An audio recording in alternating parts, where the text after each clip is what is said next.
Yusuf, where are you from? From Egypt.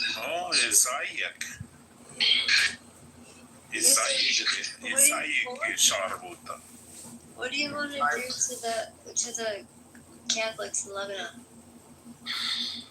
What? You ask me? Yeah. What's your question? What do you want to do to the Catholics in Lebanon? I don't understand. Can you explain? Do you want them to die? The Catholics? I want to kill them? Yeah. No, of course not. We're loving. Muslims are loving so much. We love everyone. We love everyone. We love the Catholics. We love the what is called Protestants. We love even the atheists. We love the Jews. We love everyone. We're loving human beings. No, you're hateful demons. Wait, hold on. You said that you wanted to behead me earlier. Yeah, probably. Just For what? For being a dick. Being a dick is punishable by death? To hell? Yeah, so we have in Islam that when you being a dick, we kill. Interesting. Well, I'm glad that you admit to your murderous ways and your pedophile death cult religion. Yes. Okay, you didn't explain to me your religion. Like, I want to understand. Like, I was reading about the Christianity religion. Look, I'm not a Christian. I'm not a Christian, Yusuf. Okay. You're Jewish? No, I'm not Jewish either. Don't believe in God? I do believe in God. What's your religion? I'm a deist. I don't need a religion. You need a religion. No, I don't need an origin story. I'm not a retard like you. Okay, I can explain to you why you need a religion, if you want. Oh, what? To learn how to be a pedophile or fuck goats? Okay, first of all, you can't know what's right and what's wrong because we as human beings, we have different opinions. Like, what's right or wrong for me, it's different for you. So no, you're definitely correct, and we agree there, because what's right for you is to believe that it's okay to be a pedophile like the Prophet Muhammad, who fucked a 9-year-old girl. So for me, that would not be okay. So we have different belief systems. I agree. Exactly. So we as human beings, we have different opinions. So what's right for me, it's not right for you. What's wrong for me is not wrong for you. So when we say that we need a religion, because if you believe that there is God and you believe there is hell and heaven, so there will be a justice system that based on we will go to heaven or hell. So when you say there is no religion, that God didn't give us anything, just live. He didn't say like that. God. He said he doesn't believe that there is a religion. All of this fake. So when God, like you said, there's a God though. I know that. I do believe there's a God. I know you said there is no religion. So when I didn't say there was no religion. There's all kinds of religions. In fact, there's pedophile death cults like Islam. Yes, exactly, but the right one, by the way. So anyway, when God judge, He will judge based on what? That's the question. If there is no religion, all of them are fake. But if you've been going with this idea that you have to subscribe to some man-made creation, which is bizarre. There's so many religions you could join. You decided to join the one that says that the holiest man that's ever walked the face of the earth marries 6-year-old girls and fucks 9-year-old girls. Can I just say this? Out of all religions, that one definitively is the grossest. Definitively. There's 2 billion people on the planet that belong to a pedophile death cult. I hope that when you fuck the next goat, that you get syphilis and that you die. Well, their hadith does say that it's okay to fuck a donkey. I don't know any about goats, but it definitely does. And Al-Tabari, it talks about that you can fuck a donkey and still be clean to make there's also hadith that say it's halal to fuck. Oh, I have a question. Do you accept Sahih hadith where Allah sends newborn babies to hell?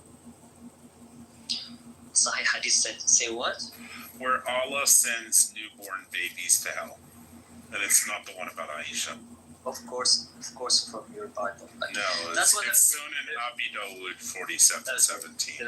There is a hadith that say every child, No, every I'm child. talking about the one Whatever where is- she's like a bird. I'm not talking about the little baby bird, the little boy that died, where Aisha said he's going to go to heaven. I'm not talking about Sahih Muslim. I'm talking about Sunan Abi Dawud. It says, for the woman who buries her newborn baby alive, the mother and the baby will both be in Jahannam. No, this is also a fake hadith. It's Sahih. It's Sahih. It's Sunan Abi It's Dawud. not right. You may. It's 47:17. You fucking I don't job. understand your concept. You mean if a child? If a mother, if a mother buries her newborn baby, the mother Yes. and the baby both go to Jahannam. 100% wrong. 100%. You want I to should- Yes. the same. So, and that'd be the 47:17. Hold on. Let's not argue. Hold on. Hey, no. Hold on. No. Hold on. Let's stop getting caught up in the dumb details. Look, we clearly don't have the same worldviews. No, hold on. I want to ask you a question. Do you believe that King Solomon was able to speak to the ants? The cats? Ants in the ant colony. The insects, ants, yes. Do you believe that King Solomon spoke to them? He was able to speak to animals and jinns. That's what's in the Quran. Yes. And you believe that? Yeah, I believe God can do anything. So you think he'd fucking Dr. Doolittle? Look, I believe God can do whatever He wants. If God say that, so I believe that. I believe that God is Just able real to do. quick, Yusuf.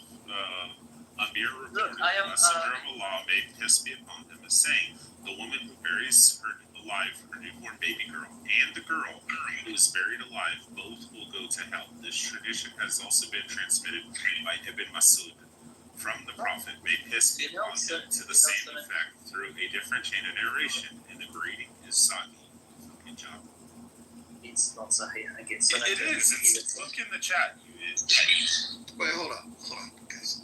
Okay. Yusuf, what is the end game for Islam? Do you want all people on the planet to convert to Islam? No, I just want the truthful people who have like honest heart and unbiased to see the truth. You like 1 minute. I want to answer the question that you said. Why Islam? Why you choose Islam out of any religion?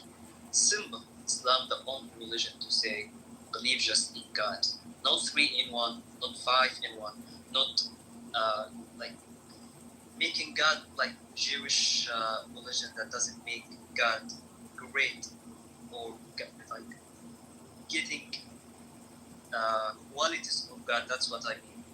The only religion that says that there is one God that you have to worship and glorify Him and submit to Him is Islam. So if there is another religion, if you have another religion that say believe just in God and submit to Him, bring me the name of this religion and I will leave Islam. Oh, Unitarian Christianity. Okay, Unitarian Christianity. Yep. Unitarian Christianity. That's a description of exactly what you just described. Okay, but this is not the main belief in Christianity. Yeah. Like no. The main belief in Christianity is Trinity, and Trinity for me is just No. Yusuf, like, you just made a claim. Okay, you said, "Bring me the religion, and I will join it." I bring you Unitarian. the religion. I bring you fucking the shut up, hold up. The main belief You in fool, Islam. you shut your mouth. The main belief in Islam is belief in one God. The main belief Yes, in Christianity. Unitarian. Hold on, guys, hold on. That's a small sect. Hold on. Hold on. Oh, shut up. Everyone shut up. Listen. I want to get to the point of this. So, Yusuf, why is it that there are Muslims that will kill non-believers? Like, what's up with that? Okay, that's radicalization because I will agree with you that we have radicalization problem in some areas. That, but by the way, about the groups that you mean, like the radicalized group, this is all politics. it has nothing to do with religion. They don't have to afford like people to pay them. They just bring guys, small guys, young guys who doesn't have job, who are like what you say, broke, okay, and they convince them that they are uneducated on the religion, and they convince them if they kill themselves, they will go to heaven. So they don't have to pay them. They don't have to like give them anything.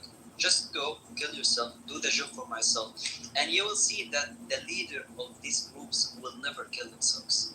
The leader of this group will never go bomb themselves. They just convince the young people that they hire to go bomb themselves. So it's also all about politics. It has nothing to do with religion. So that's it. It's just So hold on. So Yusuf, where is the moderates that have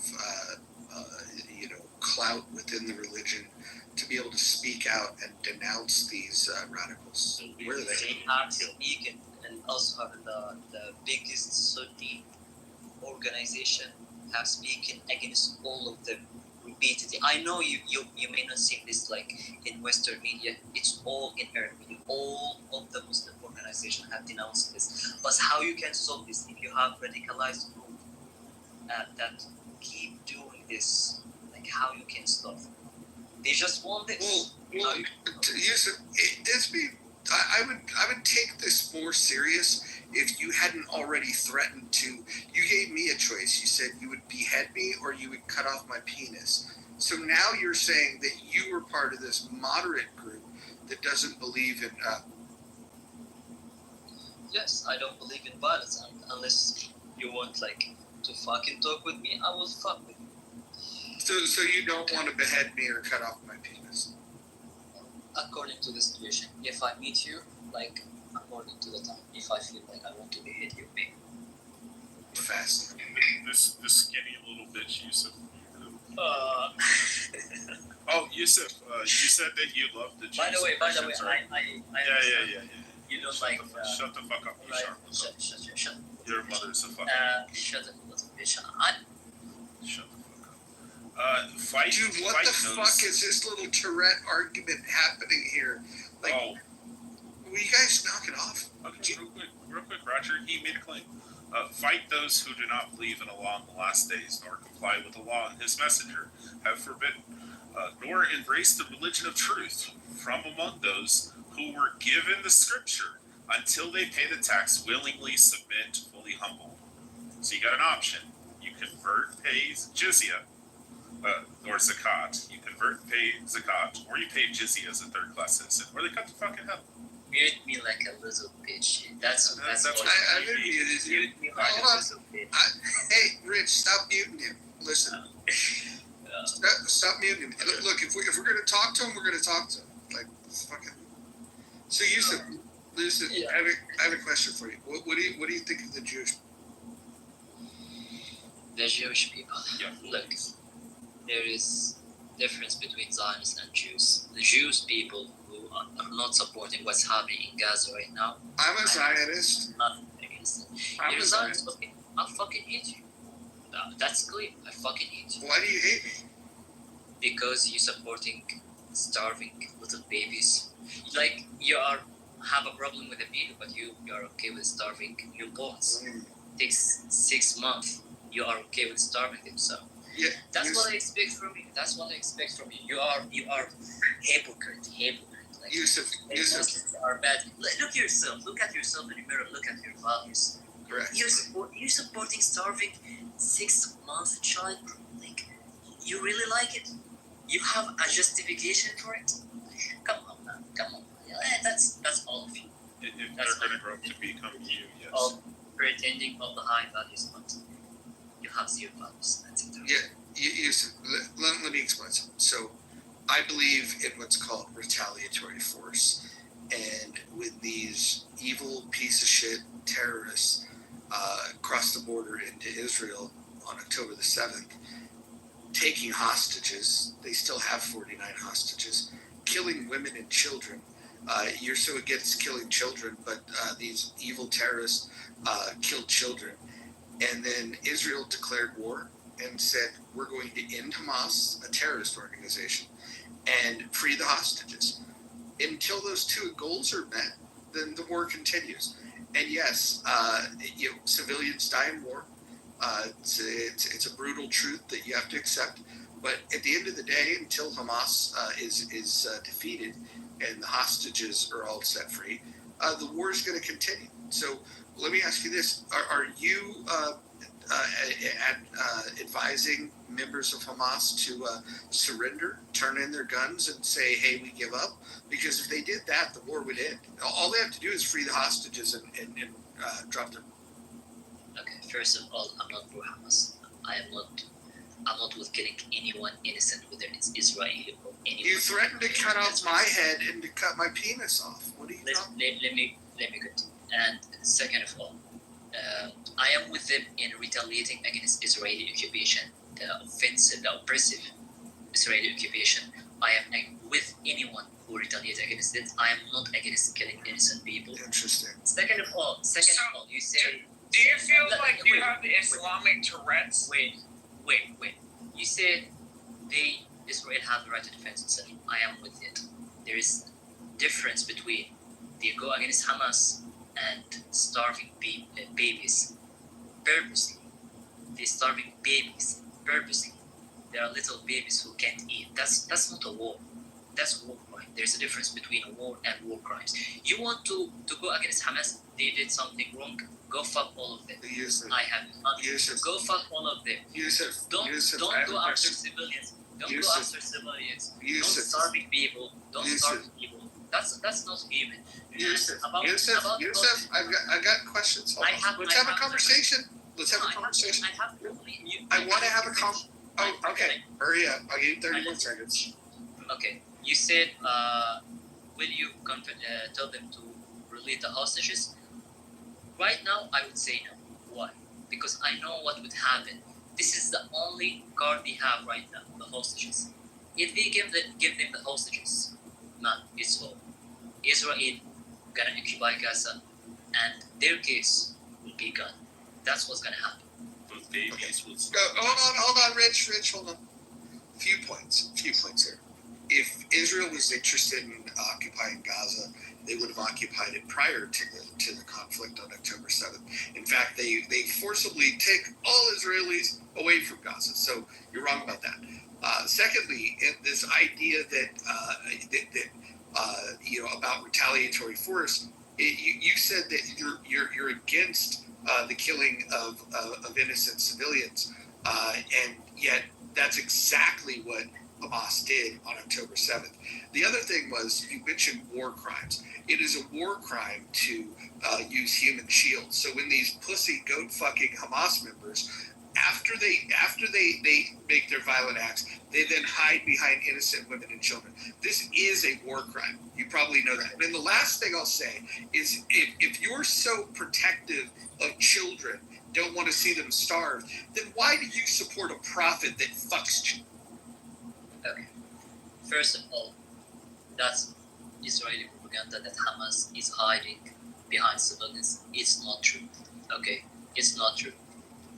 That's because Israel knows. They will ask them, why you do all of that? So they have to have the answer. Which was the answer? Hamas is hiding behind them. And then killing them all. Why you kill them all? Hamas is hiding behind them.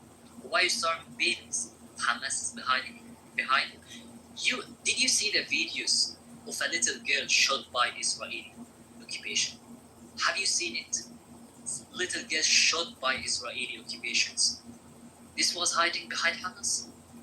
You really want to convince yourself by this? Okay, if you want to believe this, you have the right to believe this. But this is not the right thing. And one question for you. I think you have seen what happened in Syria recently. If that's not the case, what Israel is doing in Syria? Why they bombing Syria right now? There is Hamas also. There is no rocket have been fired. To save the Druze, Yusuf. Save the Druze. The Druze that they consider themselves Muslims. Now Israel care for them so much. Like yes. That's what I say. That's what I said. Israel also always have an answer. Why you did that? We have an answer. Like America, when invade Iraq, we have a reason. You can create a reason out of nowhere. We I have told you the reason to save we're the gonna troops. make up a reason. You now fuck Syria, bombing them. Why? Yo, We protect the Druze. We I have protect a the Druze. question for We you love all. the Druze. We love the Druze. That is what. That is what. It's you want peace. We want peace. This is the country that not helping for peace in the Middle East. Y'all, It's Israel. y'all, It's Aki- all since it had done for 48, Okay, 90. okay. It wanted to stabilize the region. First, come to Egypt, occupying Sinai. After we kicked them off, they kicked them out in 73. Okay, this guy. Now they Y'all, want to occupy y'all, Syria. hold on. They Y'all, want to occupy Turkey. Aki, I have a That's question for you. that's Hold what on, he Yusuf, did. I have That's a what question he did. for you. That's what. Hold on, Yusuf, hold on, I have a question for y'all. Y'all, real quick question. Do you remember what Egypt did in 2013 to the tunnels in Gaza? Y'all, can you tell me? Yes, they bombed them. And they filled them with sewage, right? And flooded all the Okay, Gazans again, who were trying to flee into Egypt. Again, Yeah. I am Egypt not. I is am not beautiful. Hamas. I am not. No, Hamas. you're I Egyptian. say I am not Hamas. Habibi. Yes, because in Hamas. Okay, I'm gonna say it. Hamas. No, these wanted weren't at some point Hamas. to These were destroy Gazans. What? The Gazans are your people. Before the What? 6 Day War, who Yeah. controlled the territory of Gaza? What is it? I think Egypt. Yeah, exactly. So when the Gazans in 2013, the civilians were going through the tunnels trying to flee into Egypt because they were fighting with Israel, what did Egypt do in response? They filled the fucking tunnels with sewage water and flooded and drowned all the fucking Gazan civilians. First of all, You fucking shot them. Egypt is not gonna take anyone to the country. They don't even want to Gazans- look, Mojo. Yeah. It's not that we don't want. No, because they're Egypt- terrorists. They're rabid It's dogs. their country. It's their country. It's their. So you killed their city. civilians, It's their country. women and We didn't children. kill them. No. Go. You did. You killed women and children. We didn't kill any Egypt Gazans. did, not you. Egypt did. Egypt. Yeah, your country. Egypt never did. Egypt fought against Hamas. I acknowledge. Why did Egypt they fought against fill Hamas. the tunnels with Gazan civilians who were fleeing during the war in 2013? The fighting that was going on in Gaza in I don't 2013. know that The Gazan civilians were trying. Hey, if you guys are to- both talking at the same time, I'm just gonna move both of you, dickhead. Okay. All I can say I'll just is finish what I was saying. Okay, go ahead. Okay, cool. So when the civilians were fleeing Gaza, they went into the tunnels. They're trying to get to Egypt. They're trying to get out of there. They're scared. Women and children. And your people decided to turn on the fucking spigot and drown them like they're a bunch of prairie dogs. Like a bunch of rats. Okay, I'm gonna say it for the last time. Egypt didn't kill any people from Gaza. Egypt's position all the way is we're not gonna take them because it's their case. If we take them, their case and their issue is over, and that's not gonna happen. If we take them, like they say now, take Gazans. Why you don't take Gazans? If we take them, like imagine U.S. come after Mexico, for example, and then after killing them, they tell them, why you don't go to Spain? You speak the same language. Imagine this: any country in the world going against any country else, and then telling them go to the other country that speak the same language as you. This is not reasonable. Gazans will stay in Gaza. Egypt will be for Egyptians. Palestine will be for Palestinians. Wait, so you're saying Jordan the will be West for should stop? The West should stop taking Muslims Okay. because they don't speak fucking English like you, Okay, look, and you share I different don't- culture. I have no problem. If the West doesn't want Muslims, they have the right to do that. You Yeah, said it's not. It's why you blaming Then Muslims? what if? Play your Wait, government. you said Play your what? government. What? Just what you said there. Your What government. if? What if Yusuf, does Israel have the same right to do the same thing because they're Yehudis and they speak Hebrew? They have Jewish culture. Do they have the right to kick all the fucking Arabs out of their country? Are you okay with that? Then all the Muslim, like Gaza, Personally, it's the not West a Bank. That's not correct. It is a country. Yusuf, It's recognized. Yusuf, are you familiar with the way that Japan deals with Muslims? The what? Japan, the country of Japan. Are you familiar with how they deal with Muslims? No. So, listen to this because I find this interesting, right? Japan is the only nation that does not give citizenship to Muslims. The permanent residency is not given to Muslims. Propagation of Islam in Japan is banned. In the University of Japan, Arabic and any Islamic language is not taught. Japan is the only country in the world with negligible number of embassies in Islamic countries. One cannot import the Quran published in Arabic language. Muslims must follow Japanese law and language. Japanese government and the opinion of the Muslims are fundamentalist and unwilling to change their Muslim laws. Muslims cannot even rent a house in Japan. There is no Sharia law in Japan. So let me ask you this: Do you like and support the Japanese approach to dealing with it? Okay. I have no idea, honestly, what did you say. I just put it in ChatGPT, which has said all of you, what you said is just bullshit. But anyway. Oh, no, wait, hold on. Listen, the fact that you don't know what I just... Citizenship. I just googled it and it said it's fake. So you can Google it or... Yeah, Roger, I had to check that too, respectfully, and it Yes. says 47,000 Muslims have citizenship in Japan. Yeah, but I will... Hold on, I will... First of all, no, shut your fucking mouth, retard. Wait a second. I'm not even talking to you right now. I'm going to talk to Vladdy.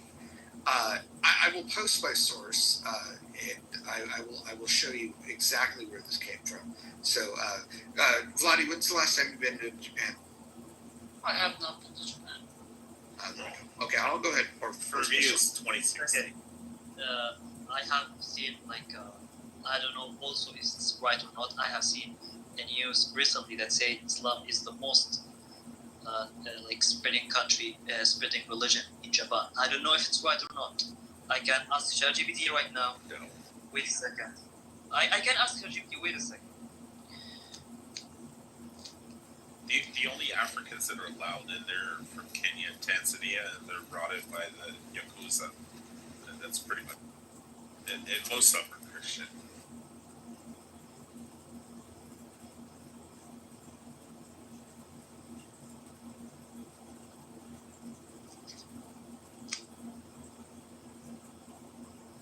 These Muslims love making shit up. Okay, ChatGPT said yes, it's growing rapidly. It's not the most growing, but it's growing rapidly. What's the fastest growing? They didn't say. Go ahead. They didn't say. Go ahead. It didn't say that. What it is, Yusuf. It's Christianity. No, it didn't say. It's Christianity. I know.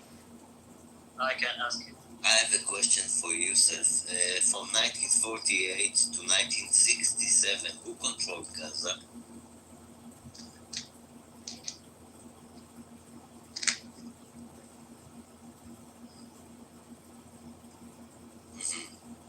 Interesting.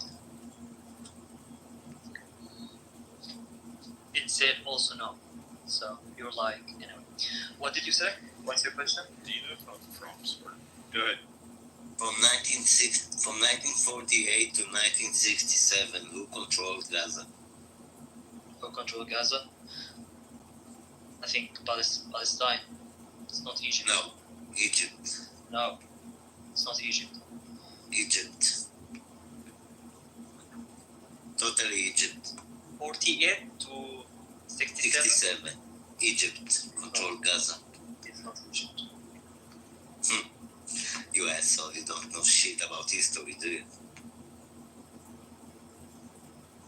From 48 to 67, Egypt didn't rule Gaza.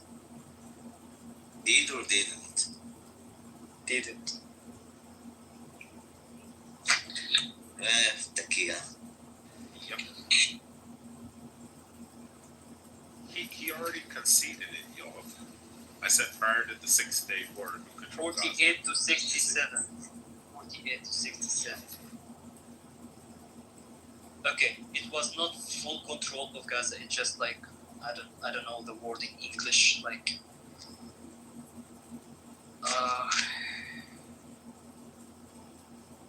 Okay, beside your it's Taki just like A it's just territory? like Territory? Like Guam, U.S. Marshall, Marianas Islands, Puerto Rico, American Samoa? Territories? That's the word you're looking for, is territory. Oh, U.S. Virgin Islands, too. point. Like, I don't understand what's your point. Egypt ruled Gaza. What's your point when I say what's happening in Gaza right now is wrong? I'm telling you that they are Egypt. The Gazans are I Egyptians. don't understand the point you guys like. The point is that the Gazans, shut up. The point is that Gazans are Egyptians. It's very complicated. When I say like starving little babies, 6 months is wrong, and then you bring history. Did you know who ruled Gaza in 48? Why the fuck who ruled Gaza? Egypt. Because they are Egyptians. They are your people. Okay. Egyptians never killed Gazans. I am more sure about that. 2013, they flooded the Never killed Gazans. They flooded the tunnels into Gaza with sewage and salt. Okay. I have to answer you for the third time. Yeah, you have to do Takia for the third time. Okay. Anyway, you know, like, I'm gonna leave, but I'm gonna say, like, final thing. I don't blame you guys, like, being Zionist. I blame the Arab countries for letting you doing that. And one day, I'm glad to know that you're one day confirmed I will also. be able to read one. I honestly blame the Arab countries. I blame the Muslim countries for letting this happen in the first place. I don't blame US. I know US has its benefit from supporting Israel. I know Britain have its benefit from supporting Israel. So I don't blame you at all for supporting Israel, which is not human for supporting what's happening right now. But anyway, you know, it's your decision. I blame the Muslim countries for letting this happen. And Yusuf, one Yusuf, day, Yusuf, Sure. while we're taking blame off of people, I want to also say I don't blame you for being part of a pedophile death cult. I blame your parents for being evil enough to subject you. Okay, and thank you for that. And I don't blame your mother for creating you because I didn't know. I know that she didn't know you're a piece of shit. Well, there he goes. Wait, Roger, did you learn anything new about Islam today? No, this is pretty consistent with what people say. They really. Royfield says, "Mojo, come on." What did I say that was wrong? The guy said he wanted to cut my head off or my penis off. I think I have the right to retaliate a little bit. Besides, I'm not the one that belongs to a pedophile death cult. He does.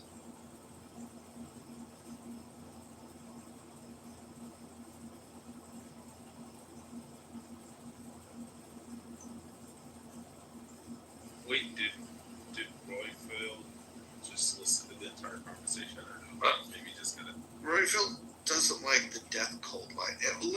What else can I fucking call it? I mean, first of all, okay, well, you didn't object to the pedophile part, so I guess you're beating me halfway.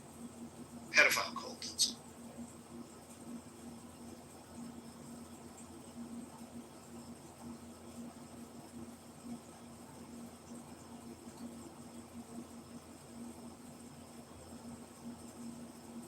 Why, Royfield, come up here. Why are you objecting to death Oh, cult? I invited him.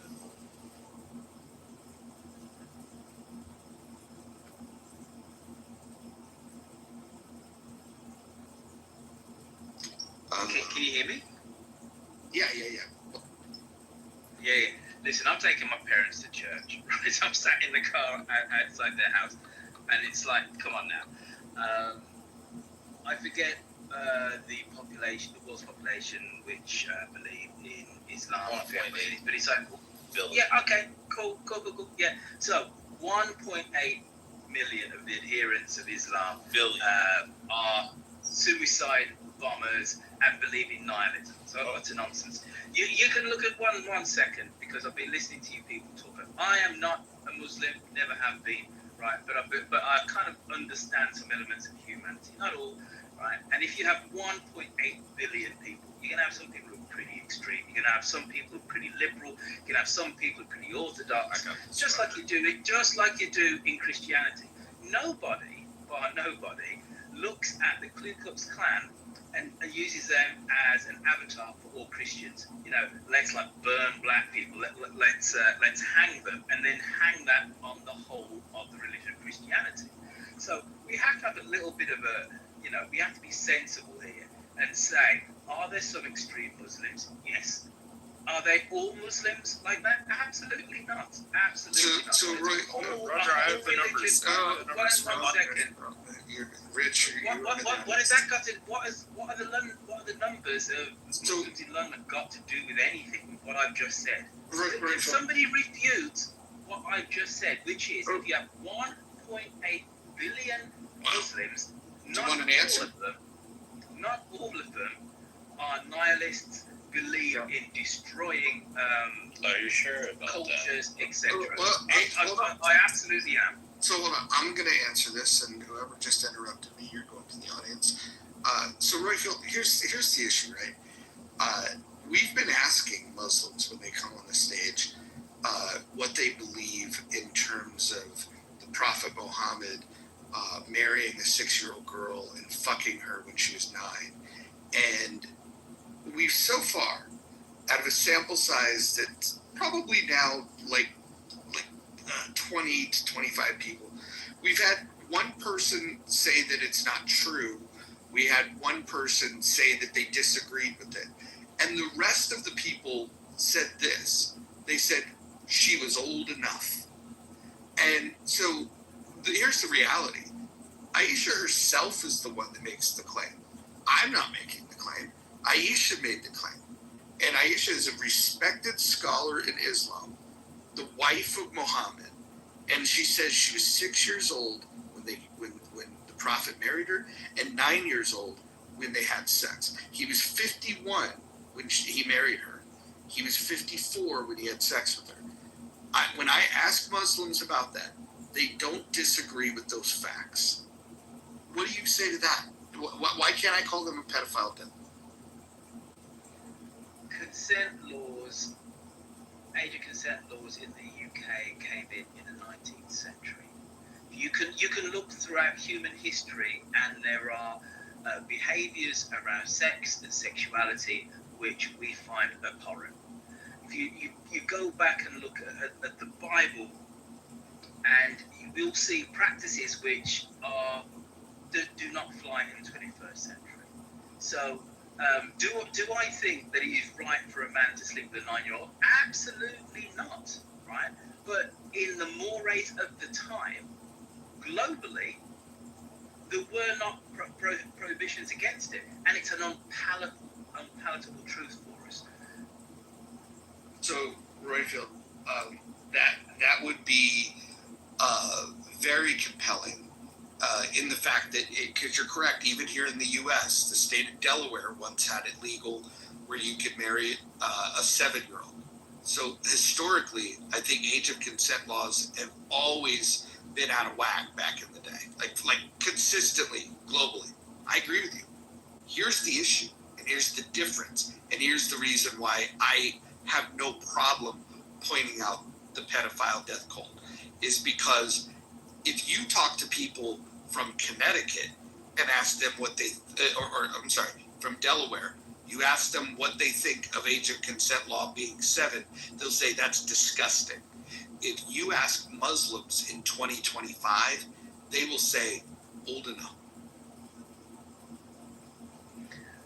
Well, I haven't questioned 25 or 1.8 billion Muslims. Right, but my parents live next door to a nice family of ethnically Pakistani people who are Muslim, and I'm pretty sure that Aisha, who lives next door to my mum and dad, I'm looking at the house right now, would say that that's pretty abhorrent. I'm sure she would. I'm speaking for her. I don't know. They're a nice family. None of them death cultists. They mow their lawns. They take their kids to school. Pretty normal people. Just have to be. Roger, just let me know whenever.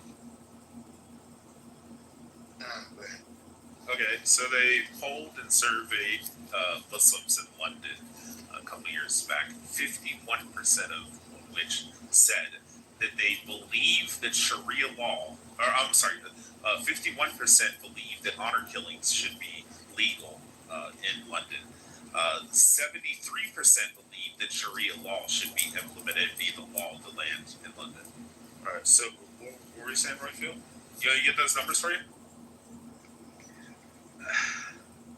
Look, my friend. You know what an honor killing is, right? No. Like if your daughter dishonors you. I understand what an honor. I understand what an honor killing. I know you know what they are because they happen so often in your country. Can I answer the question?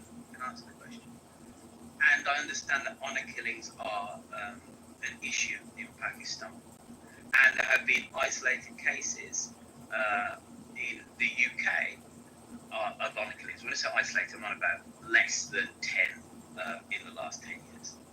But it is an issue in Pakistan. There are honor killings in the US, etc. We're talking very small numbers. I'm going to go back to the point that I made when I first came on stage. If you have 1.8 billion people following a religion, you will have some extremists. Just like you have extremist Christian cults in the US. Just like you have the Mennonites. Just like you have a whole load of people. And to say that they specifically speak for the rest is ridiculous. Now, to your 51% of Muslims in London, I don't know who did the survey, I don't know when it was. So I'm just going to take you at your word that this was a bona fide survey done by a legit organisation. I, for one, would be against Sharia law anywhere in the UK. I'm British. I understand the history of this country and its jurisprudence and how this country has been created to be somewhere fairly tolerant. And so if somebody's going to say we're going to put Sharia law in the UK, I, for one, I'm going to be against it, my friend.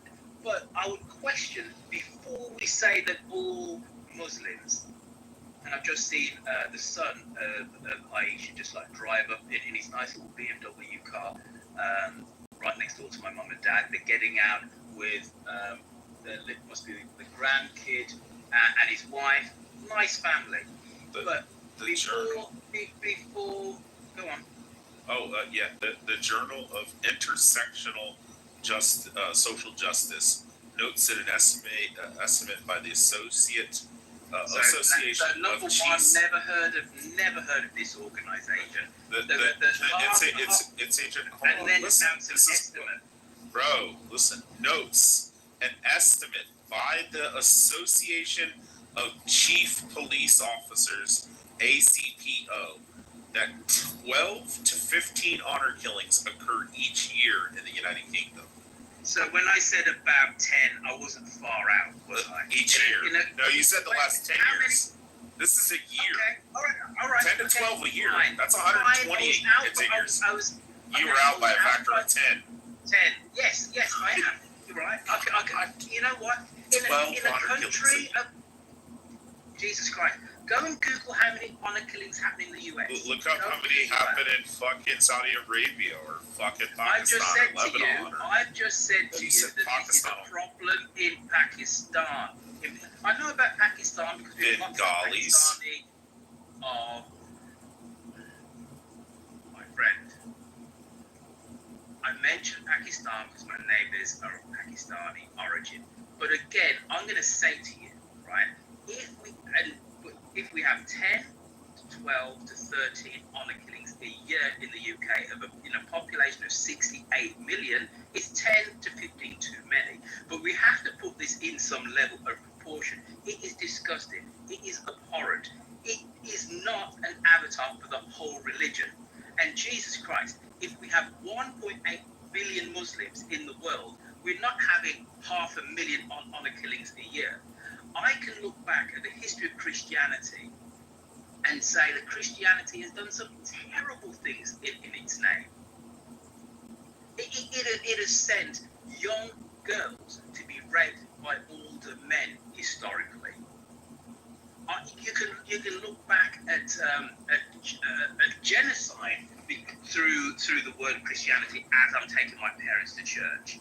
That doesn't stand for the whole religion, because somehow we seem to be able to separate the extremists when it's a culture that we understand from people who are the norm. And I ask you to do the same here. If there are 10 to 15 honor killings a year in the UK, and I'm not going to dispute that figure, okay, there are about 3 million Muslims, 3 to 5 million Muslims in the UK, so they're not all practicing honor killings. Simple maths will tell you that. And I'm not going to look to the extreme to say that that is the norm. And you shouldn't either, because your figures tell you that is not the norm. So move on with this argument.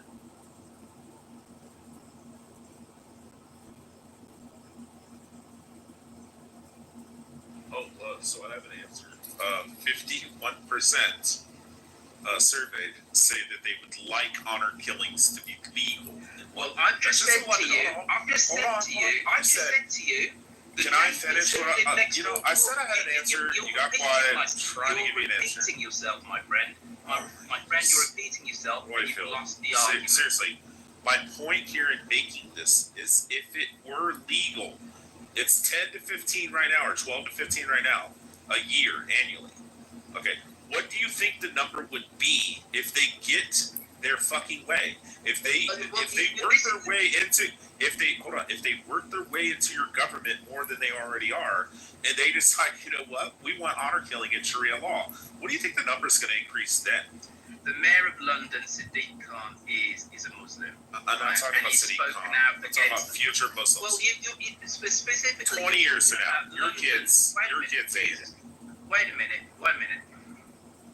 Let's be sensible here. 3 to 5 million of Brits are Muslim. The mayor of London is Muslim. He's spoken out against honor killings. Okay, what happens when the But next... You made a point. Do you want me to answer you? I'm just going to respond to what you said. Okay, listen. No, Rich, Okay, Rich, you're doing the thing where you're like not trying to have a conversation. You're just trying to say your words. Doesn't. No, I get that. He said Sadiq Khan said that he speaks out against honor killings. My only question is, what happens in 5 or 10 years from now when they control more of your government, and then the next guy steps up and says, "Hey, I do want to have it." Well, you know what? I said to you 10 minutes ago, as my nice Muslim neighbours were pulling up in their BMW and their multi-generational family got out of the car, I, for one, would be against it. I don't know which bit of this you didn't, you're choosing not to hear. And Mojo is correct. You are just talking and you're not engaged in a conversation. I told you 5 minutes ago, I would not want Sharia law to be any part of British society. I said that 5 minutes ago. Okay. I agree with Sadiq Khan, the mayor of London, who happens to be a Muslim. I'm against that abhorrent practice. However, let's put this abhorrent practice in proportion. 10 to 15 unfortunate women who are brutalized and murdered by their families in a population of 5 million, in a global population of 1.8 billion. It is minute as a number. It's abhorrent. It shouldn't happen. It's disgusting. But that is not all Muslims. Move on. Well, Royful, I just want to mention one last thing. I want you to experiment.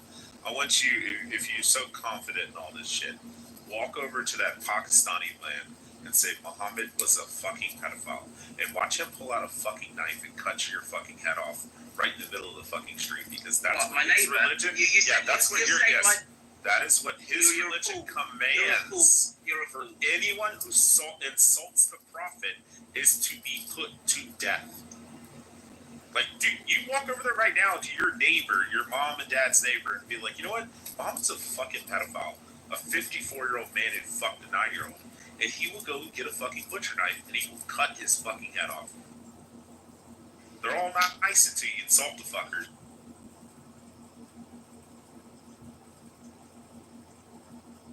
This dude's fucking delusional.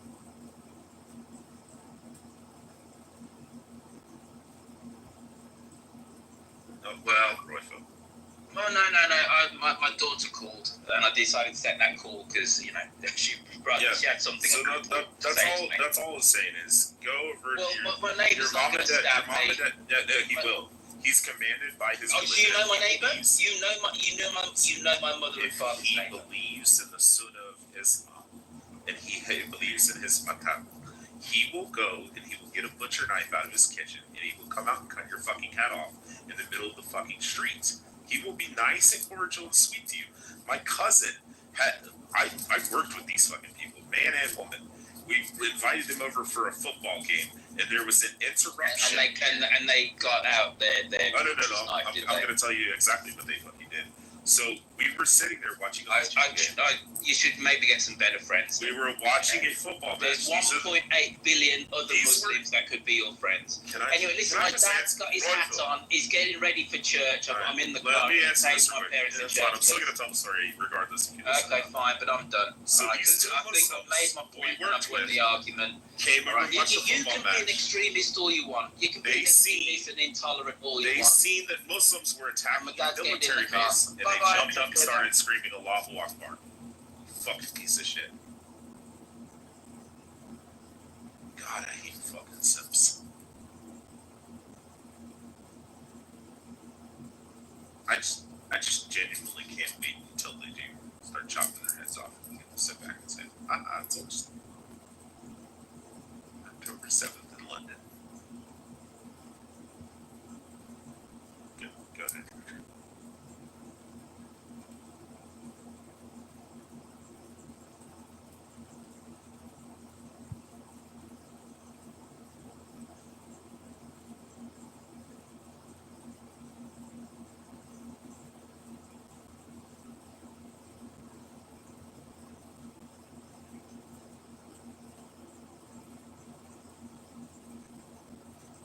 Wait, LP said we have to stop putting everyone in the group, in a group.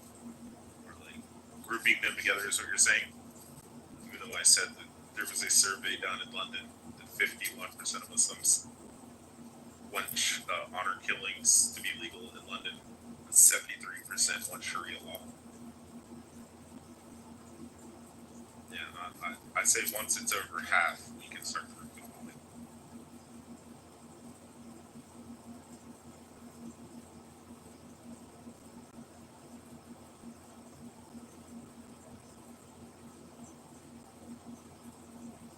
Wait, no, you don't think it's helping by telling people the truth?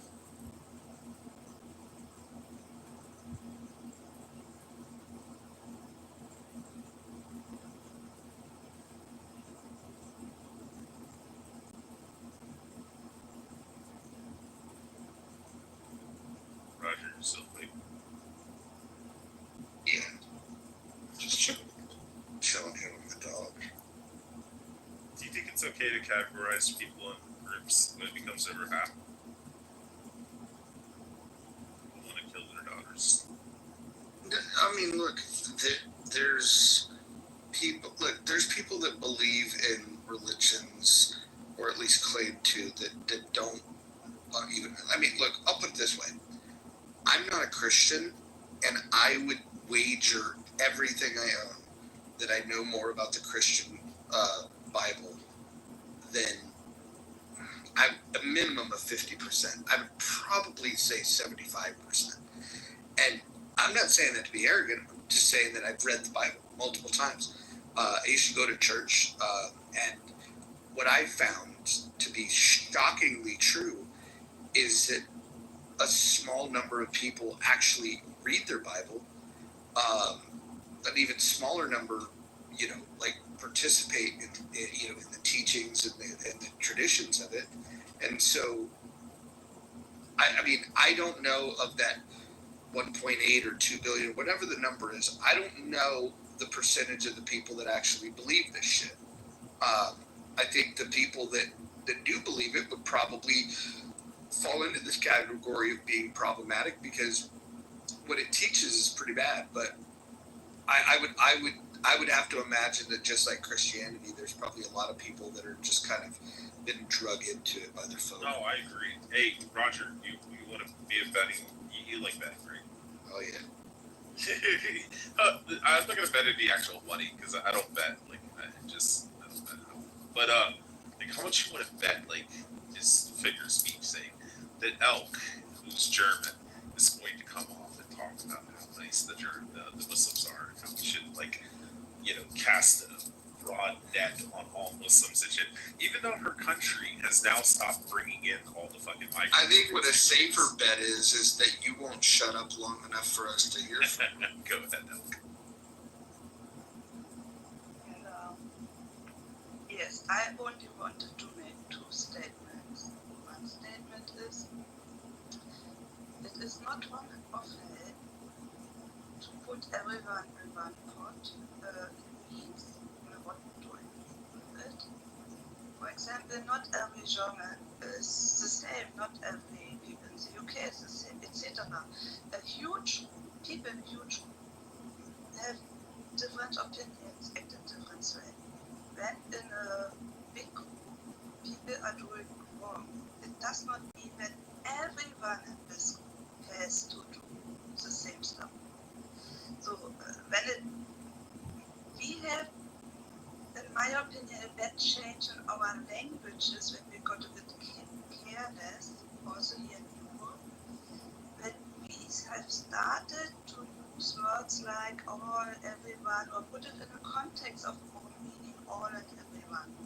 So not everyone of the Muslims are bad people, not everyone is killing, not everyone is following the very harsh Sharia of honor killings and such crazy stuff, not everyone. So when we start to take care a little bit of our language and not accusing people of something we should not include in this, then we might be able to stop misunderstandings, to stop spreading hate where we are not intending to do it, where it was not in our opinion. And the second thing is with which I have a very huge problem. When someone is making a statement, and then this statement is taken out of context, is putting in another context, and then it's pretending as if the person would have anything else what the person has never meant to say, or even fabricate nonsense.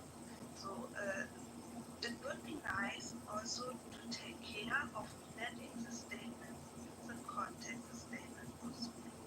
When I say not put everyone in one pot, when you get it in the context of honor killings, it's okay. But then to say, I don't agree when there are not that many honor killings, then you are taking out my statement out of a context, putting me another statement in my mouth, which I never did and which I never had in my mind, and exactly what I'm fighting to let, or to listen to people what they really say. So I will stop here in case you got something, or you understood something wrong, or you want to ask me anything about what I meant. Just start, but please try to stay with the statements people is trying to say. Okay. I just have a statement and a question real quick. The statement is, while it's difficult to pinpoint a precise number, it's estimated that roughly 60% of the Germans continued to support the Nazi Party and Hitler's leadership, even amidst the war and its hardships. So, when 60% of the German population tries to conquer the entire fucking world, causes the deaths of 77 million people and 6 million of my Jewish family members, and then you say that, well, it's not all. Well, it's 60% that supported it. And you guys went and ran amongst across all of Europe and tried to slaughter everybody that you disagreed with. And the second thing is, the question is, I'm guessing that you're not ethnically German, Elk.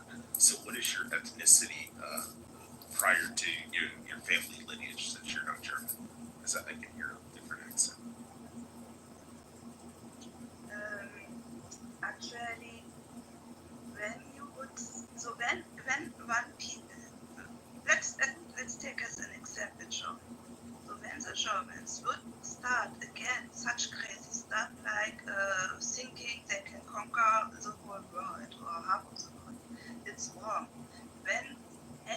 of society is thinking. I take one minority, accusing them that they are the reason for our problems and not being willing to work at the real problem. It's the wrong way. I'm not with it. And yet I'm German roots. My dad comes from Bohemia, also German roots, and my mom is not that far away. So Elk. Over generation. Okay, so Elk, you see how if 60% of the German population can kick off 2 world wars, especially the second one, caused the deaths of 77 million people, would you then say that it's a problem when 51% of Muslims in London say that they want to be able to kill their daughters when their daughters go out and have premarital sex, or when they dishonor their family by not covering up and wearing a hijab and wearing a niqab, a head covering? Would you think that that's a problem maybe? Or do you think it's okay to allow 60 or 50% of the people to follow a crazy, disgusting ideology like the Nazis or Islam?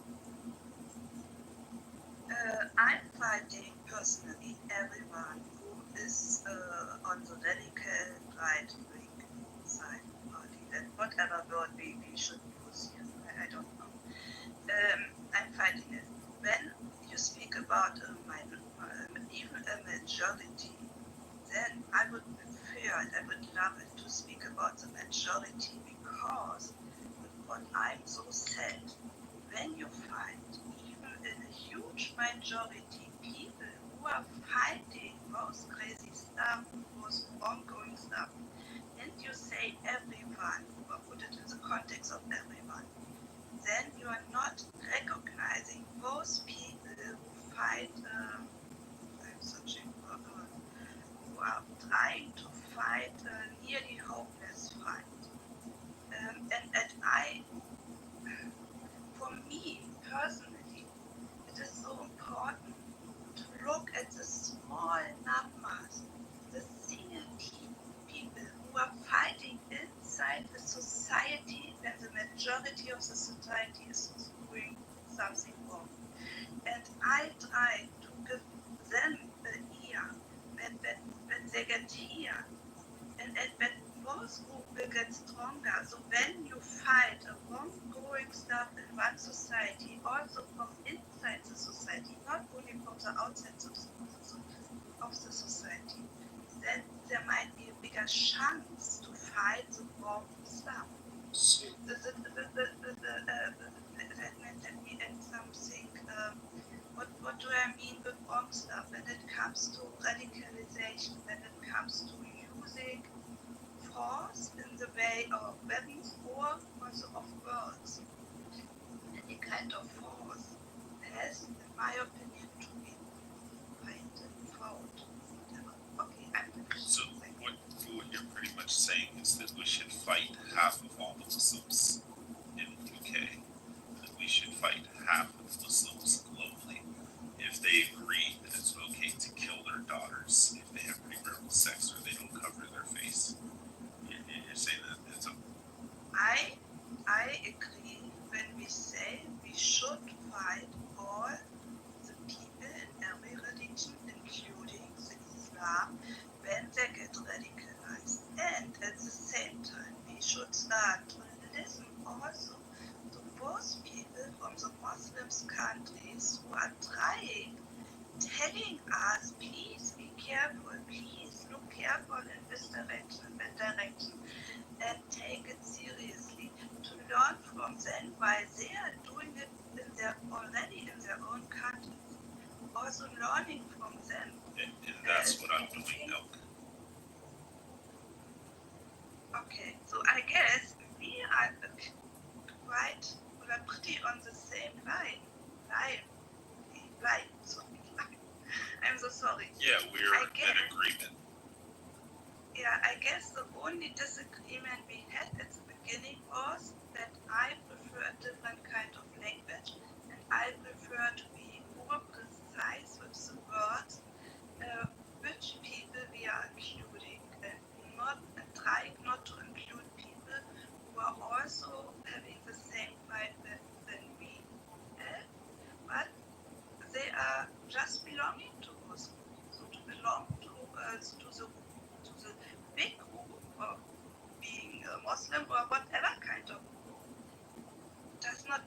automatically when they are bad people and when they will learn this. So the last thing I'll say, Elk, is this. I've expressed this many a times.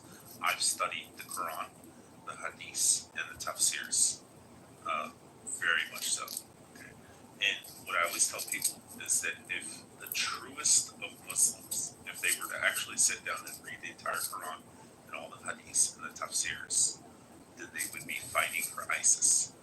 And that the truest of Muslim would be an ISIS fighter. It's not the lady who works at your local coffee shop who supports gay rights.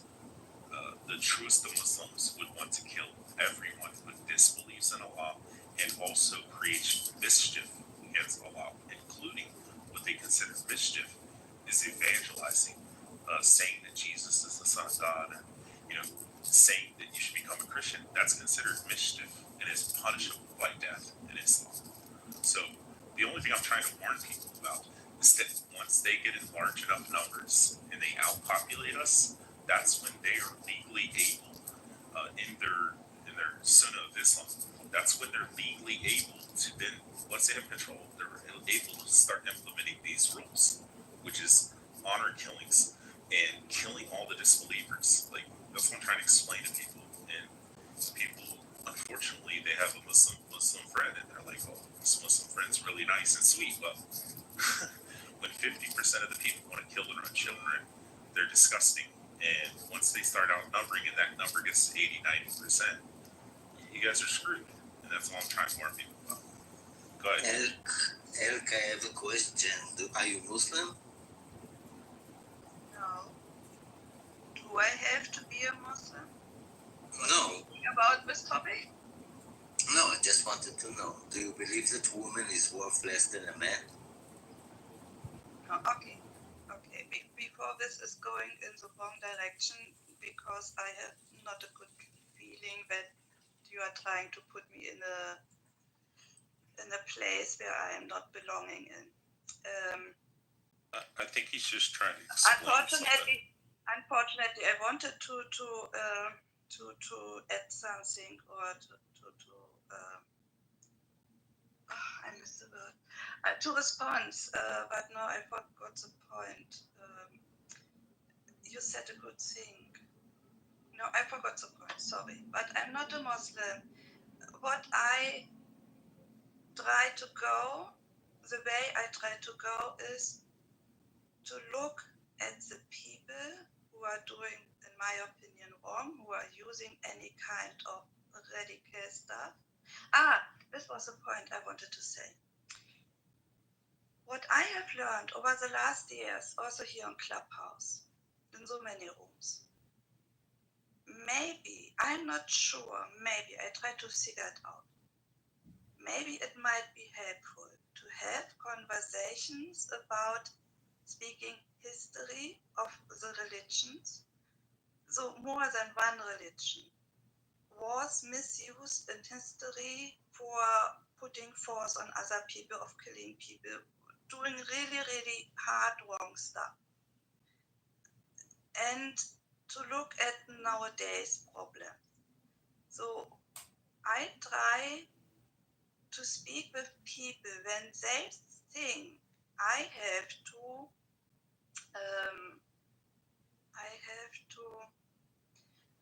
to put my opinion, or I have to give the reason for my opinion based to history nearly 2,000 years back or whatever. That it might not be helpful. Back then it was a different time, etc., and it will not be from help for nowadays problems. I try to speak with the people and telling them, or like giving them reasons or facts, and try to convince them to at least to think about it, that they have the chance to rethink and to redo their own opinion based on nowadays facts. And I try also to teach them or to tell about tolerance, even inside the communities too. Pointing back to history, then we start automatically in a different kind of conversation, because then you can pinpoint between different religions that they did something wrong, they did 800 years ago something wrong, even in the Middle East they did something wrong, whatever. It will not be helpful for nowadays problems, in my opinion. We will lose in a if you don't mind me asking, do you agree that it's disgusting when religion says that their God turned Jews into pigs, apes, and lizards, and that they're the worst of creatures? Because that's the words of Allah. In the very moment when you use a religion for not respecting other people, for giving the reason for that was the words of Allah in the Quran. That's the words of the Muslim God. I try to find the right words. Sorry, sometimes I need that is the words of the Islamic God. Sometimes I just need a bit longer for answering because for looking the words. I know that there is such stuff written, given the words of the God of the religions, including Islam, including Allah. Allah is also only God. I know it. And here again, we are in the history. It was then back then. When people are using those as a reason for doing nowadays injustice, disrespecting people, taking it as a reason for killing people or doing any kind of force to other people, or even to their own people who are saying this is wrong, then it's wrong. In my opinion, then it's totally wrong. And this is exactly what I am fighting. So you agree the religion is wrong? Islam?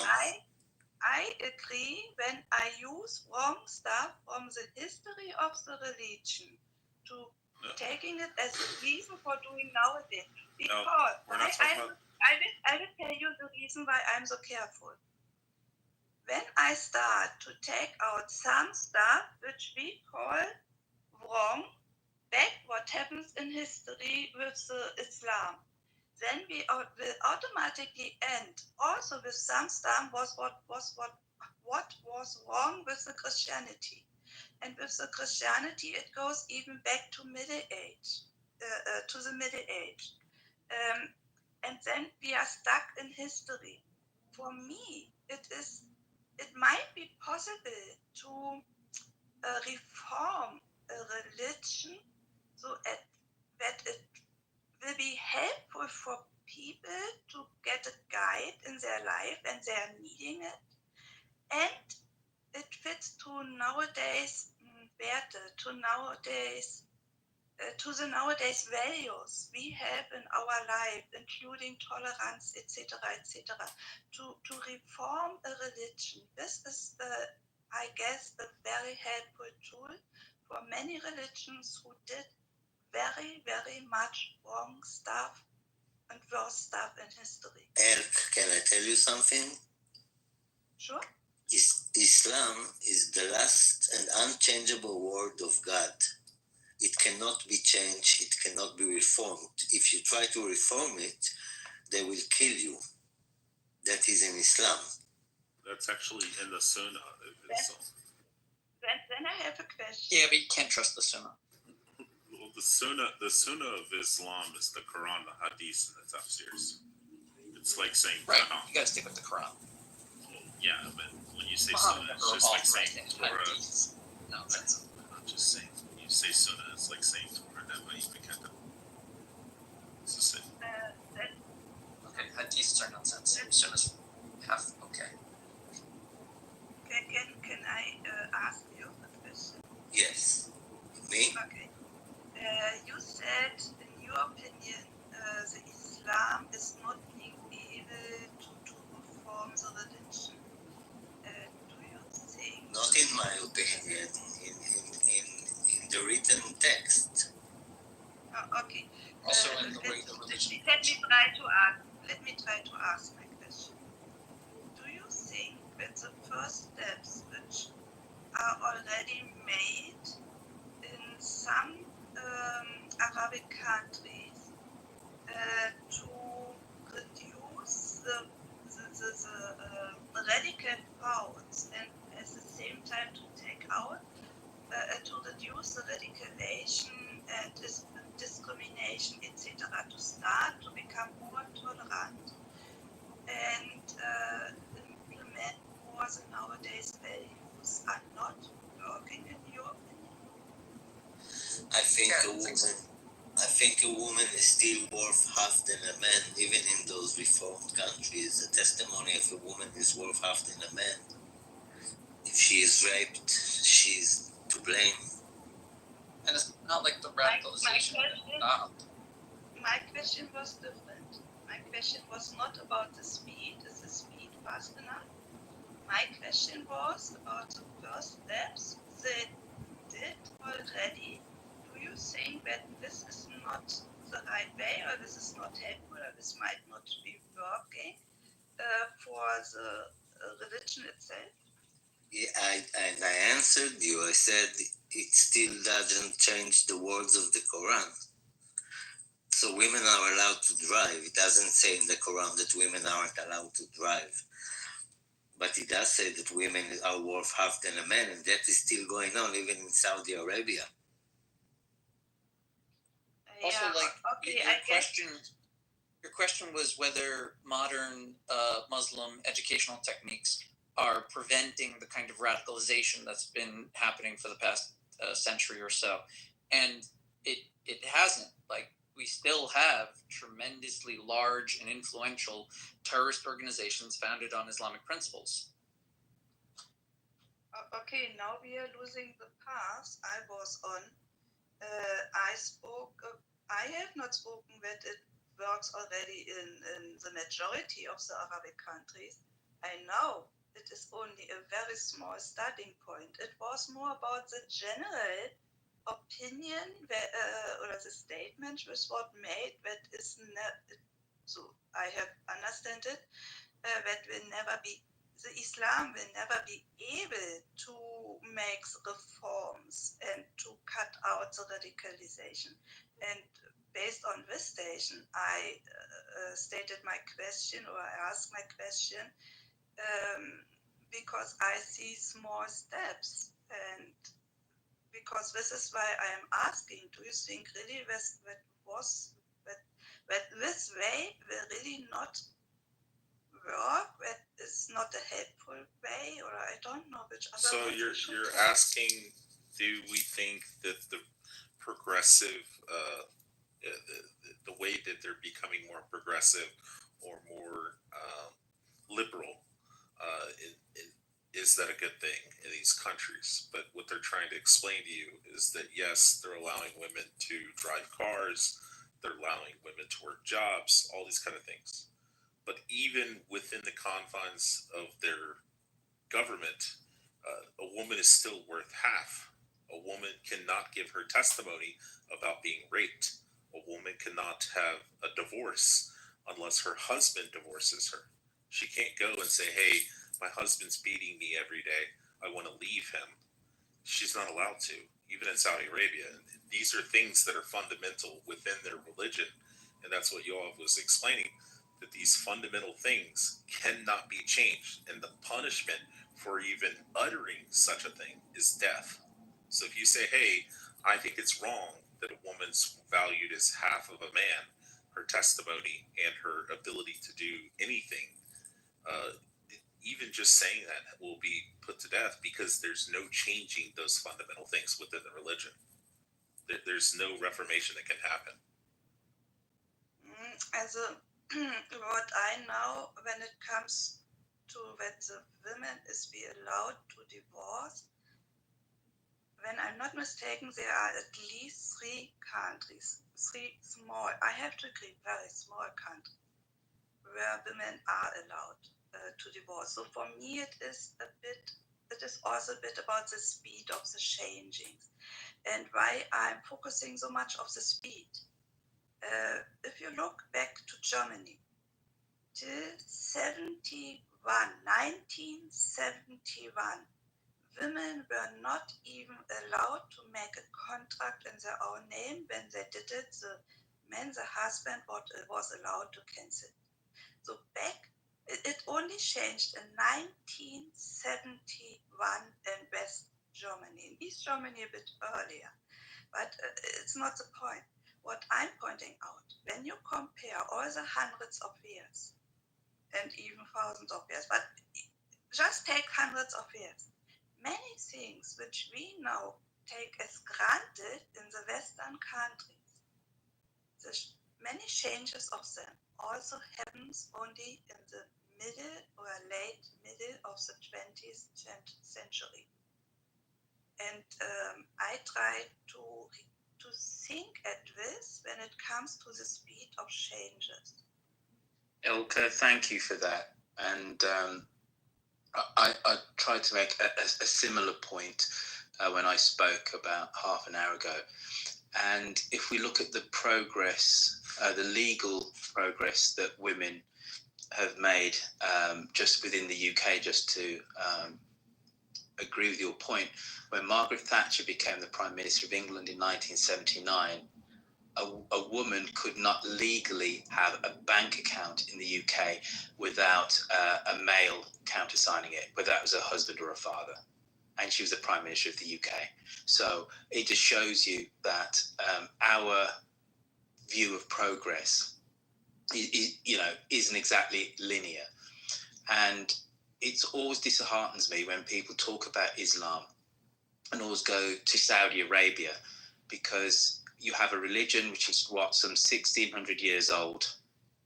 And in that time, there have become different interpretations of that religion. So somebody said, this is the final law, this is the final word of Allah, and it can't be changed. But the Turks have a very different view of Islam and its interpretation and its position in the state than do the Saudis, than do the Iranians. So to always go and look at the most extreme case from a Western point of view is disingenuous, because there are many countries around the world of which the majority of the population are Muslim, but women can get a divorce. I'll give you Albania, Turkey, just off the top of my head. But always to go to the example of Wahhabism in Saudi Arabia is always disingenuous. This is a religion which is 1,600 years old plus, and there are countries that interpret the word of the Quran differently. And it'd be really good for us to have a nuanced and a balanced conversation which actually recognise that, as opposed to going to extremes all the time. Don't you think the religion itself goes to an extreme? The simple fact that the prophet, the perfect example. Mr. Mojo, we all know what you're going to say. No, we all know what you're going to say. No, hold on. I don't know what he's going to say. Hold on. I just think that the prophet himself, that's held up to be a perfect example of what humans can be, does things that I would hope everybody in this room would say is abhorrent. And if that's the case, if they're saying this is the perfect guy, and I think fundamentally, right from the gate, it to me it's not really a religion.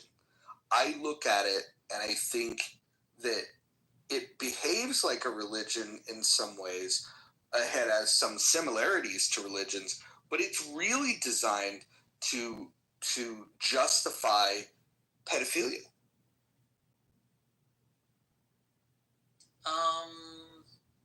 I disagree.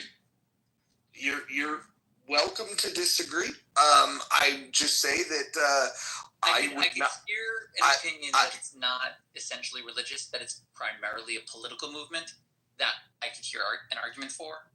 But to say that the whole justification is pedophilia, no, Roger, that's just an insult. Thank you, Max-Ed. And we all knew where he was going to go. Hold on. And if you don't believe that he's the greatest, this pedophile, if you don't believe that he's the greatest, they will behead you. I mean, this does not exactly seem like a religion of love. Respect.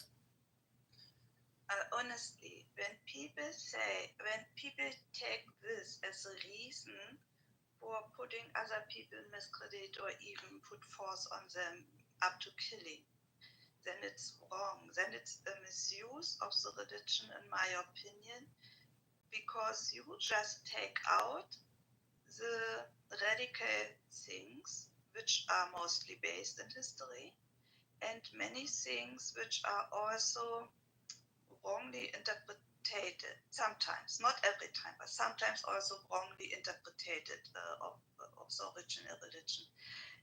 And do you think I have it wrongly interpreted when? No.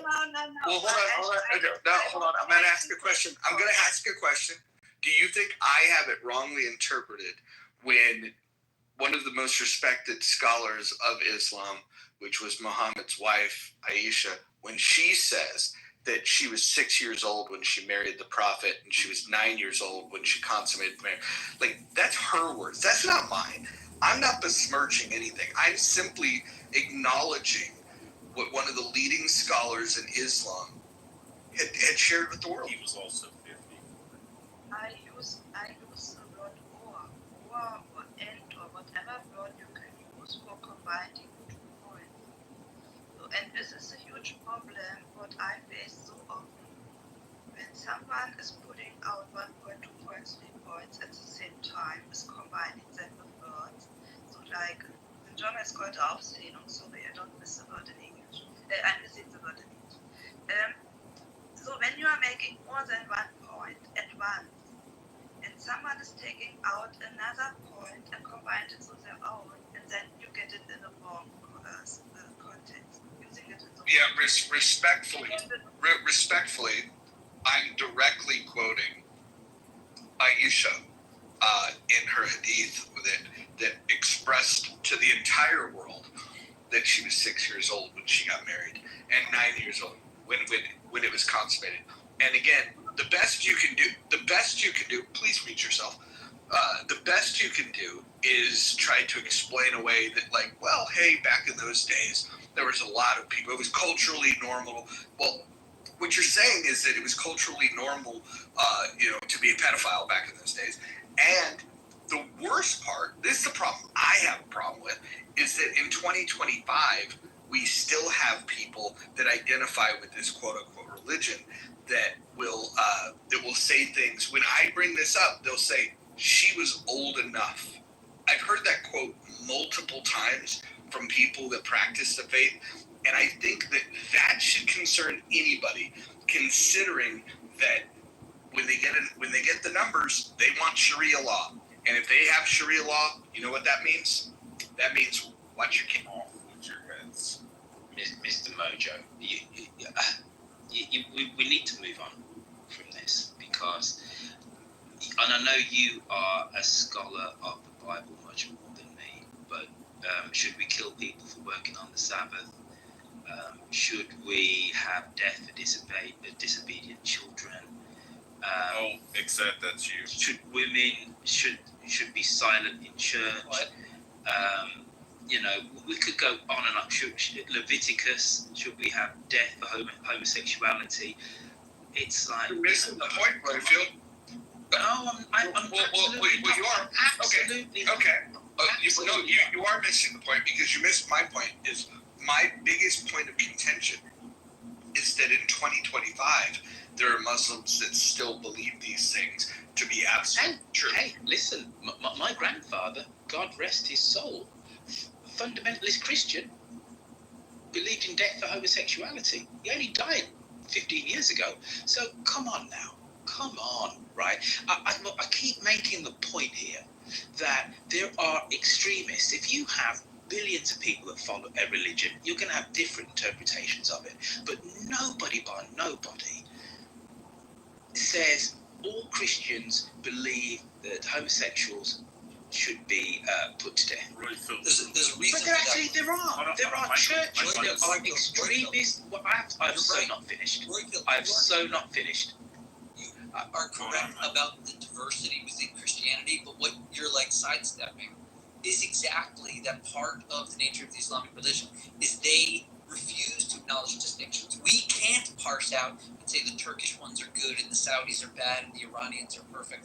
We can't make those distinctions, whereas within Christianity and Judaism, it seems that they have whatever techniques within their religious schools that can accommodate shifting moral trends in pedophilia, women's rights, and death penalties. It seems that some religions are more flexible, at least within their messaging, and can distinguish these guys off as sects that are crazy and don't stand for the teachings of the school. But in Islam, it seems the religion stops them from actually disassociating from the murderers who are following things through in their religion that they now, wait a minute, you're actually engaging with me here, and I applaud you for that, right? But I don't know enough about Albanian law. I don't know enough. All I do know is I've been to Tirana. It's a pretty liberal place, liberal in the traditional sense of the word, okay? And the way that they practice Islam feels very, in inverted commas, Western. I've been to Istanbul, right? You can drink in Turkey. There is no prescription against alcohol, etc., etc. So there are, I don't know whether these changes in different countries which would say they are Islamic are top down from the government as opposed to theocratic. I don't know, because I don't know enough. All I do know is that when people go Saudi Arabia, they don't say the Lebanon, which is very, very liberal in a way that we don't understand. Lebanon is not a Muslim country now. Well, you know what? I'll concede that point. The majority religion in Lebanon is actually Christianity, but Islam comes a very close second. I will concede that point. Let's forget Lebanon then. But you didn't pull me up when I said Turkey. Nobody said anything about Albania. Nobody said anything about Algeria. We could go on, right? For all of the you're focusing on the European ones that were affected by Russia in their. Wait a minute. I said Algeria. Last time I checked my atlas, Algeria is in northern Africa. Right. Algeria was an offshoot of Carthage. That was a totally different thing. What are you talking about? It's better you said it was part of the Department of France up until 1958. You're picking European affected countries with specific histories that led to their modernization, as opposed to the Islamic, solid countries that have maintained their Islamic status and are seeped in Islam and have very little interaction with the West, like, for example, Saudi Arabia, that has only basically had ties with the U.S. as a trading partner. And you're saying, we should look at Turkey. We should look at the offshoots, the one that No, I didn't say we should look at. I said we should balance it. No. Don't twist my words, my friend. Do not twist my words. I said we should balance it. Saudi Arabia exists. It exists, but so does Turkey, so does Egypt. If we talk about countries which are, influenced by Europeans, Egypt exists. So again, right, let's not go to one example and paint it to be a picture of all. You talk about Saudi Arabia, I can talk about Egypt, right? Anyway, listen. This is a perennial conversation on this app, and it's somewhat tiresome.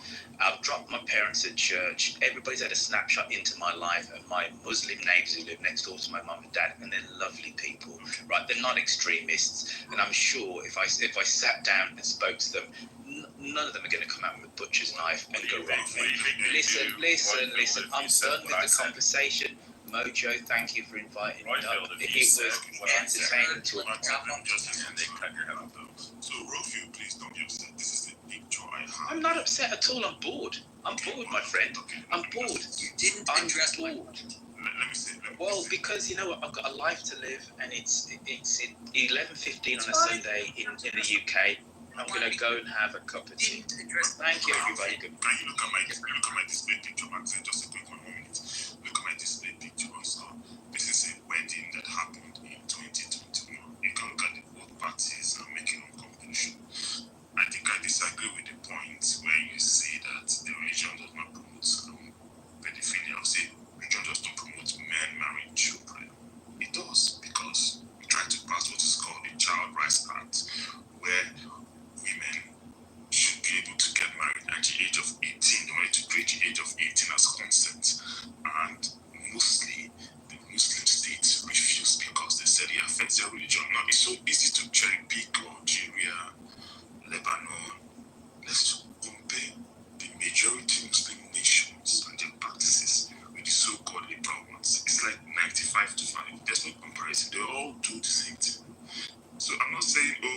feel some kind of way about Islam, but you cannot, in all honesty, say that people don't use the religion to justify.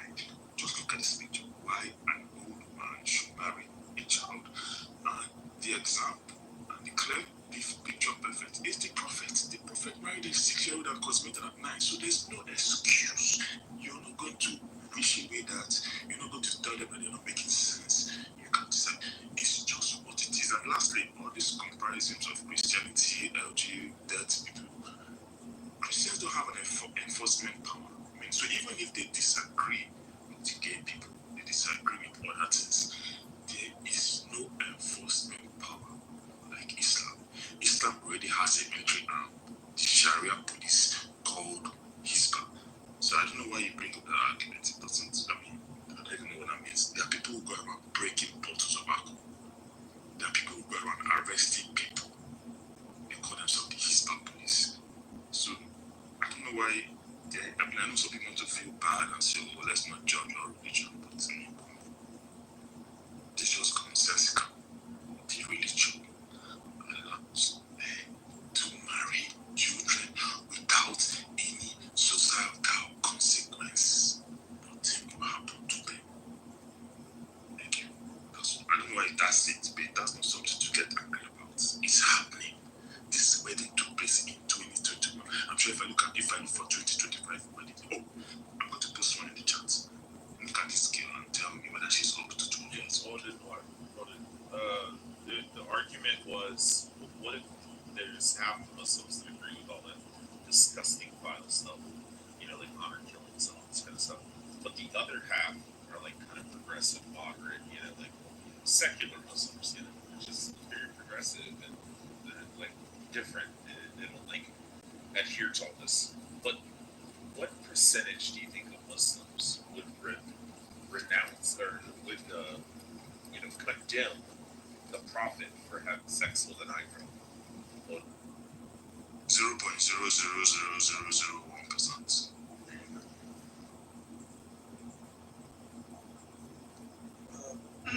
Many aspects of Islam that are dangerous to the future survival of the West.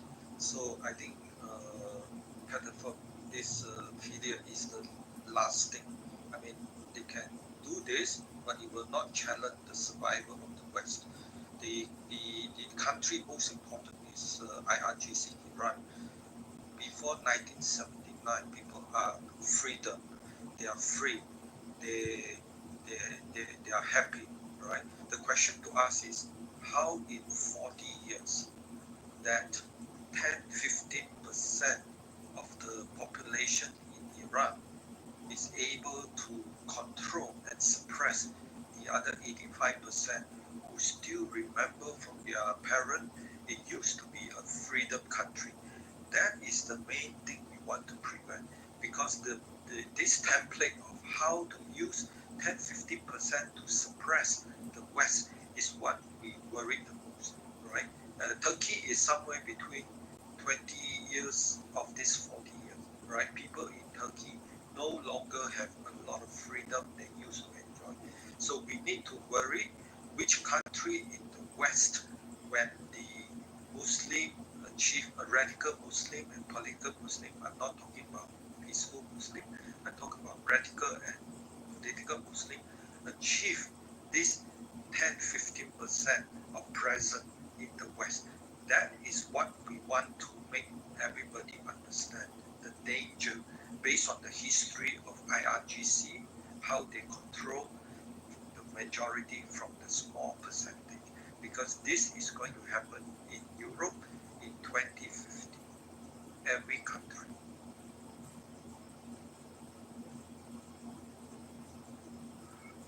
Can I jump in?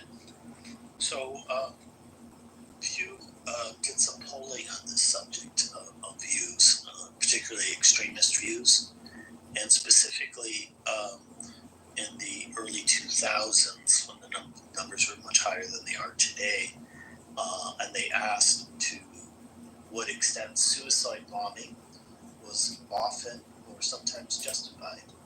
And in the Palestinian territories, it was 70% In Jordan, it was 57%. In Pakistan, 41%. Lebanon, 34%. And roughly 20% in Indonesia, Turkey, and Morocco.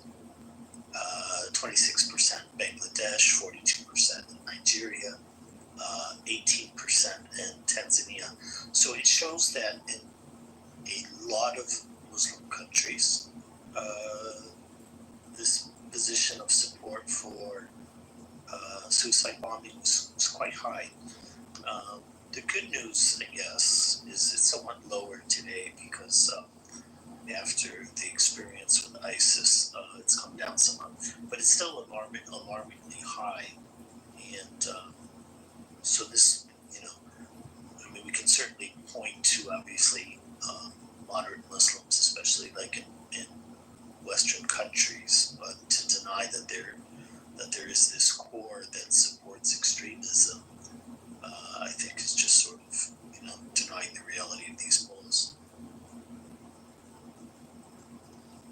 Big problem right now is the political correctness practice in Europe and in US that has been suppressed due to Trump administration, right?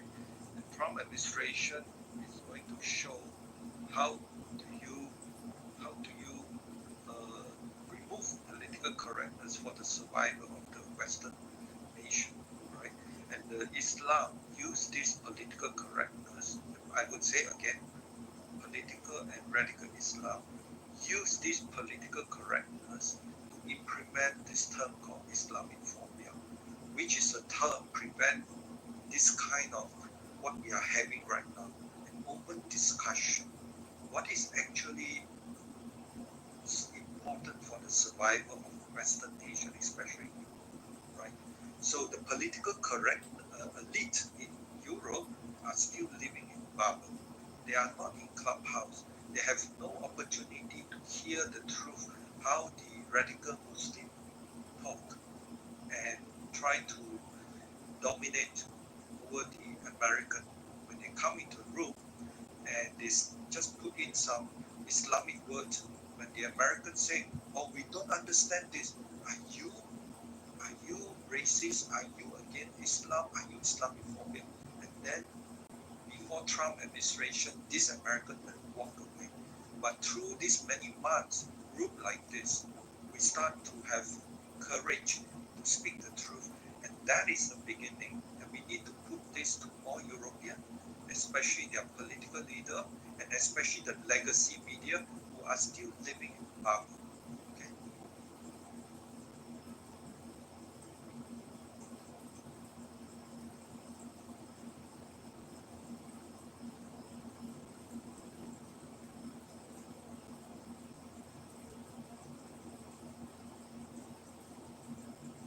Agreed.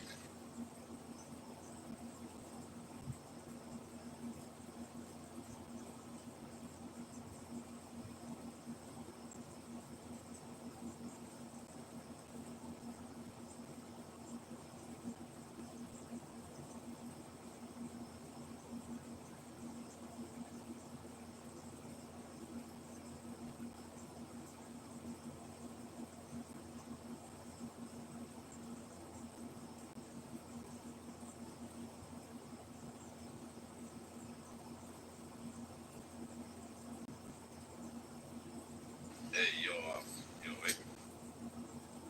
Yeah, man, what's up? Hey, what does it say? There's something about like the Jews hiding behind rocks or something. Yeah, there's a Jew behind the trees and the rocks. Said that there's a Jew behind me killing. I don't know where it's written though. Yeah, it talks about in the end times where the Jews will be hiding behind trees and rocks, and that the rocks will come alive, and the rocks will speak and say, "O servant of Allah, come here. There is a Jew hiding behind me, and kill him." Yeah. They're like, "Oh, but I know plenty of nice Muslims." Yeah, the nice Muslim is the one who believes their religion. That's it. Yeah. What a wonderful religion of peace. I remember Allah turned us into pigs and apes. Yeah, Oink, oink. that's where we are, Hong Kong. We don't eat pig, but we will become pig.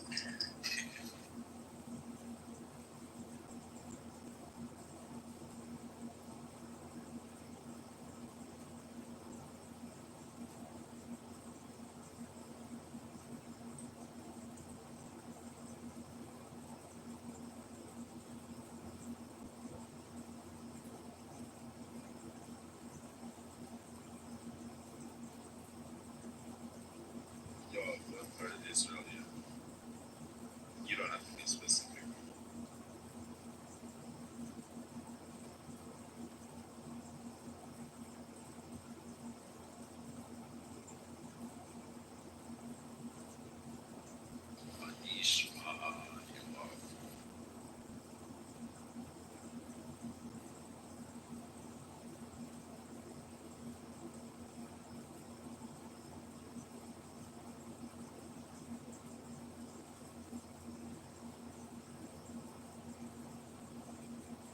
Sorry, I was away from my phone. Did you talk to me? Oh, you're fine.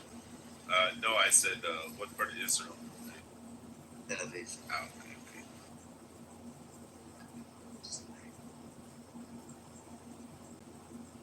So, how do you personally feel, about the liberals and the progressives who say, oh, Muslims, they're our friends, they're our brothers, they're cousins? They don't know when there will be a majority of Muslims. They will not be their friends. What do you think if Israel were to put down their weapons? Let's say, we're not going to have weapons anymore. What do you think would happen?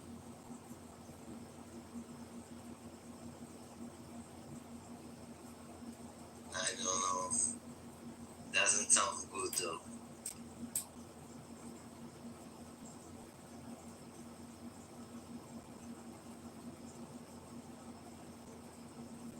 Man, Elk is going hard. She's going hard in the chat, Yeah, she's progressive. What you gonna do? The only thing what I'm trying is, okay, first of all, I'm better at writing than I'm speaking when it comes to speak about details, etc., based on my lack of language is when sometimes when it comes to special details. And then I find it sometimes hard to join in a conversation while other people speak. And then follow also my own thoughts. I'm not a very great speaker. And the last thing I want to say is I don't try to want to be smart. I try to fight for more tolerance. It is so easy. I know it from my own past. It is so easy to get stuck in their own thoughts, in their own bubble. And it happens so often. And over the last years, I am working so hard also on myself. Even if I don't like the opinion on the other side, trotzdem, despite this, to try to look outside it, at least to have a look from the other side, and then try to point out very detailed what is wrong, what is not wrong, why people think it is wrong, why I think it is wrong, why other people with different opinions think it is wrong. And definitely, before it goes in the wrong direction, I'm not speaking about radical people who are spreading populistic stuff, etc. Those I try to find. But among the moderate people, not to get stuck or following a path where we are at least stuck in our own bubble. I miss the word, sorry. Do you think that, say, 30% of Muslims who don't really, keep this, hard line, radical ideology, do you think we should convince them not to be Muslim. And that way they don't have to worry about them becoming radical. No, I think the Muslims should learn from German. The Muslims should learn from German because the German accept their past. The German government always say, for historical reason, they take on this responsibility. The Muslim need to learn from German.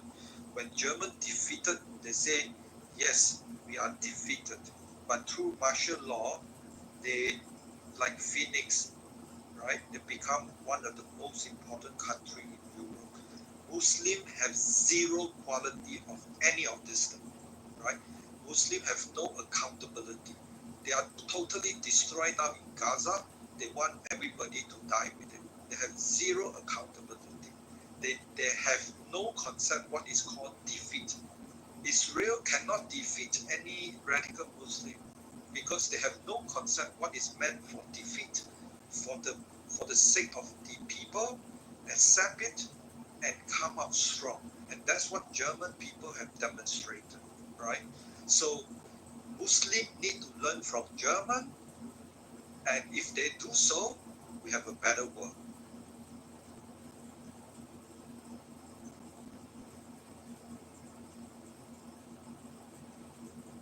Okay, answering your question. The first point I wrote in the meantime. What I see and what makes me not sad, what makes me so disappointed, so helpless, to find a way that not more and more people are getting radicalized. And I guess here it might also be important to look at the psychology, how psychology works when some talks are spread, how people act with each other, etc. I guess it might also have a huge impact. The second thing is the idea of getting rid or killing a whole religion. I don't know. I guess it will never work, and I have no idea if this would be the right way. I am convinced of modernization going with the time when it comes with every kind of belief. The belief can be a religion, belief can be politics, belief can be anything else. Any kind of religion as a starting point, as a history. And when there's a problem at any time, people should try to find a solution for the problem. So my last question, Yeah. If hypothetically we could go back to time and we could stop Adolf Hitler, and we could stop the Nazi party, Third Reich and everything, we could go in there and we could, do you think that it would be justified to destroy the Nazis and their ideology and the people who they support them? You can see that it will not destroy, it will not be able to destroy it because the radical national way of thinking you now see all over the world in so many countries. Radical national thinking means intolerance. Intolerance means choosing any kind of group of people, pointing the finger to them, I guess I said it already, and declare them as the one who are the reason for our problems. So when this very group is gone, most people will look for another group. They will look for the next group. No, Until there's no group left anymore. my question is, if we could save the lives of 77 million people, including 6 million Jews, which are people murdered, in death camps, and burning them alive, and killing them by poison, and all this type of stuff, and shooting them, and raping, murder all other people, would it be justified to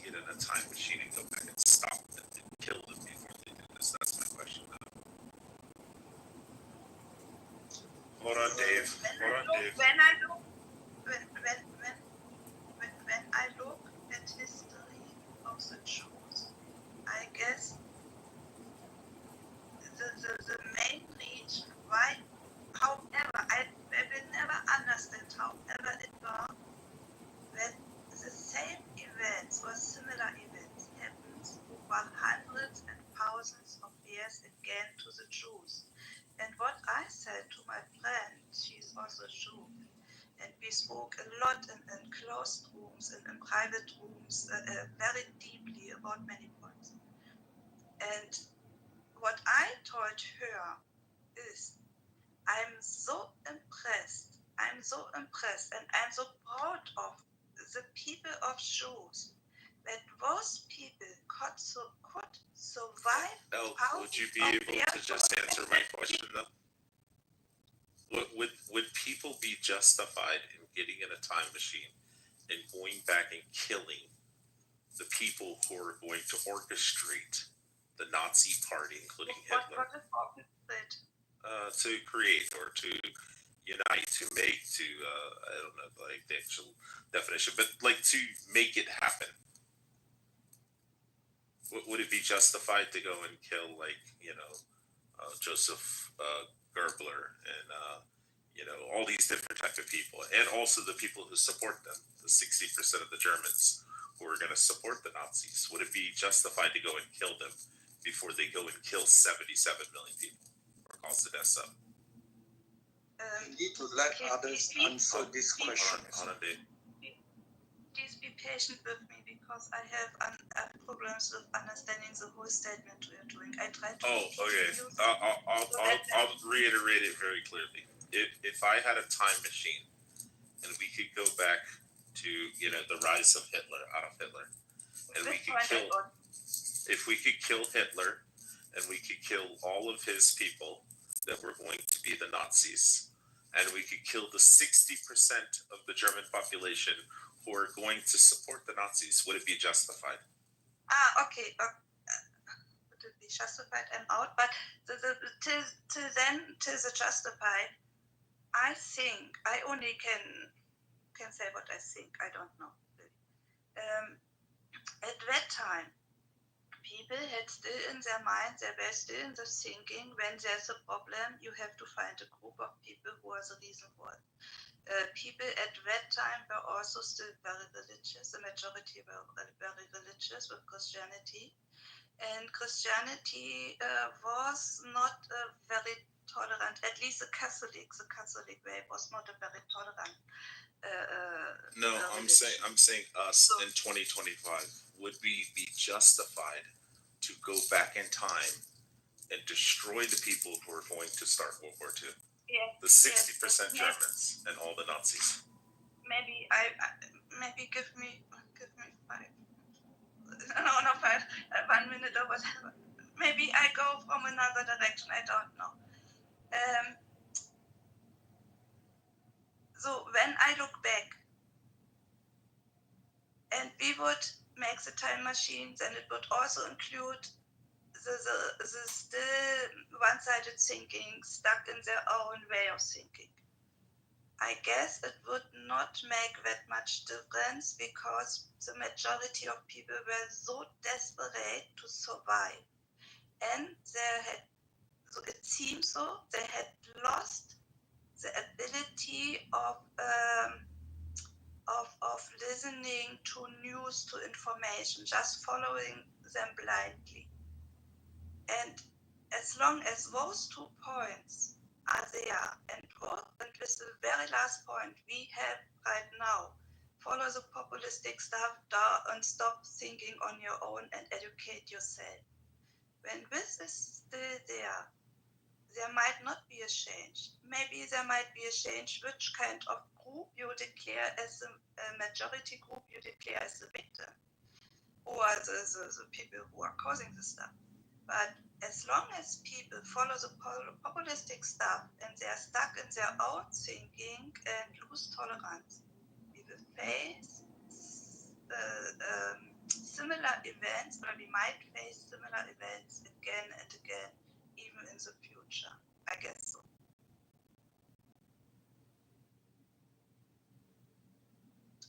got your point, or have I totally missed it?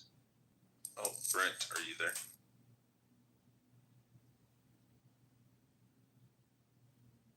Yeah, I'm here.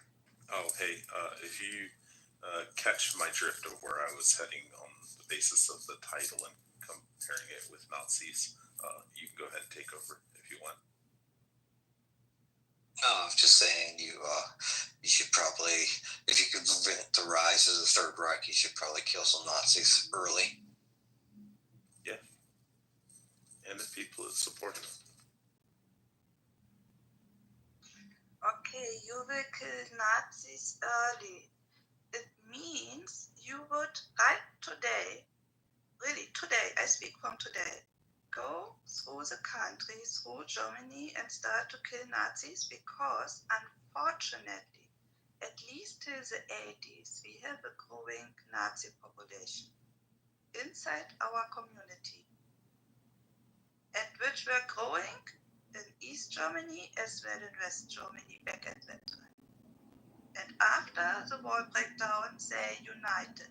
So the people with brain and money were coming from West Germany, and the people who were spreading the force on the streets, the majority of them were coming from East Germany, and then they were combined. When you make it so clear, then it means you would go right now through the street and kill people. Is this really the religion, or might it not be more helpful to spread knowledge? What I'm comparing is the 60% of Germans and also the Nazis and also Adolf Hitler. I'm comparing them to Islam, and I'm saying that if we knew what we know now, we should go back in a time machine and destroy the Nazis before they had a chance to go and try to destroy the entire world. And I'm saying that that's exactly what we should do with Islam. I mean, if we're talking about mass murder, then no, we shouldn't do that. But if you could go back to like 1910, 1905, kill Hitler, kill Drexler, he was formed the Workers' Party, which Hitler joined,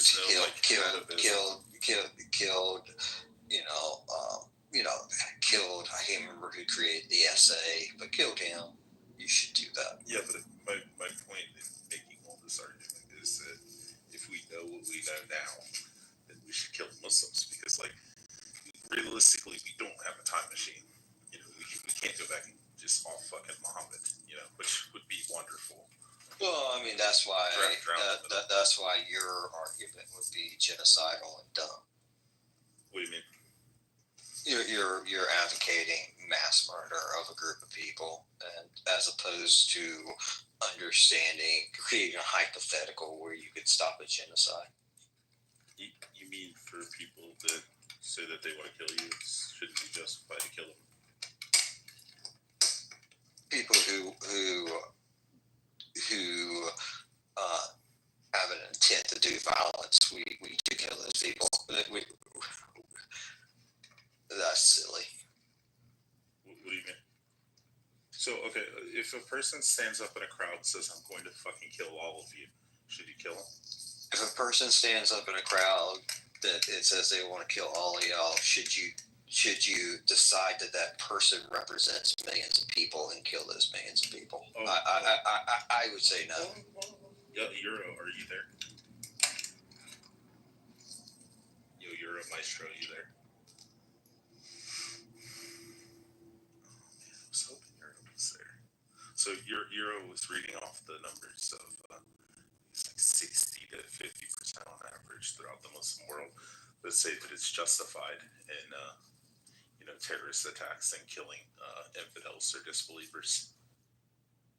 I mean, I would like to see that polling. I think it was Pew Research, and it was, how many years ago was it, Euro? You're not there, right? I think it was like a decade ago. So you're going to kill millions of people. So you're going to kill millions of people based off of a decades-old poll.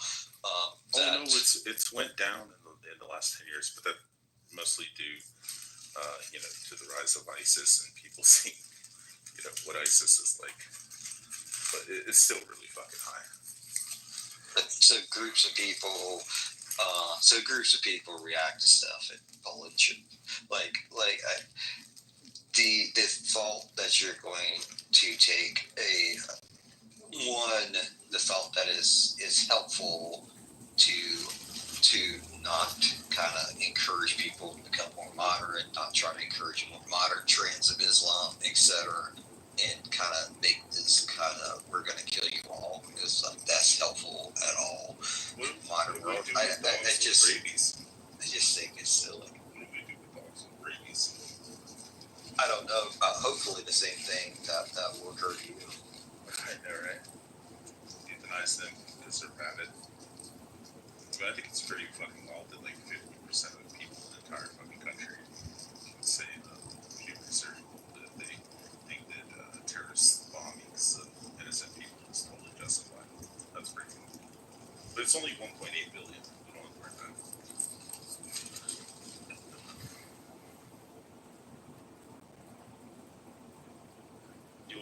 What happens when we don't worry about the Muslims?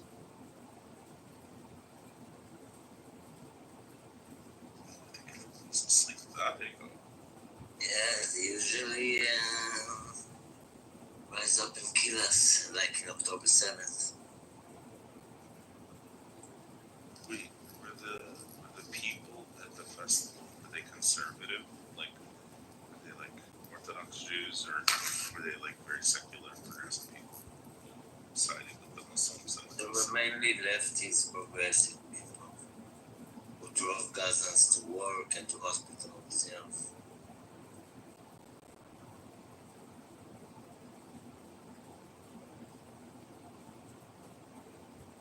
But I agree, you're right, man. Yeah, makes sense.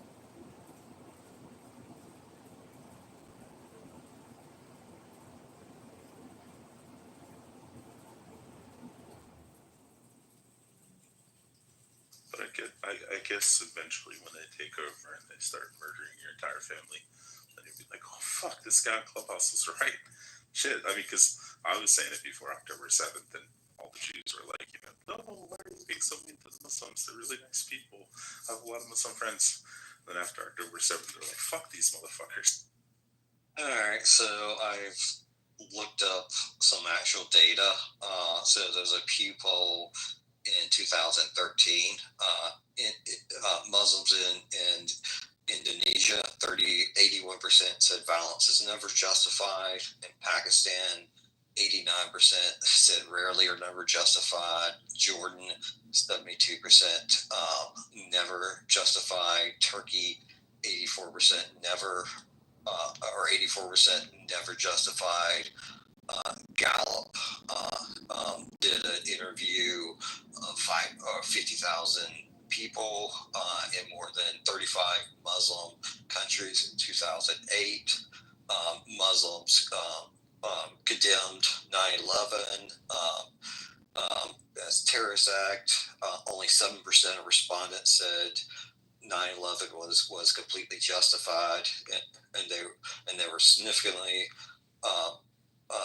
Yale also did a study, so I'm not like none of the public data surveying is pointing.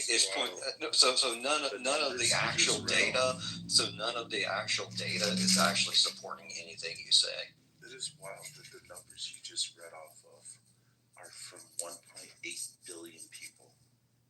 Think about that. Even if it's just 1% or 10%, so let's say it's 10%. Holy shit. Again, you've vastly misstated what you said, and you said there's a Pew poll. You said there was a Pew poll, and you said there's a Pew poll that said a vast majority. I didn't say Pew poll. I said Pew poll. That's what I just said. You said pupil, like a pupil. All right. Well, why don't you put some actual data, and then we can actually have. I mean, it's going to be hard to have a intelligent conversation with you, but the data you cited was fictitious. No, I said Euro Maestro had read off the numbers from the people. It's probably a different one. And it says what percentage of the population of these countries, and you had a breakdown of which ones, the percentage of those people say that it's justified for terrorist attacks. According to a survey I'm looking at, 60 of Palestinians support. Your phone's doing that thing again, Norman. It keeps cutting out. You hear me, Norman? Oh, Brent ran away like a fucking cuck. For me? No, Brent ran away like a cuck. I said, no, your phone was cutting out, buddy. It's almost like you keep muting.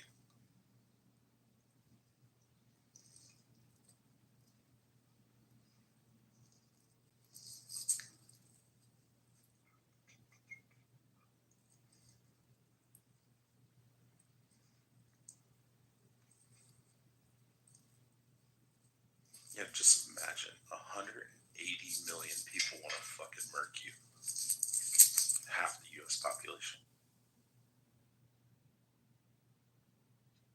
Actually, the number is even much bigger. Which the radical people wants to kill, even in their own Muslim societies, because they declare they are not even Muslims, which is crazy. So it really is about, in my opinion, it is about looking for any kind of minority, and especially a minority who has a flourish life, so a well-developed life. And those are the most targeted people, or groups of minorities. But at the end, it is going about minorities, if you ask me. You see it in Africa. Look at the numbers which were killed over the last 2 years in Africa of minorities. One minorities are Christians. It's unbelievable, it's crazy. So maybe, I don't know, it's just an idea which right now comes into my mind. How about if the minorities will be able to get together and fight together? Maybe this could be a help, I don't know. I'm just getting this idea based on the political opponents. When smaller groups in politics wants to get, I miss the word. Like the political minority, you mean? I was looking for another word, not really minorities. When you have 3-4 parties and the smaller parties who are the competitors to the bigger parties.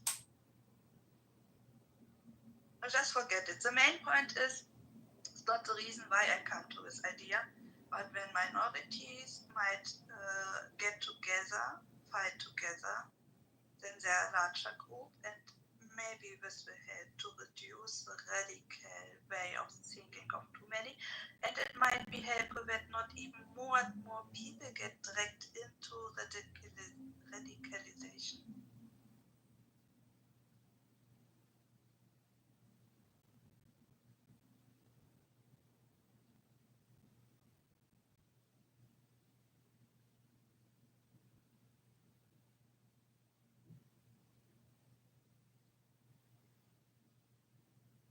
So I know I sound like the boy who's crying wolf, crying that the sky is falling, but I'm not genuinely worried about myself. I mean, I'm 40 years old, but I am worried about my kids, my grandkids, what this country and also the world's going to look like. Seeing how places like France and Germany, and Italy, and Greece, and all these different countries are falling to Muslims because they say, oh, they only make up a small percent of the population. But then when they come into your country and they start having 8 and 10 kids, and then they want to start pushing for Sharia law, and eventually it's going to happen in the U.S. They're going to outpopulate. It may take 50, 100 years, 200 years, whatever. But eventually it's going to get to the point where they're going to go, fuck these Christians, fuck these atheists, fuck these Buddhists, fuck these Hindus, fuck all these spiritual people. Let's kill them all. And that's what they're going to do. And eventually it's going to get to the point where my grandkids, or my kids, hopefully not, are going to be subjugated and murdered because they won't convert to Islam. Or maybe they will. And that's scary.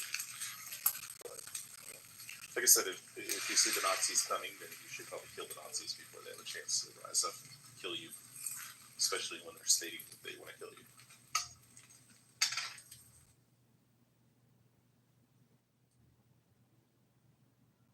Or at least, even if you don't kill them, maybe you should just tell people that, hey, they're going to kill you. Maybe people should be prepared. Actually, when it comes to the ideology of Nazis, they are at a special point starting to look for smaller groups in their own societies too and start to killing them. So if you look at World War II at Hitler, they have also started to kill disabled people in large numbers. And so it was not only about a so-called race or whatever. And here you see they killed homosexuals, they killed gypsies, they killed anybody that they didn't think was, perfect. Yeah, it was really about, and what I was pointing out, and many people are not aware of it, it was not only about people, groups of people who are outside of the communities, like not so-called Germans, whatever it means. They also started to look inside their so-called German communities and pointed out to minority and started to kill them. So, and here you see the true picture, the true ideology behind the neo-Nazi and the Nazi stuff. It is about looking for minorities. It is not so about which kind of minority. It is about minority. And the Jews were a perfect aim because the Jews were fighting for thousands of years because they were minorities. They were, forget it. So they were minorities for so many years, and they were victims as a minority for so many years. They could never do anything right in the view of other people when they thought they are competitors. No, we have to fight the competitors, or whatever kind of ideology was behind it. So Nazi is really about looking for minorities outside their own community and then later on inside their own community. I agree that the Muslims will at first go after ones who are outside their community, which is going to be Jews, Christians, atheists, agnostic, Buddhists, Hindus, Zoroastrians, Baha'i, anybody and everybody, Taoists. But then eventually they will get around to killing the Shias and the Ibadism and all these other different sects of Islam that they consider ruined. And they'll kill all the Muslim hijabis that are like pro-gay rights or pro, like, what you're trying to say, the minority that doesn't believe that you should go kill everybody. And they'll kill them too.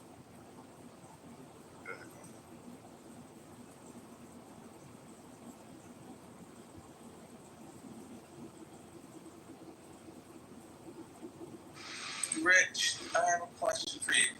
So, speaking about this time machine, going back in time to kill the Nazis, if you could do this, right? It's called a time and relative dimension in space, and it's bigger on the inside. Thank you. See, this is why I love you the most. You understand me fully, Rich, but no. If this, you got your time machine, went back to kill the Nazis, you went back to kill Hitler, etc., and the supporters, then with the state of Israel, would there be a need to even create Israel? Would Israel even exist? Oh, I'm totally fine if the state of Israel doesn't exist. The 6 million Jews don't get, killed, and 77 million other people in Europe and Asia and the United States don't end up dying. I'm totally fine with it. The partition plans predate the Holocaust. But we're just saying for the hypothetical. the hypotheticals were any other countries in the world? No, we're just saying, like, she's using an example. If we were to go back and stop the Nazis, then in this hypothetical, Israel, the state of Israel, never is formed. Sure would. I mean, every state in the world was formed in the 20th century. Israel's not any different. Empires were dissolved, and indigenous people got their own states. From Buenos Aires to Bombay, from Bulgaria to Korea, that's what happened in the 20th century. So of course Israel would be formed as just another country of indigenous people. But wasn't Israel formed in response to the Nazi Holocaust? So not at all. Zionism begins long before that. No, she's just saying, okay, for the sake of the hypothetical, say in this hypothetical, Israel, state of Israel will never be created in the hypothetical. No, she said it wouldn't be created because of the Holocaust wouldn't have happened. Okay. Israel was not created because of the Holocaust. Okay, then I'll ask my question. My question is, if we got a time machine, we can go back and wipe out all the Nazis before they have a chance to kill the Jews and everything's peachy. Said that. Would you trade that off if you can't have a state of Israel? That hypothetical is too foolish. The Holocaust was not the only instance of mass murder of Jews. The Holocaust was the culmination of a series of pogroms that have been going on since the 19th century. The necessity for the state of Israel, like every nation of indigenous people, is mitigated by the lack of a Holocaust in your childish hypothetical, but it's not obviated. Alright, I'm gonna answer your question in the chat. I've only lived in 4 countries, so no, I've never been outside the United States. I've only lived in Hong Kong, Singapore, and the Philippines. And yes, I have traveled.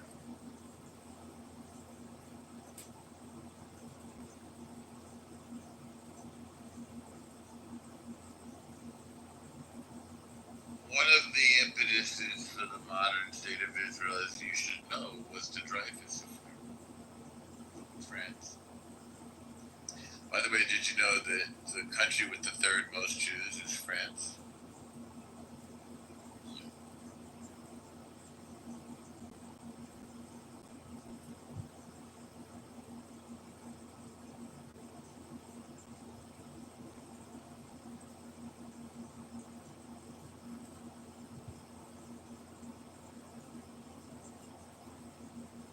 Oh, yeah, sorry. I'm just always on the defensive. It's usually come from Rich's necktie. So Rich, Mad, what is this? Madman in the chat. I don't have my glasses on. He said you wouldn't have to. Hypothetical time machine situation. One person fighting one person. One person entire. So you wouldn't even have to kill all the Nazis, just hit them. Oh yeah, and that was what somebody, Brent the idiot said. But the reason I was using the analogy was that Muslims don't have a head follower, and well, they do, which is Muhammad. But in reality, we don't actually have a time machine. So the second best thing that we can do is to eliminate the people who want to kill us and are clearly stating that they want to fucking kill us. Like, all the Muslims that say, hey, Allahu Akbar, let's kill the Jews and Christians, and the ones who disbelieve in Allah, I think we should probably kill them first.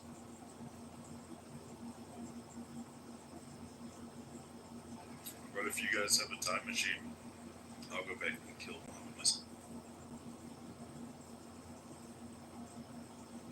Well, if I had a time machine, I want to go back and see how the pyramids were built. And I want to see if Jesus actually walked the earth. Alone say. See, brilliant you are.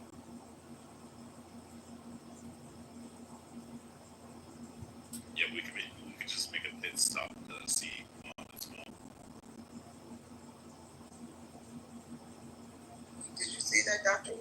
episode where they went back to try to kill Hitler? I don't remember if they were successful, but I remember the episode where they attempted to kill him. I remember the episode. I remember seeing it. I just don't remember if they did it. Yeah.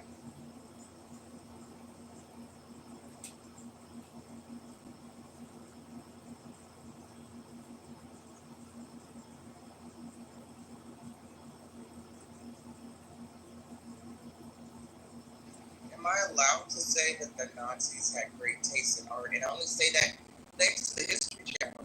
There used to be a time where the History Channel, you turn on the History Channel, there would be Hitler and Nazi programming all day. From the type of art and artifacts that Hitler and the Nazis collected.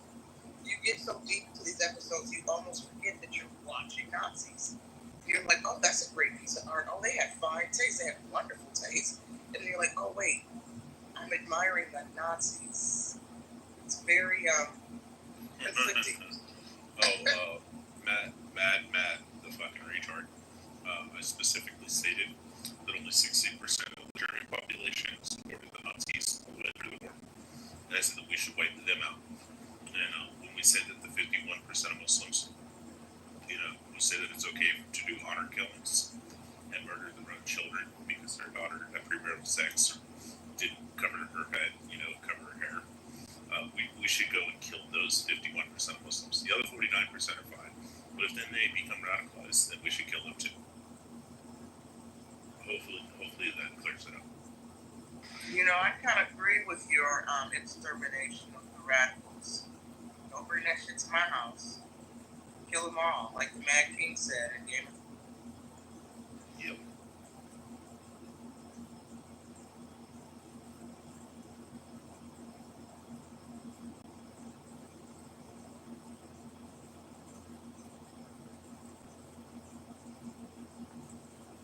So when we have a bigger kind of look at it, I don't know if it works in English too.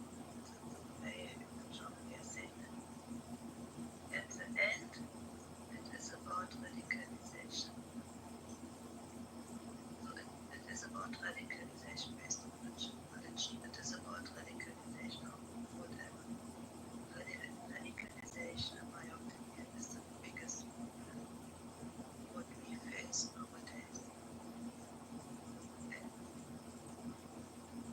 Maybe to look at the same time as we focus on the problems with the radicalized people from Islam also to look at what can we do in general about radicalization. So in case just in fiction,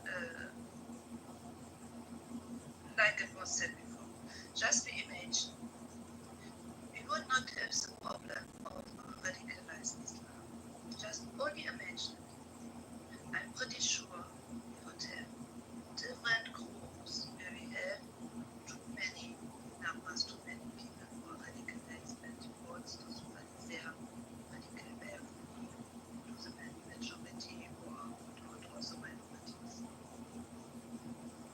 So when the way of radicalization is not working anymore, when the majority of people might also focus on stopping radicalization in general, I guess it would stop many, many problems in our society.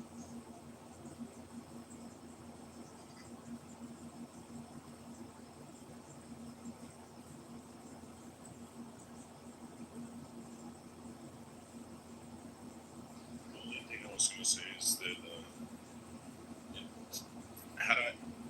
prior to studying like the Quran, Hadith, and the Tafsirs, I would probably be of the mind of like stating, "Hey, I don't believe we should like wipe out all Muslims and shit, because I don't think they're all extremists. I think it's a lot of misunderstanding, and these are like tropes. They're things that people just say about the Muslims, and they're probably incorrect." But then when I actually studied their religion, I was like, "Oh fuck, they're literally like fucking Nazis. They're like demon Nazis who want to wipe out everybody who's not a Muslim." And once I realized that, I was like, okay, now we just need to wipe them out, because if we don't, they're going to end up wiping us out.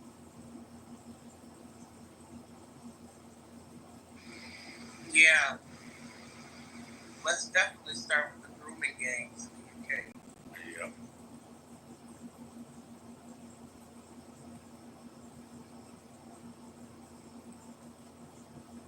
Go off. So you're Israeli. You've had a lot of experience with Muslims. If you're there, how much better do you think the world would be, and how much safer would it be without Muslims? Well, it's hard to answer that kind of question because without Islam. Yeah, without Islam, the world would be a better place. No doubt. Without the RGC, without Hamas, without Hezbollah, without ISIS. And basically, I don't know. I don't believe in moderate Islam. I agree. Okay, I have a question. What do you think the leaders of Muslim groups, when they would not have the religion, was radical intolerance, radicalizing people, treating people when they're not following their ideas? Do you really think that they would not look for another reason on which they could base their belief and spreading it with different kind of beliefs or not using Islam as something else? I am a bit careful thinking that the religion might not exist. Most people, intolerant and radicalized people, will exist. We will have them always among our population on Earth. So we will face people who just want to gain power about others, or want to gain power in the way of money or whatever. We will face people who just want to gain power, whatever reasons they have, whatever aims they have. And to try to find a way for reducing their power, they might not be able to spread their ideas that much, so that many people are following their ideas, and then too many people have to suffer of their suppression. So, you're saying if they weren't Muslims, would they still be terrorists? Yes, I'm convinced of that. You off. Go ahead. Sorry, what was the question? To what? Oh, say it's easy. If the Islam didn't exist, do you think those same Muslim leaders and Muslim terrorists would still be committing like terrorist acts? Just not as in the name of Islam, of course. Please committing the same. I am not saying the same. I said in general, we would still face people who want to gain. So the context is slightly changing when you use the same.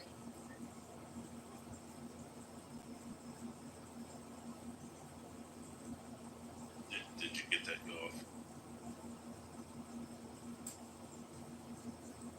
Yeah, but still, context or wrong context. Look, I'm not an expert, so I can't speak as an expert. But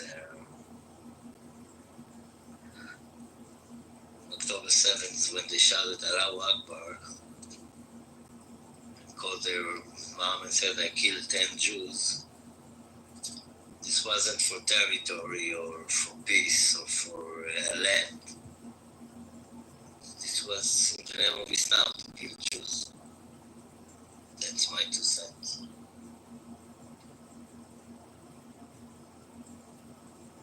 I agree.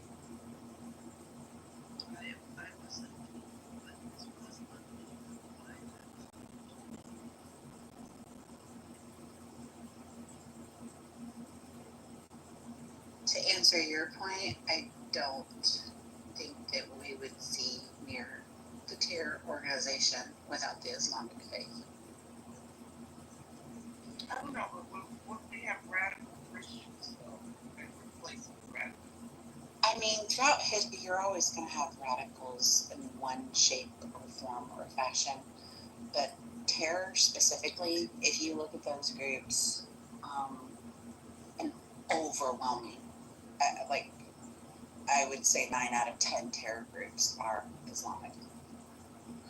I mean, the thing of it is, when you start talking about people's fundamental faith, something that they're willing to die for, something that is bred into them from birth throughout their whole life, they develop a cognitive dissonance, and that's just not something that's easy to overcome. And I think that's why the terror groups are what they are. I mean, caliphate it's a real thing in the Islamic religion, unfortunately, and they do think that they're better than everybody, and they're not interested in coexisting with people. They're interested in dominating and taking over. You can see that just even from early on in their history, right after the Islamic faith kind of developed. Yes, that was religion. Yes, this was the last of the majority religions in this area, and they were fighting for continuing. No, okay, I did it another time. Just imagine we would not have any kind of religion, or something like a religion on our ground. It would never have been existed. Just imagine. Would you really think that we still would not face the problem that people would find any kind of reason for radicalizing themselves and trying to drag other people in their paths and then to suppress the next one? I do, like I said, in many ways, you see radicalization where, different religious groups, different ethnic groups have radical concepts, and you're going to have strife. I just don't think that we would see it to the same magnitude.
Madman, I'm reading your comment. You said, my point is the war being disseminated for Muslims not engage with the idea to kill everyone else.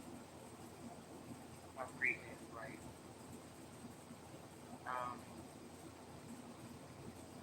Don't radical Muslims want to kill everyone who's not Muslim? They want to implement Sharia law everywhere. Look what's happening over there in the UK. They importing Muslims like water. They're all living on the dole and creating rumor gangs. White Christian Europeans being arrested and jailed and fined for speaking out about it and fighting back. I think I even read something about in Texas they were trying to create a Sharia law town. Now we've got to nip that shit in the bud before it spreads here like wildfire.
Armro. Yeah, African slaves couldn't do much before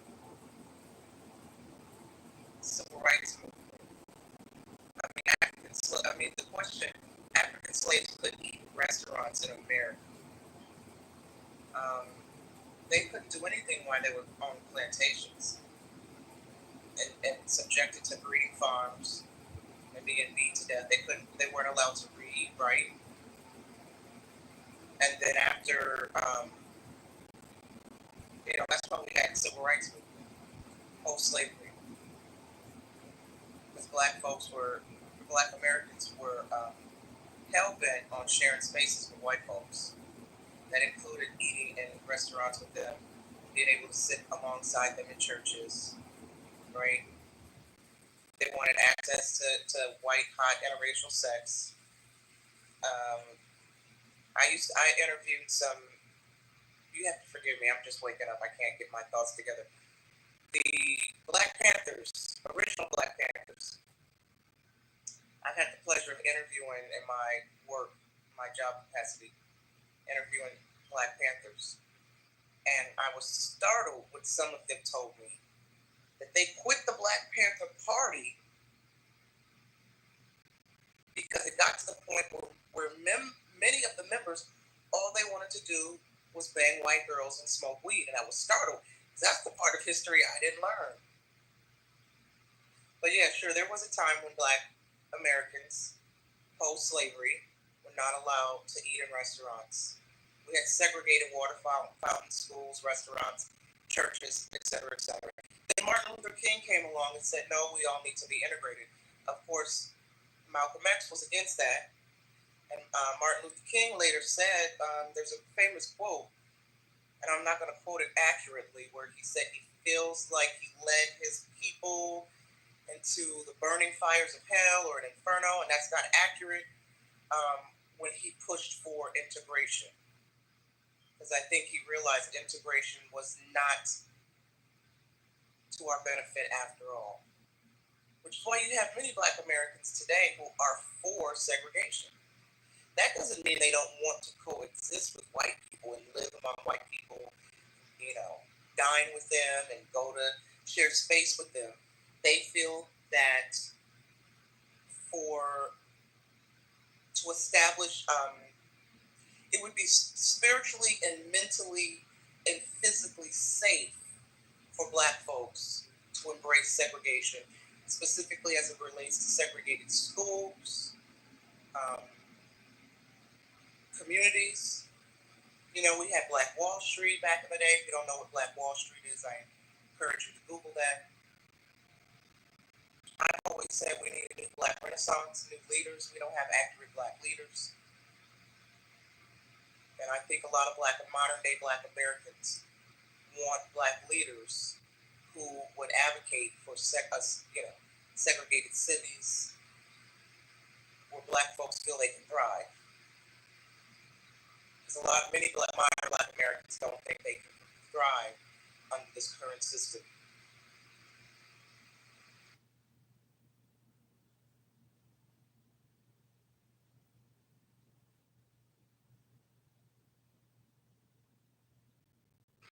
You say in the chat, Black African American, not Black American. What is the difference? Again, I just woke up. I'm trying to process Black African American, not Black American. What's the difference?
Amro, in the chat, are you saying that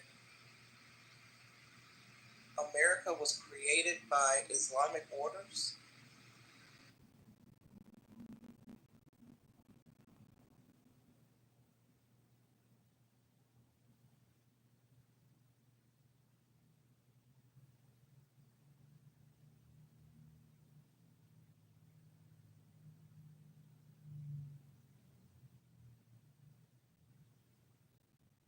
Oh, okay, gotcha. I see.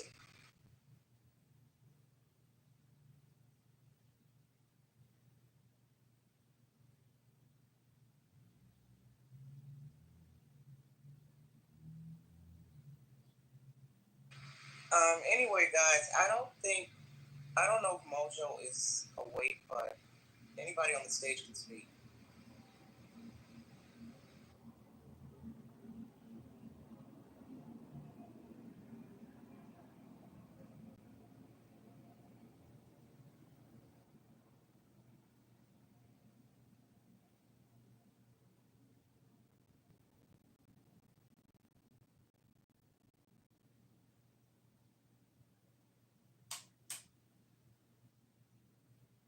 Yo, Matt, did you want to say something? Hey, thanks for having me, guys. Well, first of all, it's a very tough conversation, really, and I come from a completely different culture. English is not even my first language, so first of all, my English is not coming. Where are you from? All right, I'm from Brazil. Oh, okay. Yeah, tô bem. But yeah, it's tough. Are you Catholic or Christian or atheist, agnostic, Muslim? No, how do you say spiritual? There's so you're like a spiritualist person. Yeah, pretty much. Do you reject Muhammad as a prophet, or? I don't really play by those rules. I don't really carry any book under my arms, you know. So I think that you would reject his words, and I mean, if you don't consider him like a prophet, or you don't adhere to his religious beliefs, then would you say that you reject him as a prophet? Yeah, Yeah, you could say so, but I wouldn't Yeah, but I wouldn't go mad at anyone who believes otherwise. Yeah, That's the point. what was my question? Just simple question was, hey, do you believe Muhammad was a prophet from God? Though. No. There you go. That's it.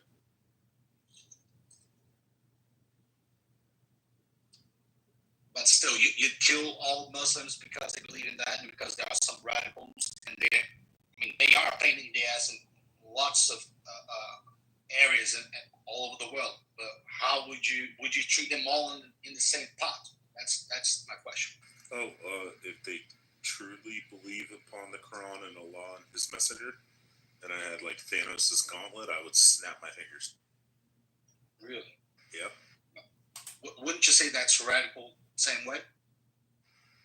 To wipe out a bunch of Savadis, demons who want to murder the entire world? That's you labeling an entire group. Do you think the entire group thinks like that? Yes, if they truly believe in Islam, yeah. Go ahead, Fish. I was just gonna say. I knew you were.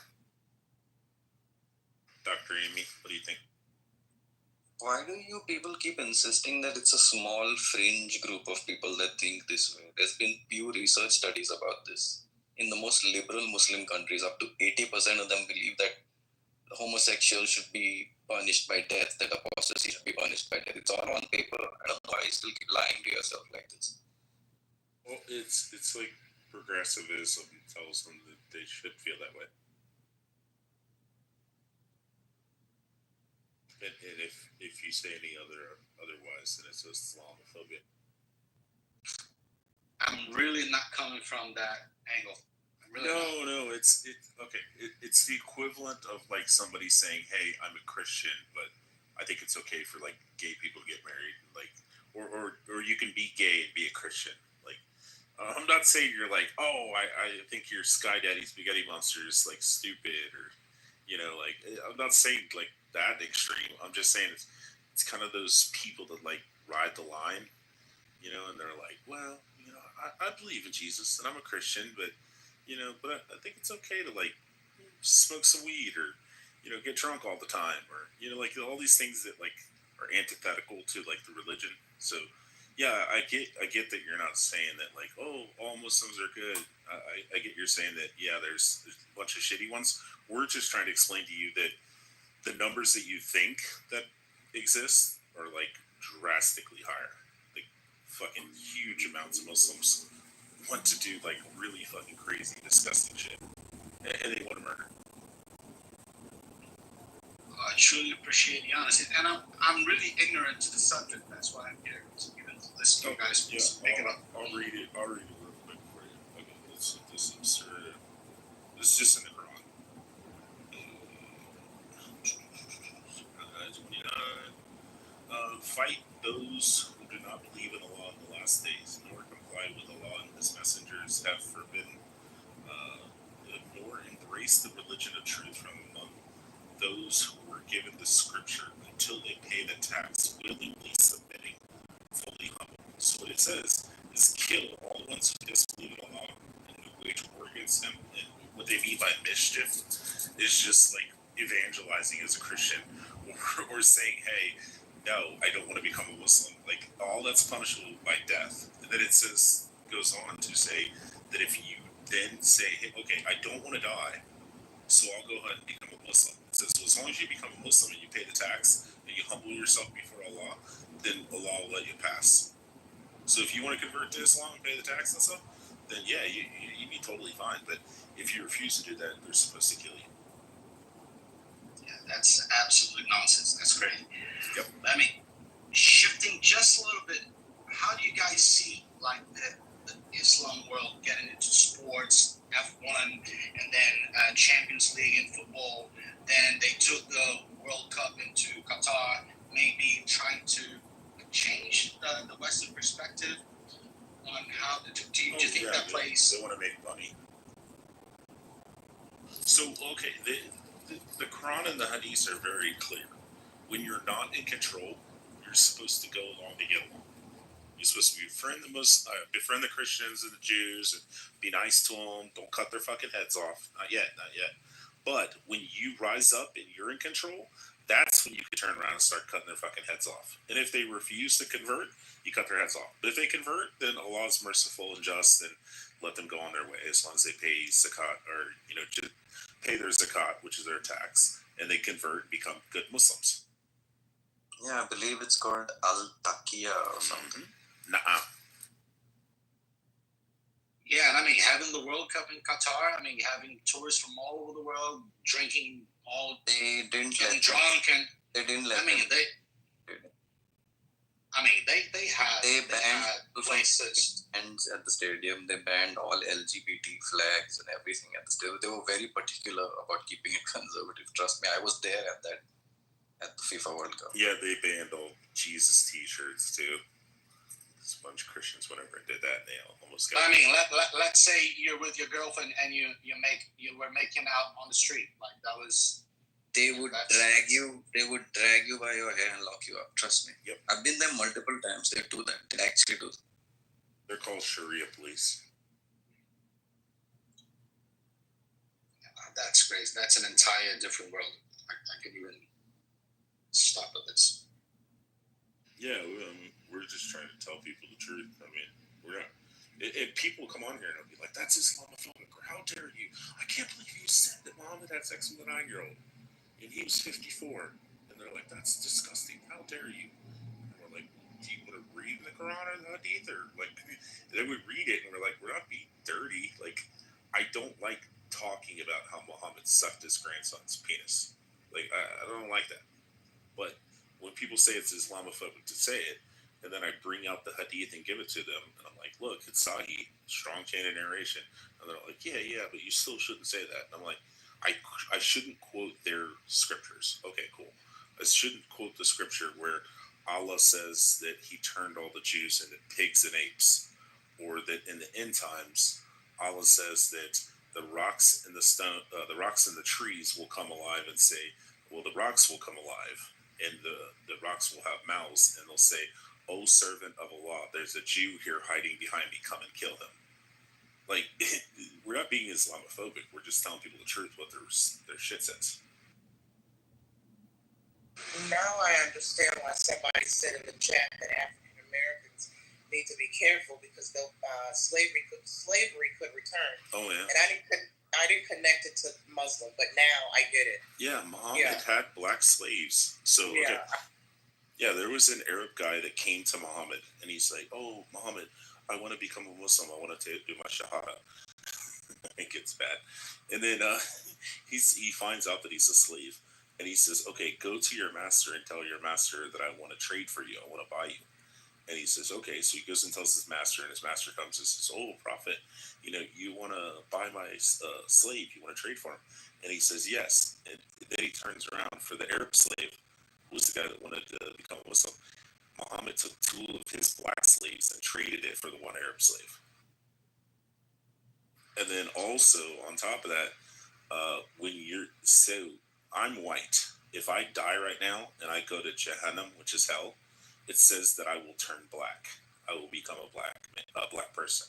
Wow. If you, Nai, as a black person, you die and you go to heaven, you become white.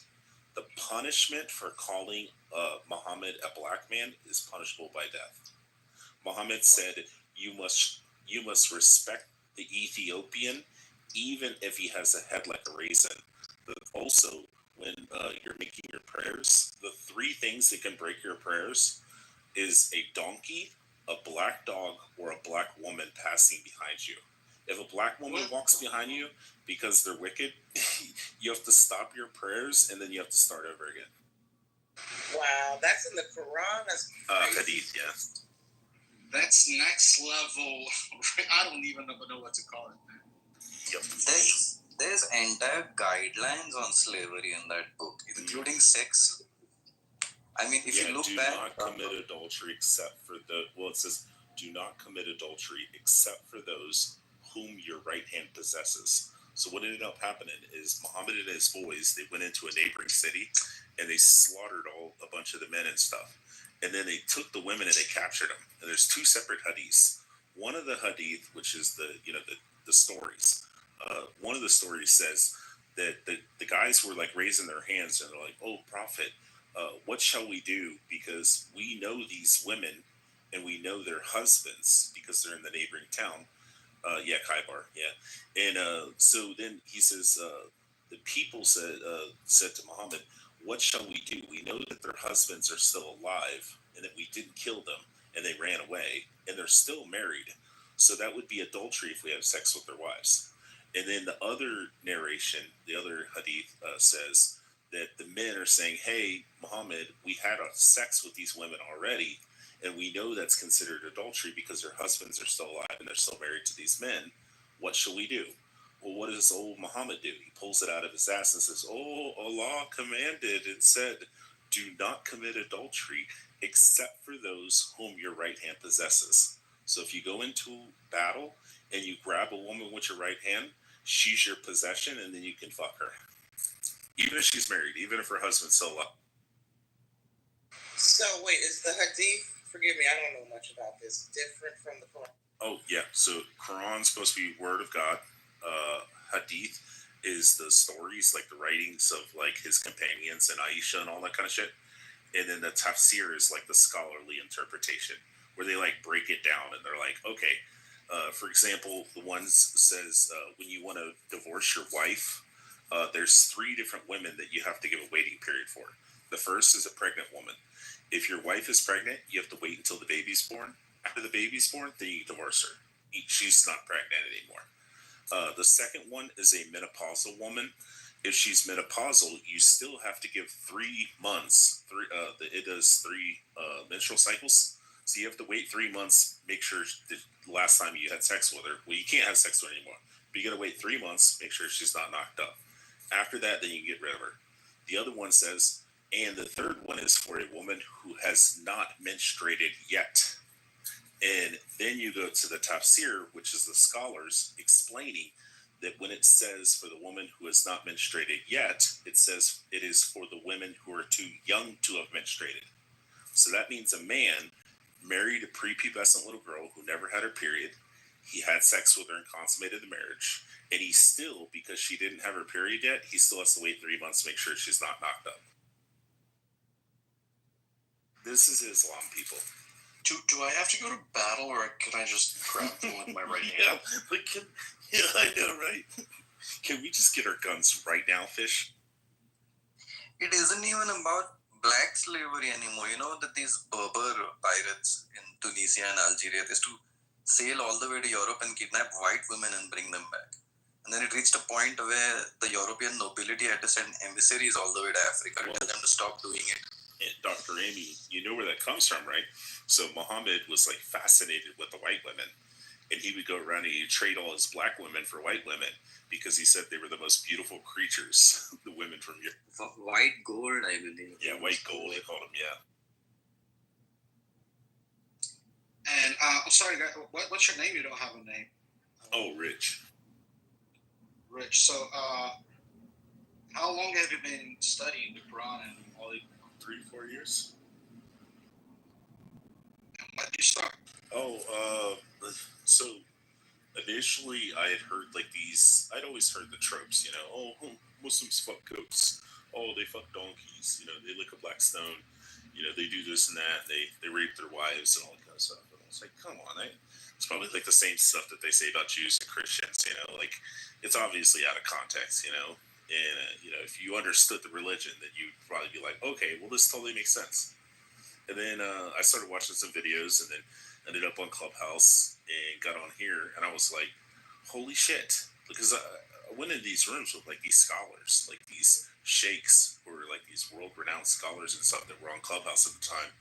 And these, like, Christian apologist guys, you know, evangelical Christians who had studied, you know, Islam for like 20, 30 years and shit. Some of them were like prior Muslims, or now they're atheists or agnostic or whatever, you know, or now they're Christians.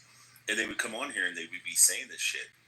And you would expect the sheikh to be like explaining it, breaking it down, and be like, oh, okay, well, when it says the 3 golden bears attack these young boys, in actuality, And the Hebrew word for that, young boys, just means unwed men. So, like, they're probably like 18-year-old assholes that got ate by bears. And you'd be like, okay, well, that makes sense. You know, that's not like little 10-year-olds that came out of the woods and, like, ate them.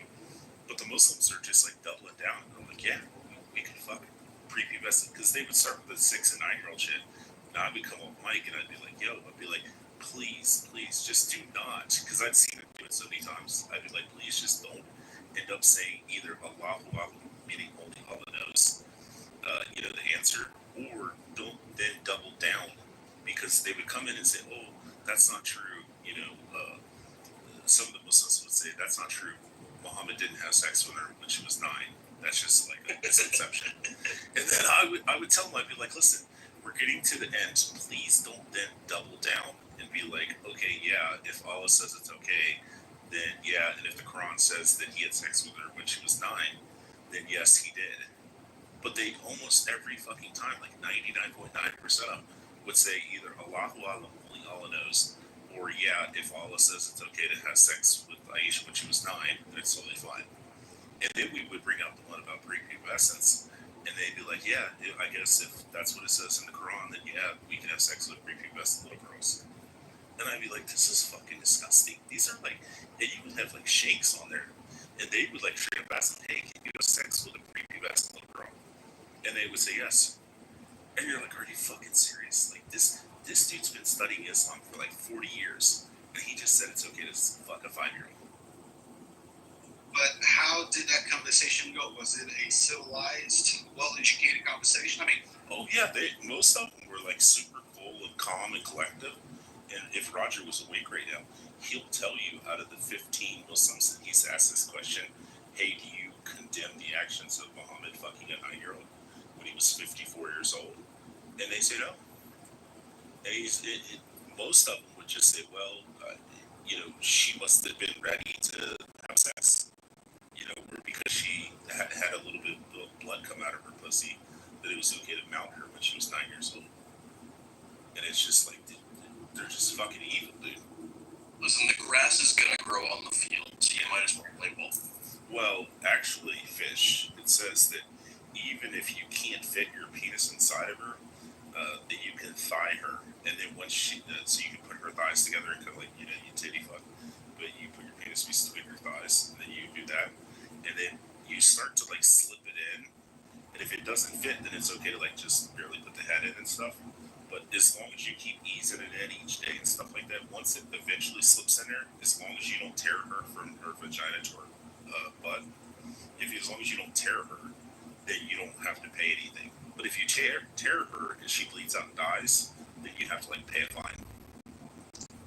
Pay a fine? What the fuck? Yeah, not punishable. I mean, it's pretty cheap though, right? I can probably afford it. Yeah, I mean, you're buying a 6-year-old, dude. Listen, he married her when she was 6, but he waited until she was 8 years and 7 months for the sex. That's very respectable. I got it. I got it. Audience, because I know he's a disrespectful, disingenuous piece of shit. Brent. And it says, and if a man has sexual relations with a man, they're to be put to death. That is only done during the time of the temple existing. That is only applicable to Israelites, to Jews. Let's see the other one. If a man rapes a virgin who is not pledged to be married, he must marry her and not divorce her. So if a man rapes a woman, so what does it mean in the context of rapes a woman? Raping, in the context of the scripture in Hebrew, is talking specifically about someone who is giving away their virginity because the father is the one who controls the virginity of the daughter. That's why the family gets the dowry. You could also bring up the scripture in Leviticus where it talks about, in Leviticus where it talks about that if a woman cries out, then the man is to be put to death. If the woman does not cry out, then they're to be married. So it's a shotgun wedding, is what it's talking about. It says if the woman's raped, then you put the guy to death. It says if she doesn't cry out, which means it's consensual sex and they're like hiding out in the grass, like knocking bottoms and shit, then those two people are forced to be married, and the man has to end up paying the dowry to the family. And then there's also the one where it talks about stealing a wife away from her husband who's already betrothed to the man. Those two are both put to death. So yeah. So what's your point, Britt? It sounds like a book written from a psychiatric ward. Oh yeah, Islam is disgusting.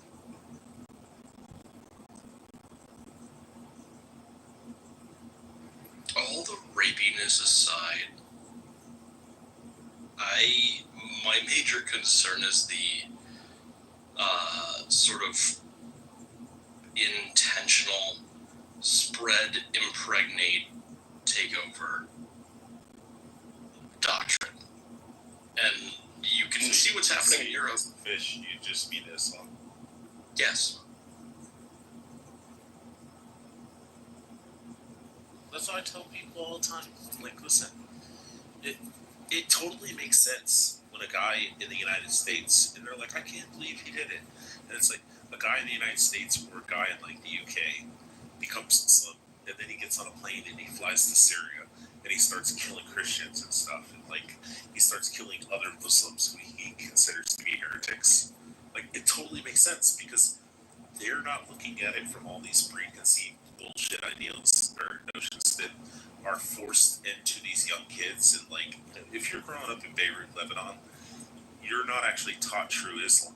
You know, your grandma is telling you, or your father is telling you, well, it technically means that, but we don't actually do that, or actually this isn't what it actually means. And they'll like change shit, and the kids grow up and they're like, oh, it's not that bad. But like, if you just look at it objectively and you sit down and you read the fucking book, you'd be like, oh shit, and you become a Muslim. You'd be like, oh shit, I should be fighting for ISIS. I should start the war right now and build a caliphate, because that's what Allah wants. We should kill all the disbelievers. And it totally makes sense why a dude from like fucking, you know, New York or fucking Ohio will get on a plane and fly to fucking Syria and start killing people. Young white kid. Because he opened up the book and realized, oh shit, if I'm gonna serve Allah perfectly, then I should be killing all the disbelievers. Or why, you know, Islamic refugees would move into London and take over entire neighborhoods and then try and impose Sharia law on that neighborhood. And, you know, you've got these kids running the streets, like assaulting people. I mean, talk to people that live in those neighborhoods or near those neighborhoods. It's not good. It's like a cancerous spreading ideology that wants to take over the fucking world, and it's terrifying. I haven't been Muslim.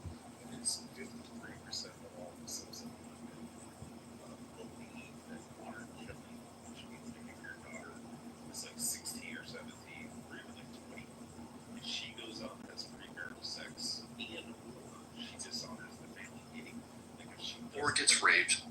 Yeah, or gets raped. Yeah, that's also considered. If she gets raped, if she doesn't have premarital sex, if she doesn't even wear her head covering, her headscarf on top of her head, that brings dishonor to the family can be considered. 53% of Muslims in London say that that should be acceptable for the father to pull out a knife and cut his fucking daughter's head off. And 71% believe that Sharia law should be the law of the land of London, which Sharia law includes like all kinds of fucking horrific shit. Horrific. Yeah, like all the shit you see in Saudi Arabia where they like pull people in for like holding hands in public and shit, and they're like, "Oh, are you guys married?" And they're like, "No, we're just boyfriend and girlfriend." They're like off with their fucking heads. Like, this is what the Muslims want in London. Real progressive.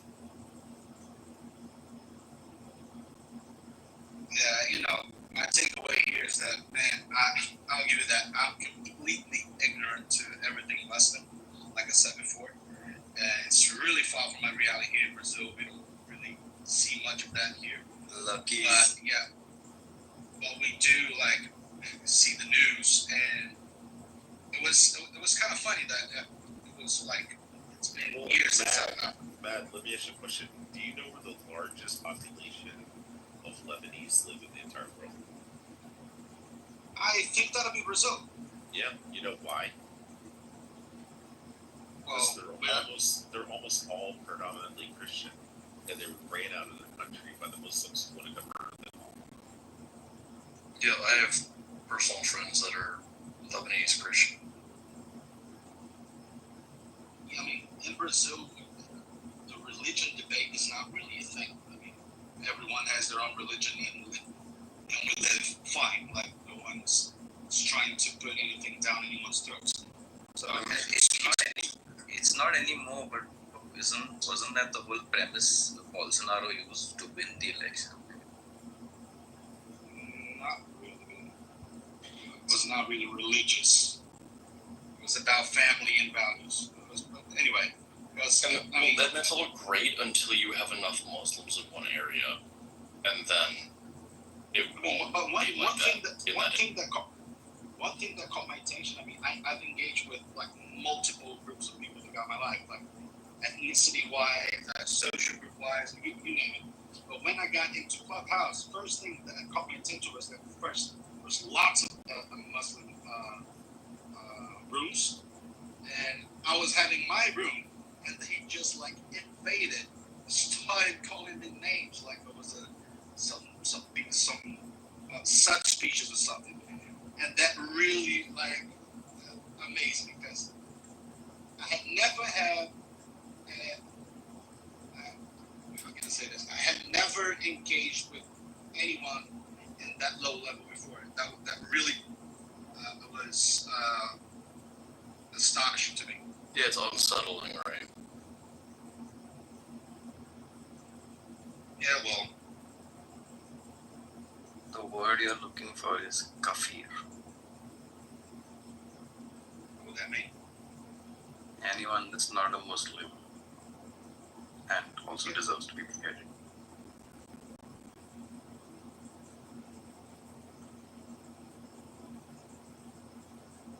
Yeah, anyway, I think it's just sad. Like,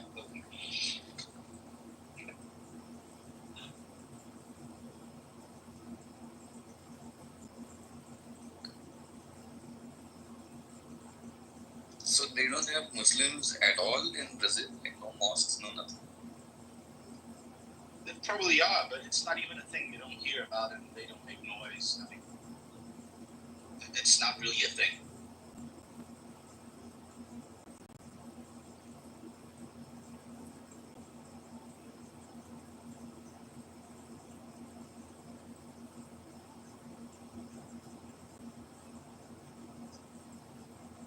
Yeah, so Matt, if you really want to like delve into this shit and learn more about it, there's a really good YouTuber guy named Sam Shogun, and he usually debates Muslims online, and he puts up these like 10-minute clips.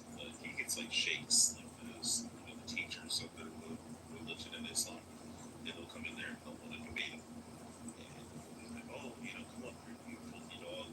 He gets him up on stage and he starts asking questions, and some of the shit that they concede to, and they say that, yeah, that's true, it's just fucking abhorrent. I mean, we had this piece of shit in here earlier that was telling Mojo, hey, say something bad about my prophet, and I'll cut your fucking head off. He said, Roger, Roger, do you want me to cut your head off or your dick off? And Roger was being smart ass and said, are you gonna cut it long ways or, or which way are you gonna cut it and shit? And he was like, tell him straight up, like, I wanna fucking kill you. So the Muslims are. This fucking British guy was in here talking about, oh, my parents live next to me, he's really nice to me, Pakistanis.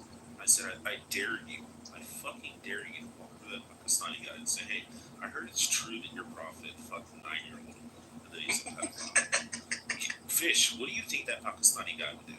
Just tell me. He would probably be irate and angry and possibly violent, but it's really hard to say because, or just like total denial and like hide. Okay, if you walked up to the average Muslim and said Muhammad is a pedophile, Muhammad is a piece of shit, Well, you can't even draw a picture of him, bro. Yeah, that's what I'm saying. Like, you say that to the average Muslim, and they will walk in their house and grab a fucking butcher knife and come out and cut your fucking head off the middle of the street. Because that is what is commanded of Muslims in their religion. If you insult the Prophet, it is punishable by death. But do you think younger generations they react exactly the same way? Like there's no change at all across generations? I would say that the majority of young Muslims, especially when they move to the Western world, hopefully will leave Islam, either because they get their heart convicted and they realize that Islam's fucking disgusting and abhorrent, and they hear all this kind of shit. And now, I don't want them to take my word for it.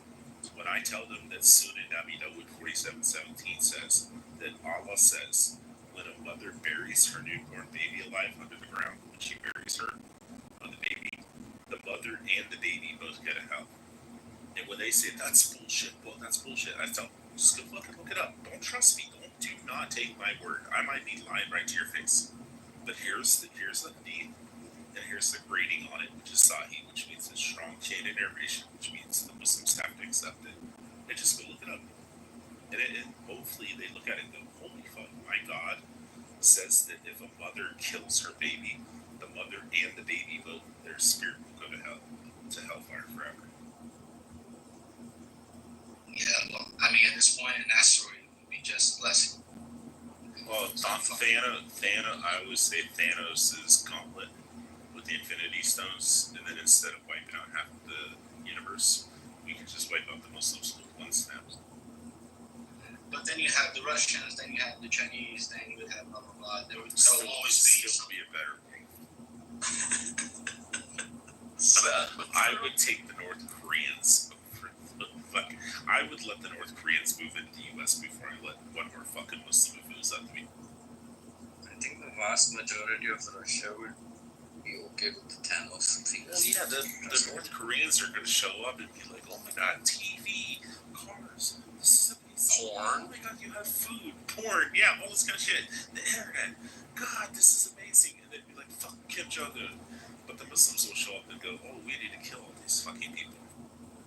Yeah, the only reason North Koreans do anything is because they fear for their family. Yeah. Well, okay. Rich, can you share that sound I hear in chat? Oh, Sam Shamoon, yeah.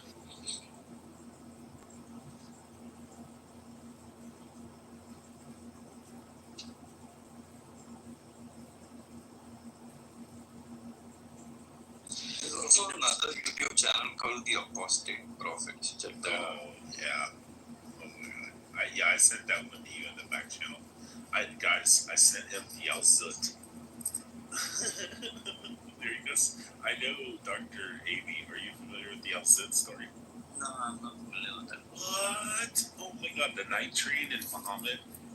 So Muhammad goes with his companion, he goes out into the desert, and he tells his companion, he says, stand here, and then he draws a line, which is probably a circle, and he draws a line, and he says, do not cross this line, or you shall surely die. And the companion says, okay. And then it says that Muhammad went a stone's throw away, distance, and he walked out there, and then these 9 Al-Zut men, which were these tall, lengthy, muscular, lanky black guys, were actually North Indians, like Pakistanis. And these black guys walk up, and they're described as having these giant, huge dicks that never weaken. And then it says that the Al-Zut men then mounted Muhammad, and they rode him all night. And he was crying out and screaming and shit. Yeah, this is wild. And then it says the Al-Zut stopped riding Muhammad, and then they went over to the companion, and they were trying to reach past the line and grab him, so that he sat down to come protect his butt. And then they went back over and they rode Muhammad all night until the morning. And then the Al-Zut got up and got their clothes on, and then they left. And then Muhammad crawled over to his companion and laid his head on his waist, on his lap, and sat there and talked about how he was sore from being ridden all night. So they had Viagra way back then. Yeah, they call it the night train.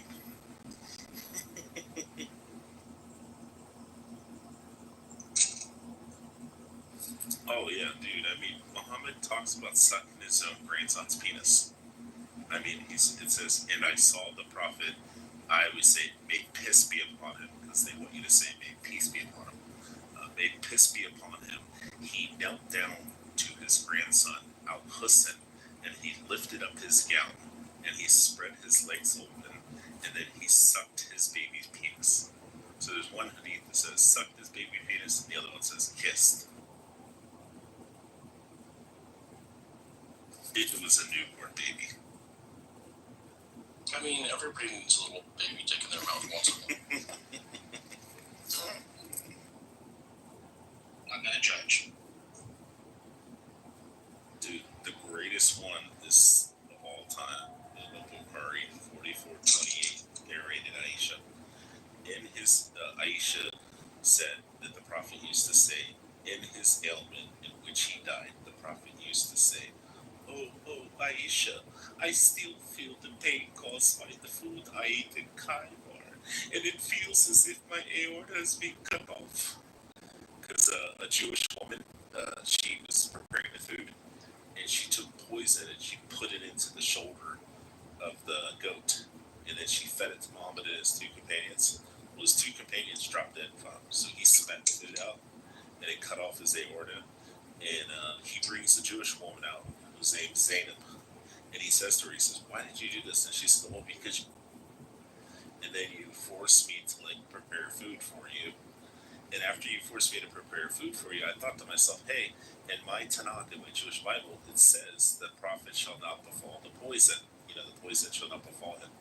So she says, okay, well, I'm going to test this. I'll put the poison in there. And if he's really a prophet, then he'll eat it and he'll be fine. Well, he eats it, he's not fine. So he's not a fucking prophet. And then he has her killed. And then, and then I guess for the next 5 years, Muhammad ended up surviving, but they had to carry him around because he was like a fucking gimp. And he would just sit there crying about how much pain he was in for the rest of his life for the next 5 years. And people were like, see, that means that he didn't die from the poison. That means he's really a prophet.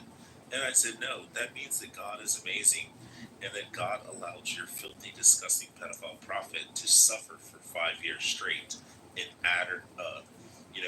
immense agony and suffering for 5 years. Poor fucking goat. I knew you were going to say something stupid. Yeah, I don't know. I just have a really hard time believing that people with an actual brain will read such graphical, misogynist, and like literal, like obscenities like that, and think that that's somewhat sacred. I don't know, man. I'll read more into that stuff. I'll try to educate myself because it's. Fish, how many times have you seen Muslims read it and then go, Allahu Alam, tell me all of it? Usually every time. It's like they have Stockholm syndrome, Matt. You know, like when you're kidnapped and then you're like, oh, he was really nice to me. And yeah, he raped me, but he raped me because he loves me. I always kind of wonder about that with like the women. I feel like that's exactly how it goes.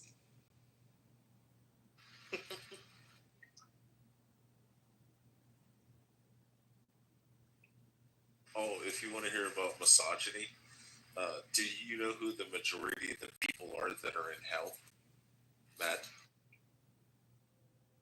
Tell me about it. It's probably those filthy women. Yeah, it's women, because it says that women make up the majority, because it says Muhammad looked into, he was brought down to hell, and he looked upon hell, and he seen that it was almost all women, it's majority women. And the reason that Allah says that it's majority women is because women are deficient in mind and they're emotional, so it causes them to go to hell. Do they all become black too? Yep. So if you're white, you go to Jahannam, your face turns black. If you're black and you go to Jannah, which is heaven, your face turns white. Makes no fucking sense. Okay. Well, I mean, women don't drive so well all the time, but I don't think they should go to hell. No. Oh, the best one is when the woman shows up to Aisha, Muhammad's little honeypot, I call her. You know, the 9-year-old that Muhammad fucked when he was 54, his wife, and which is fucking disgusting. 8 years, 7 months, by the way. Yeah, 8 years, 7 months. Yeah, the way they do their calendars. That's precise. Yeah, so Aisha's sitting there and she sees this woman show up, and a woman comes to her and she says, "Oh, Aisha, please speak to the prophet because my husband is beating the shit out of me." She didn't say beating the shit out, but she said, "My husband is beating me." And Aisha said she looked at the woman and she seen her arm, and her arm was the same color, or it was darker than the green dress that she was wearing. It's like he was really beating the shit out of her, black and blue. And Aisha goes to Muhammad, and she's like, Muhammad, you have to help. You know, this woman's being beaten by her husband. And Muhammad pretty much tells her, hey, it's his wife. He can do whatever he wants, Allah says. And if he wants to beat her, as long as he doesn't kill her and shit, it's totally fine. Yeah, he's an amazing guy.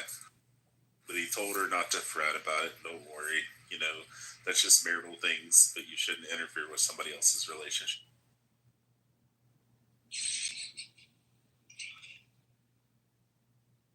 So what about you, Rich? Do you have? Are you a religious guy? I'm ethnically Jewish, so I was born a Jew, and I'm religiously Christian. So a Messianic Jew. Or as I like to say, a messy Jew. Messy Jew. Nice. I was born a goldfish. I'm religiously a killer whale. I thought you were a koi fish. Oh, that's the technical term. Yeah.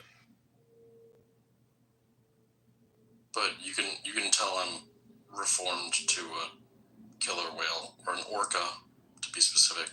You can tell by my BB. Wait, watch this. Look how stupid fucking Brent is. Watch this. He says 88% of British Muslims were opposed to the bombings. He's talking about a specific bombing. Okay, so that means that 12%. So if we scale that out to, say, 1.8 billion Muslims, how many is that? And that's the 12% that admit it. Oh, yeah, because the rest of them are like, oh, I don't know if I should say that it's okay for us to bomb shit, you know, like innocent people. You probably shouldn't say that out loud. Probably keep that one for home, you know. Like the 12% that answered yes to it are the same people that be like, yeah, I just fucked my wife, you know. like, hey, smell my finger.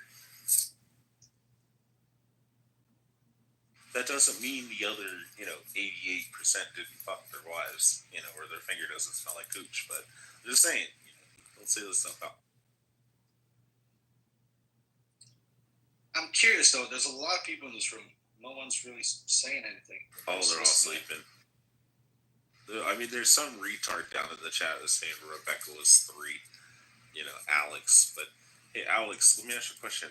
Do you realize that Rebecca was carrying 35-pound jugs of water and carrying them out to feed the animals, to give them water? Do you realize that Rebecca, who was supposedly 3 years old in your bullshit narrative, because you're fucking retarded and you don't read scripture, do you realize that Rebecca in that scriptures was sitting and talking with her mother about marrying him? She was talking about, oh, should I marry him, Mom? And the mom's like, only if God wills. And then she's like, okay, I'm going to go back to my tending to my duties, and I'm going to get 35-pound jugs of water and go carry it to feed the animals. What kind of 3-year-olds are doing that, Alex? So they have this narrative because there was 2 kings, and they'd say, oh, well, this is the same king, obviously, and he ruled twice. And since she was born during the first king, and then it mentions it 3 years later, that obviously she's 3 years old. And it's like, no, these are 2 separate kings who have the same name. And they make this like bullshit that she was 3 years old in the Bible. Listen, I've seen some pretty jacked 3-year-olds before. Yeah, carrying 35-pound jugs of water. Hey, I did see my daughter when she was like 5 or 6. She picked up an entire, like, one of those big 1-gallon pickle jars. That's got to at least weigh like 8 pounds. That's 8 pounds for water. Plus the. It might be 9 with the glass. Yeah, with the glass. That's what I'm saying, like 9 or 10 pounds. But it sure as fuck wasn't 35 pounds. And she wasn't 3 years old. Alex, you are a retard.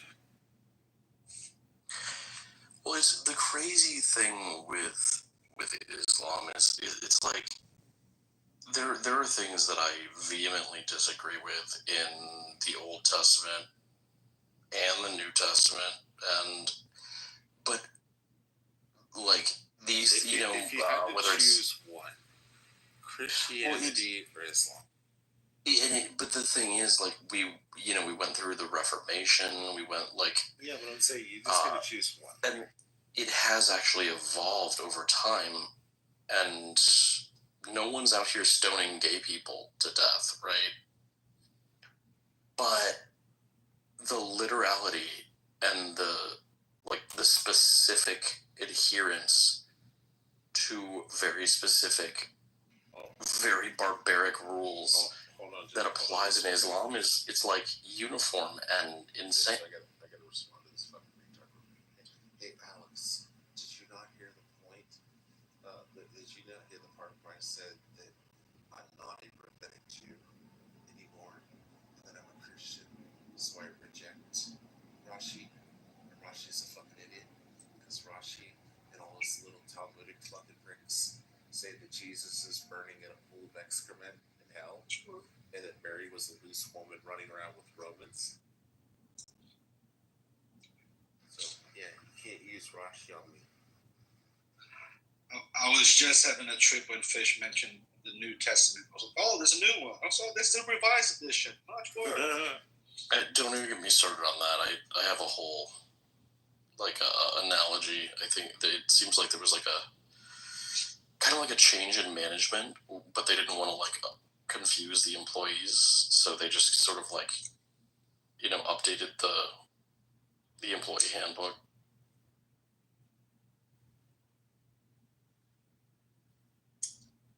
Who's the woman that came off mic just a minute? Was it Mel? Or was it It was me. Oh, okay. I knew I heard somebody say something. I was going to when he made the comment, you don't see anybody stoning the gays. I was going to say, well, except for Muslims. And also, you can't stone people to death. You can't stone people to death if you don't have the temple. So you would have to have the third temple right now. And then, even then, it has to go through the court system, even amongst the Jews. And then thirdly, it's only applicable to Jews, Israelites. So, if you're an Israelite and you get caught in that, then yeah, you might go before court. They might put you to death if the temple exists. But if you're a Gentile, that doesn't apply. Go fuck all the dudes you want. I mean, you say you can't stone people to death. Have you tried modern weed? Holy shit. Alaskan Thunderfuck was the last time I smoked in like 20. I just want good old fashioned Mexican brick weed. So yeah, I don't smoke. With all the new shit, I'm like, I don't know if I got old or it got way too strong, but that's not for me. Also, Alex, if you go read the Talmud, you can see that they suck baby dicks too. So, but at least I'll give it this. At least with the rabbis, they use a little piece of glass. That's a little glass tube, and they place it on the baby's penis after they circumcise them, and then they suck on it. And the reason being, which is medically proven, that it causes the head of the penis after circumcision to bleed. And it opens up the blood vessels and allows for the blood to pour, which allows for it to heal properly. That's why the rabbis actually do it, and they use a glass tube. Now, maybe 3,000 years ago or 2,500 years ago, they didn't have a glass tube to use, so yeah, they probably did it for that. But at least it doesn't have, like it has in the Hadith in Islam, that Muhammad, for no reason, just comes over, lifts up the baby's gown, spreads his legs open, starts sucking on his baby penis. Like Fish said, sometimes you just have that baby penis. Does that mean bigger dicks? But, like, medically it makes sense to make the penis bleed, you know, because then it opens up the capillaries and stuff like that, and it allows for it to bleed and doesn't get infections. But at least they're explaining it like, hey, we're going to put this glass tube over the baby's dick after we circumcise him. We're going to suck on it and make it bleed. So a little bit of drop of blood comes out so he doesn't get infected. Like, Muhammad's just over here just like hot to wet babies for no reason. Not explain. Like, if Muhammad was like, hey, we circumcised the baby and I came over and I sucked on it to make sure that the blood dribbled out, you know? Like, we'd all be like, okay, that makes sense. But Muhammad also took a young boy and used to go do prayers and go do wudu, you know, the washing before they do their prayers. And he would go and do wudu and wash himself with the little boy. The little boy's like 10 years old. And they would go down and wash themselves, and then they do their prayers. And then he would come back up to the house, and then Aisha said that she used to have to clean the semen stains off of his clothes. Why is he going down to the river with a 10-year-old little boy, washing himself, doing prayers, and then coming back up covered in semen stains? Did he doing something with the kid? I think he was. It was a little boy, too. But remember, Matt, it's religion, peace, and love with everyone, including your children. Oh, hell no. I'm just saying, that's what the Mohammedans are like. So, honest question. How do you go about if you just come across a Muslim family in front? Do you engage? Do you just ignore it? Or do you get hostile with them? What's that? Just wondering. If you come across a Muslim family, what do? Do you engage? Do you just ignore? Do you become hostile with them? Like in real life, you mean? I usually try to cut their throats. Oh, no, I don't. I'm just, it's a joke. I know. Listen. We'll clarify to everybody. Okay, listen. I know you. Listen, Fish. We just got done talking about Muhammad sucking baby dick. We just got done talking about Muhammad jerking off and we're getting his dick sucked by little boys. But that was crossing the line. That was a little dark. But no, I mean, I try to treat them normal and stuff like that. But I'm also going to then, when they say, oh, we're religion and peace, explain to them that they're full of shit. And I'm not going to stand idly by while they evangelize to a group of people and be like, oh, you should become a Muslim. It's really great. I'm going to look at him and be like, hey, let's start naming off all the shit in your religion. Fair enough. Come on, Monica. Come up here and mud shark yourself on stage and help the Muslim. He's already up. Yeah, she's already up here, though. Tell her, come on, Mike. I only say she's a mud shark because she really, really hates black people. And saying that she would be a mud shark, meaning a white woman who hooks up black guys, is really offensive to her. Good morning, Miss Monica. How are you being mean to my friend Rich? Hi, mud shark Monica, because she's racist and she's an ale. A mud shark, you be nice. And why do I feel like I have this conversation of is Monica racist every other day on this app? She is. We just have this conversation It's every day because you had it yesterday too. We had it for 3 hours yesterday. Are you single? I kind of have a thing for racist chick.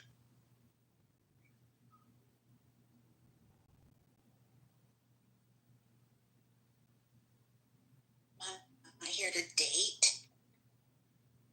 Sorry. She's here to educate masses. Honestly, Fish, she might be a little too old for you. Or young. I don't know which. She's like in her 60s or 70s, so. Rich. She is old as shit. She is not. She is. She's no children. Accurate. 75, 430 pounds with a limp. No, it's true. Don't lie to them, Serendipity. I'm a catch. Oh, I like them puffy. Yeah, exactly. There you go. I take offense to that whole older shit thing, you know. You little young whippersnappers.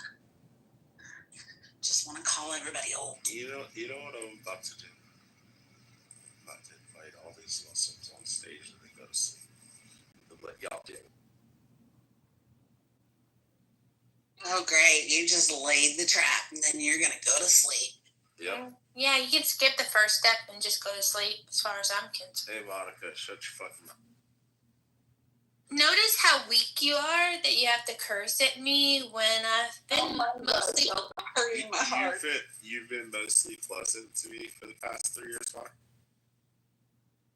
Actually, I've been heroic to you, and you've not appreciated it. Lying demon. You just can't help yourself. You're just a jerk, and it makes people impatient. And you do it deliberately sometimes, probably 80% of the time. Because I've seen you behave yourself when you wish, when it's someone who's asking you to not burn up the room and you like them. You have self-control. Yeah, you just don't exercise it. I don't respect 90% of the people at Chillism. That's the problem. Why And would yet I honor and respect them and be quiet and not crash out? And yet you still go in there and you inflict yourself upon people. Which means there's 10% of the people in there that I like. And they can't tell because you treat them just like you treat the other 90%. 2 o'clock in the morning and I go into Clubhouse and there's 10% of the people there. I get on stage and we sit there and chill out and just have a nice conversation. I doubt that. Yeah, we do. It's like Jacobus, Eric, Butcha sometimes when he's not like pissy. Butcha's kind of moody sometimes. He is. He's mad. He'll like throw random. I don't know that side of Butcha. Yeah, he kind of has like. I was like, well, are you cranky today? Sometimes, but like most of the times he's chill. Like I just random days where he's like. Yeah, like when Kelly tells me, Rich, shut the fuck up. I shut the fuck up because I respect Kelly and I like her. You fear strangely. I respect Mudshark Mock. You said fear weird. Crashes out, I crash out too. Fear Kelly. That's not. No, I said respect. No, I don't think you. Well, I mean, I'm not gonna say you don't respect Kelly, but I also think you fear Kelly. her. I like her. She's nice. Okay. So I was learning about Operation. Your opinion of me doesn't matter to me because it's ill-formed and stupid. It doesn't. So I was learning about Operation Grayskull yesterday. Has anyone else heard of it? Because I tried to talk to people about it and nobody seemed to know what it was. Operation Grayskull, led by the FBI, shut down 4 dark web websites that engaged in child trafficking. Led to 30 or 80 arrests. Hold on, let me get one of the links. Hopefully she gets lost. There Are it any is of in the their chat. names Aisha?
Free at last.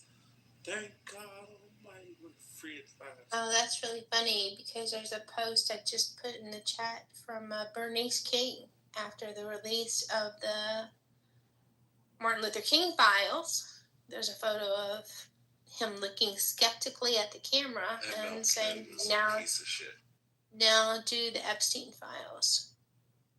Wait, the commie? Yeah, the commie that banged like 70 different chicks behind his wife's back. What did that make Trump then? He's a real piece of shit, and he's the president. Imagine that. Wait, is he like a religious leader and a pastor? He claimed that he's the biggest Christian in the world, but either way. So one's a political position and one's a pastor, Akina. One of them is the leader. If one's worse if they're an adulterer with like 70 side chicks. You know? I think either man, when you're a pastor or the president or the leader. I'm a galaxy right now.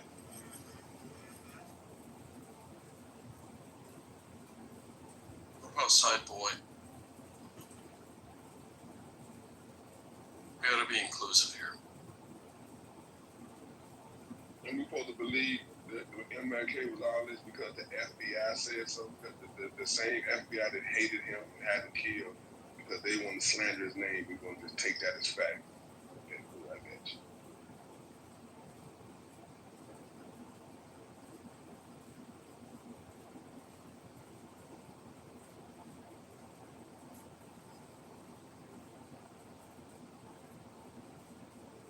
Eventually, that picture goes first. She was really to go sit back on stage. You think I really believe American history the way it was told, Rich? I believe that. Yeah, making sure.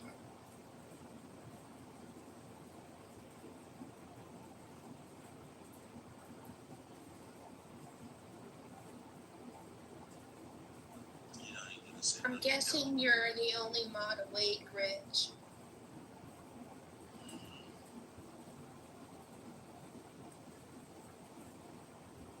She moved herself down. Wow, that was wrong.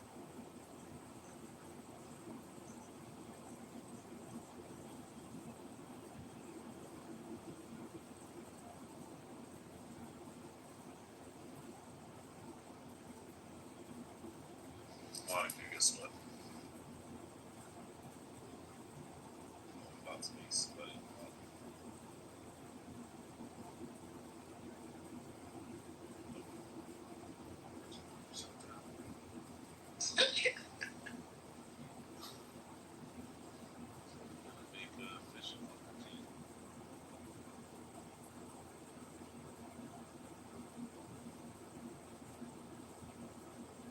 Oh, I feel awkward. You didn't feel awkward when you put a fucking shark fin on or a great white fin on a fucking fish. I identify as an orca.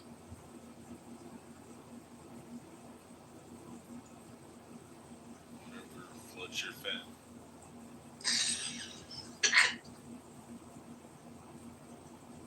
Alright, I really gotta go sleep. It's like 7:30.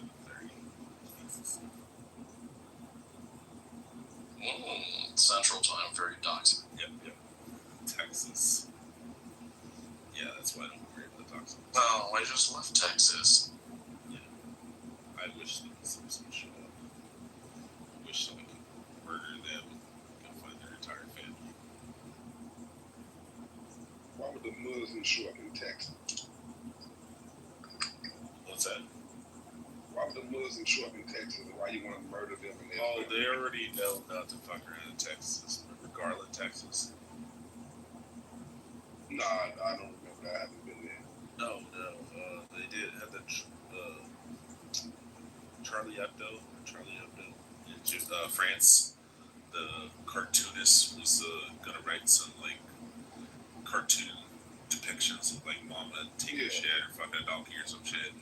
They went in there and they shot up the whole place and killed a bunch of people and shit, like trying to murder everybody in there. So Garland, Texas was like, oh, hold my beer, watch this. They're like, hey, motherfuckers, watch this. We're having a draw Muhammad competition. And people were in there drawing it with like shit and stuff, like Muhammad sucking dick, and all kinds of nasty shit.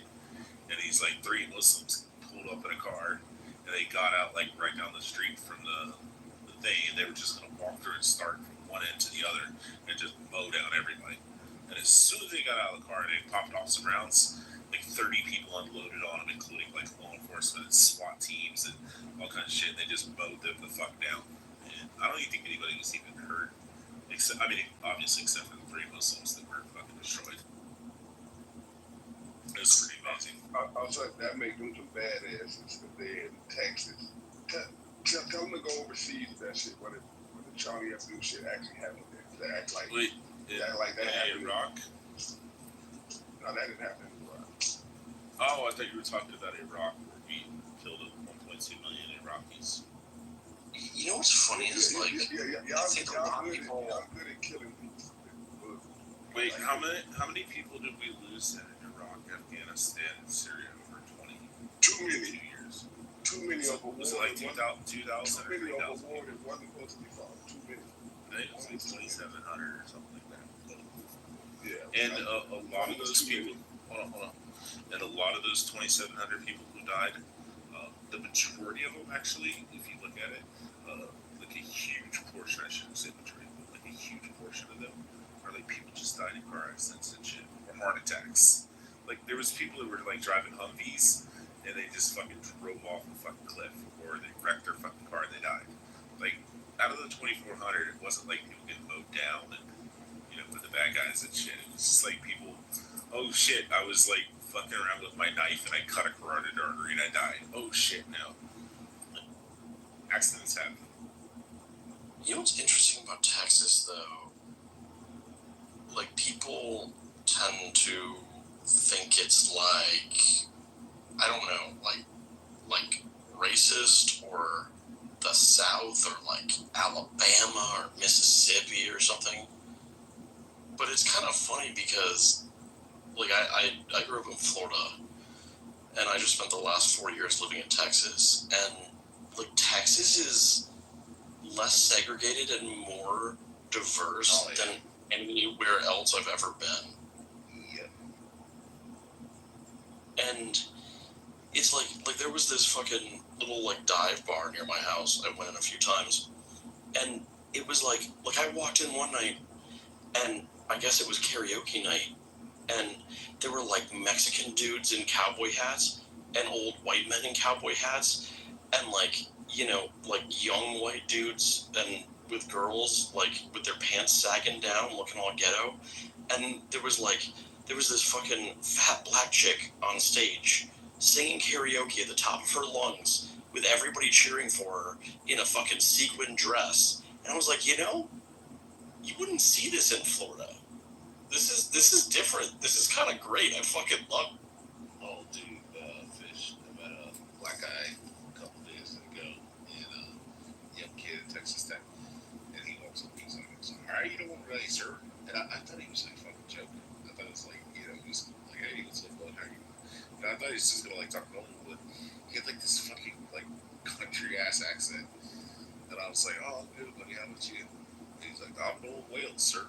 And he was wearing like cowboy hat, cowboy boots, like fucking nut huggers and shit. And I was like, what the fuck? Because I grew up in Florida too. But like, just nobody bats an eye. Everybody just like gets the fuck along. You have white and black and Hispanic people for the most part. And I'm not saying there isn't fucking racism in Texas. There fucking definitely is. There definitely is. But at the same time, people just fucking get along and they just intermingle and intermix, and nobody fucking gives a shit. Because I always tell people here in Texas, since I've been living here for like 8 years, whatever it is, that it seems like everyone is a Texan first, then secondly they're an American, and then thirdly and last it's whatever ethnic or racial group that you are. But like, they all just come united together as like we're all Texans, and it's just fucking awesome, man. I love it here. Yeah, man, it's pretty chill, and it's like. Yeah, I don't know. It seems like I grew up in Broward County, right, like Fort Lauderdale, and it seems like there were like black pool halls, or like predominantly, and like Hispanic pool halls and more white pool halls. Like Texas, I've never, like anywhere in the Austin area or Houston, like I've never found a pool hall that wasn't filled with like a mix of like everything you could think of. And there's like an Indian dude shooting pool too. It's like everything. And no, it's not. Oh man, we go out to the barber shop out here, and it's just everybody's in there.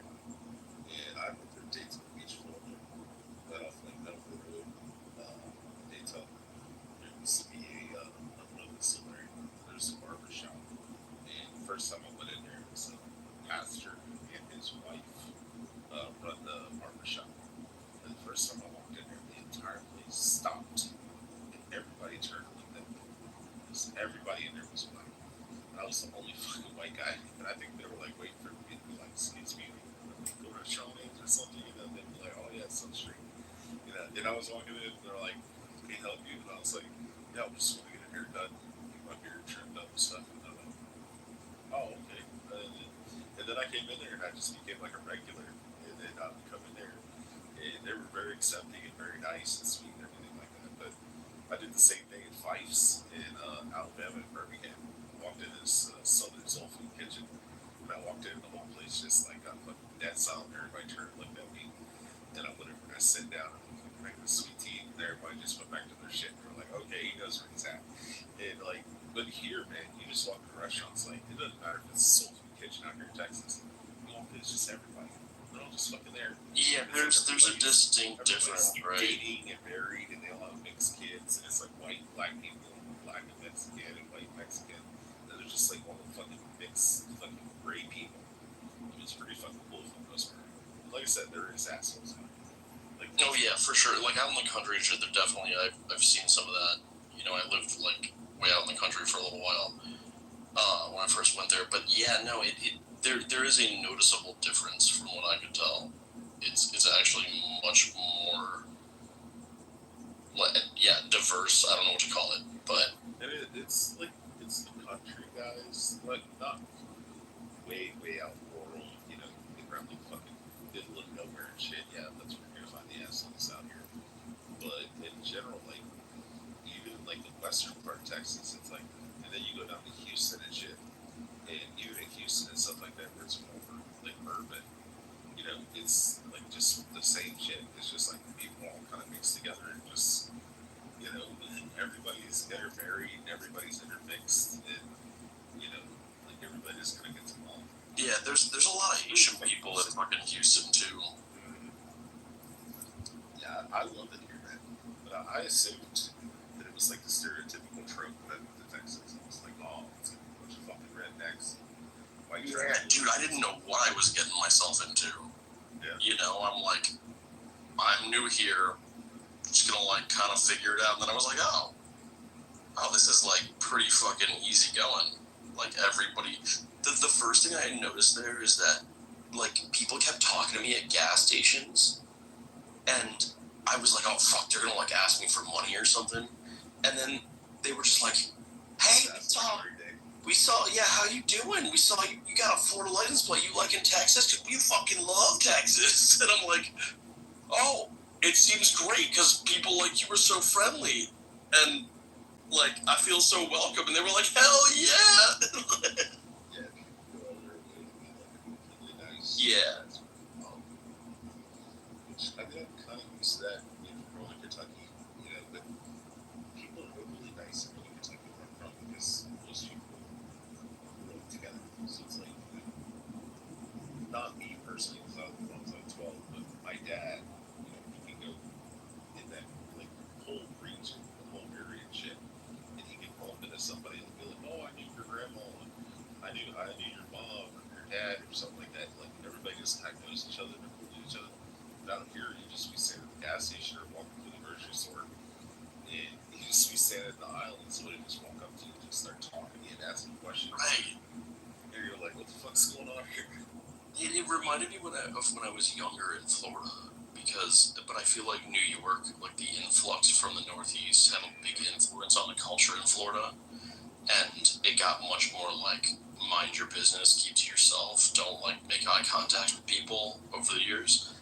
But like Texas is not like that at all. It's very like, oh, don't recognize this person, say what's up, make them feel well. And you know what I also love about Texas so much, why I never want to fucking be here, is the state of Texas was like, hey, the Obama administration looks like, not the Obama, the Biden administration looks like they may be going to criminalize suppressors, you know, people call silencers for firearms.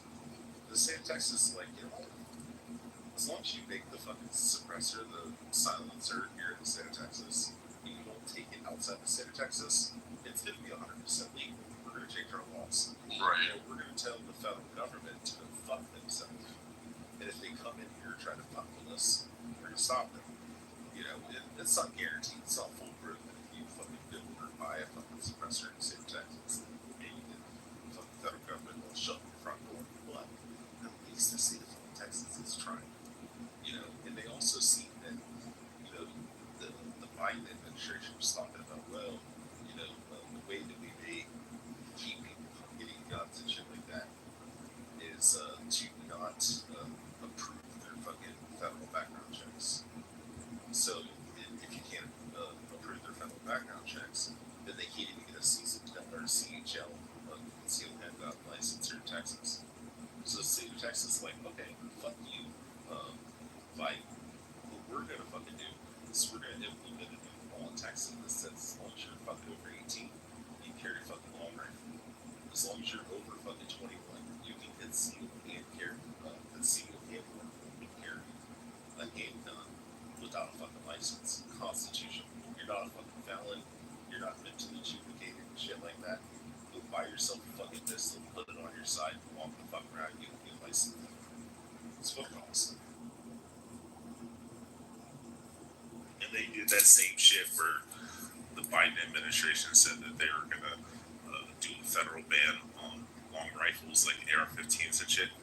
And Abbott came out and he said, listen, if this comes out and the Biden administration pushes for this shit and they try to take people's long rifles away, if any of you fucking police departments fucking comply with it, then I will cut all of your fucking funding from the state of Texas, and you will not get one fucking red cent until that person's released. So pretty much every police department in the entire state of Texas was like, hey, if Biden does that shit, we ain't fucking with nobody. I mean, Texas is fucking awesome. Yo, HODL, what's up? We're T-Birds. There you go. Yo. What up? Not much. HODL, can you say something again? You sound like you had a tracheotomy or something. I do. Oh, you do? Can you hear me?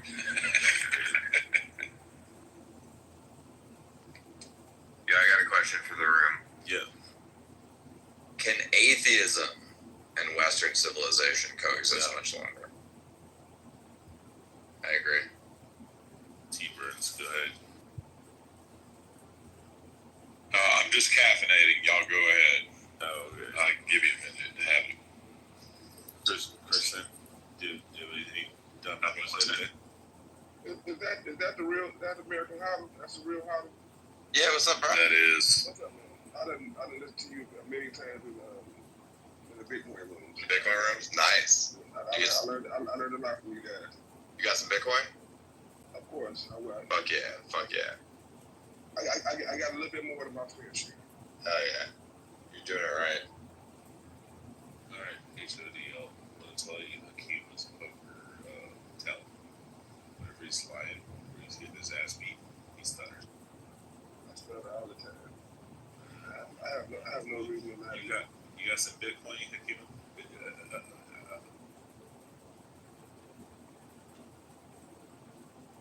I believe him. I believe him too. I don't care if you believe you're not rich.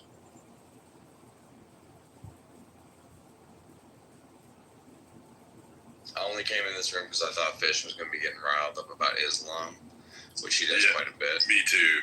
Oh, we already did all that. That's what I thought too, and it's been a civil conversation. Yeah, we wrecked the buttholes of a bunch of Muslims earlier. It's hard for them to sit down right now. The Islamophobia is real. I'm just saying, Fish was the one that mutilated their booty holes. It wasn't me. I didn't touch Aisha though. That's true. Muhammad broke her. Bro, how messed up is it? She went from 9 years old to 18 until Muhammad died. Never had any kids. And then went on the rest of her life, never able to conceive kids. You think it might have to do with a 54-year-old fucking a 9-year-old that might have broke something? Probably a little physical damage there. Yeah.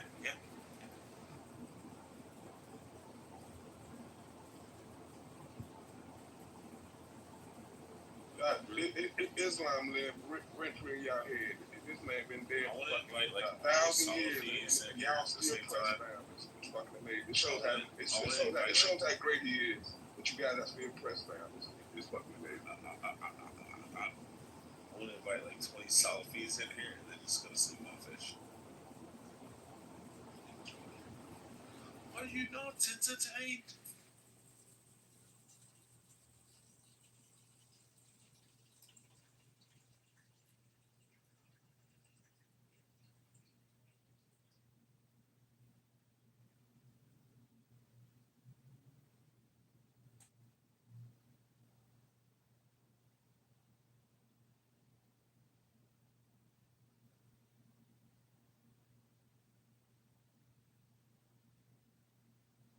Fish, you're not even gonna.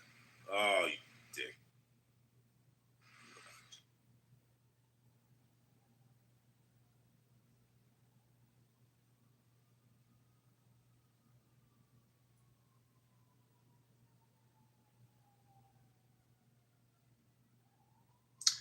Yo, what do you guys make of Trump's involvement with the Epstein files?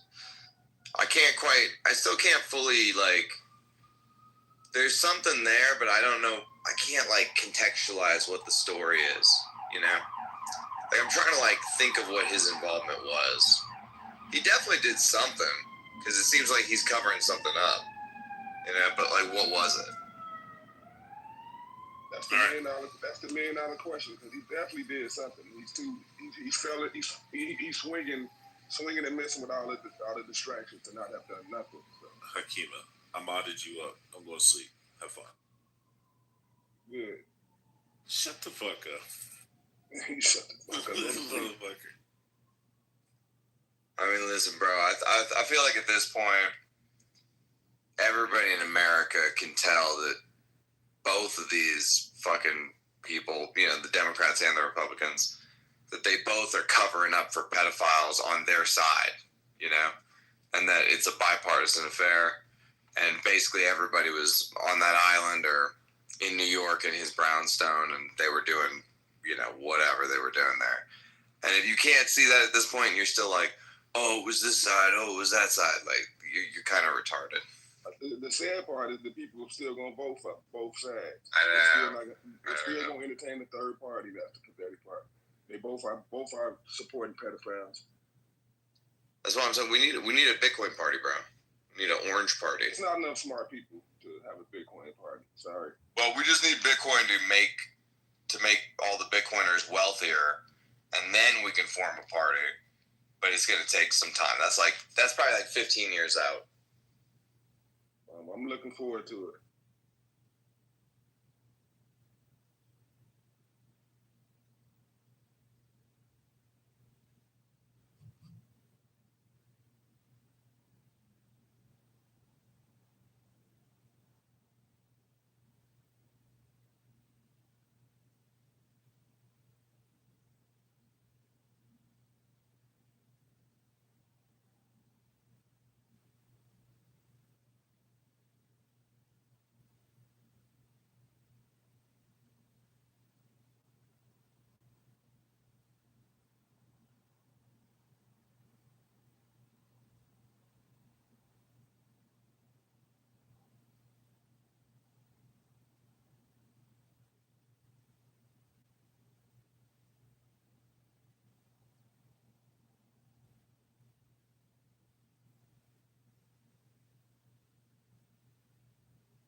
Oh, man.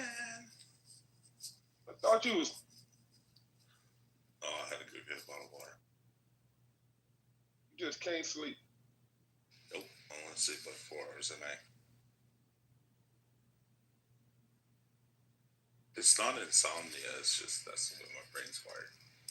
My dad's the same way. He sleeps about 4 or 5 hours a night. That's not healthy, Rich. There's plenty of people that do it. And there's plenty of unhealthy people.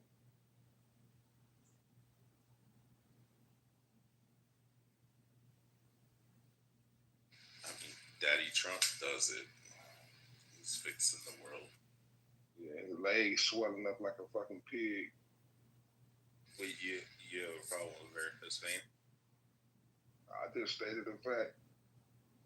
It's not a sign of health. And then like 40 or 50% of people over 70 years old have that. I was reading on that because I was like, man, I wonder if he's okay.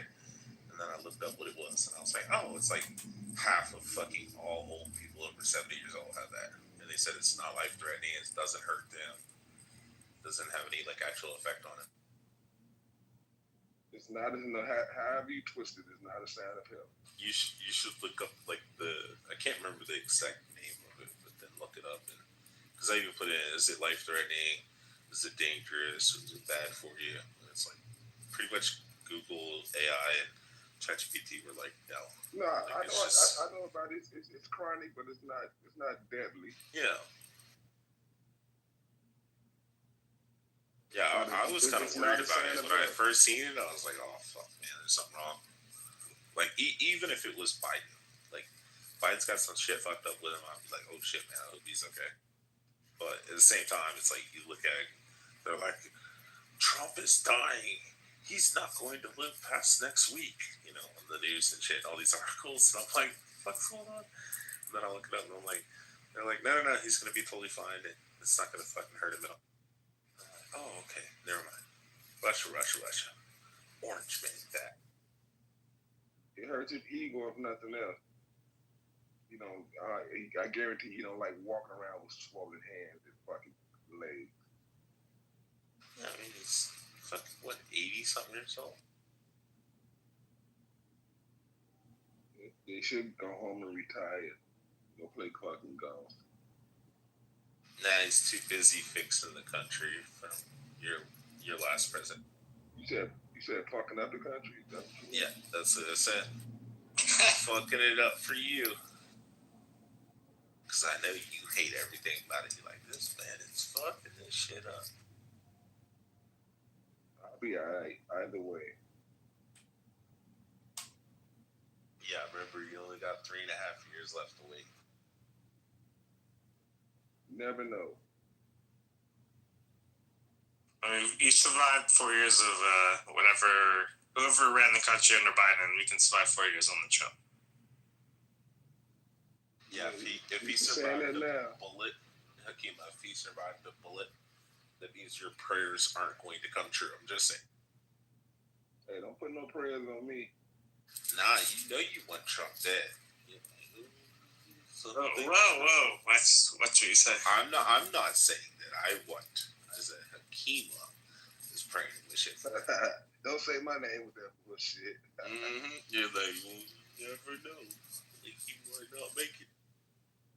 He might get impeached or 25th Amendment. Who knows? Oh, God, y'all already tried that, bro. Yeah, he got impeached twice. It didn't work. Yeah, did they remove him from office, Hakeem? He wasn't convicted. He was impeached twice, but wasn't convicted. Hold on. Clubhouse listening to our conversation. I love President Trump. I hope nothing ever happens to him. He's the greatest president of all fucking time. Ronald Reagan was amazing, but he was also a fucking idiot for shutting down the insane asylums and putting all the fucking crazies on the street. Now we have homeless populations the size of fucking small countries. Go ahead. Did you see Trump executive order on homeless people?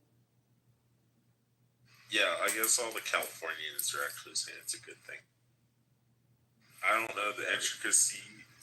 They got shit in there where there was a bunch of people that were breaking it down and actually like they weren't even on Trump's side that were on here on the stage the other day, I think yesterday, and they're like, I don't fucking like Trump. I can't stand the motherfucker.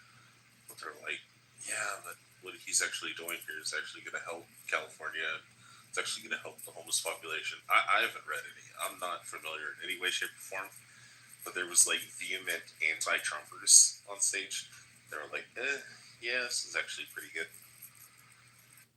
I heard about it from Brian. I don't know how much you respect Brian or not, but he was talking about it, and he was mentioning some fucked up shit that could be in there as far as them being able to deem deem people mentally unstable when they can just lock you up. Like the police or social workers could just start deeming people fucking crazy on their own without a judge. I can't remember who was breaking it down in there, explaining how it works. Somebody in here yesterday, like I said, there was a bunch of people that were anti-Trumpers that got something like that. Well, they passed a law in New York City, I think it was like 2 years ago, where they can, if the NYPD deems the person to be harmful for themselves or anyone else around them to be mentally unstable, they can force them now into someone who can be evaluated. So that's dangerous. That's dangerous. Well, like in a liberal city like maybe Mondavi will, when he becomes mayor, will reverse it. But as of right now, the NYPD does have that power.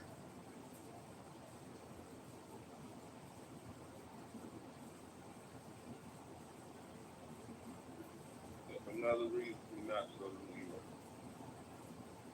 Are you mentally unstable?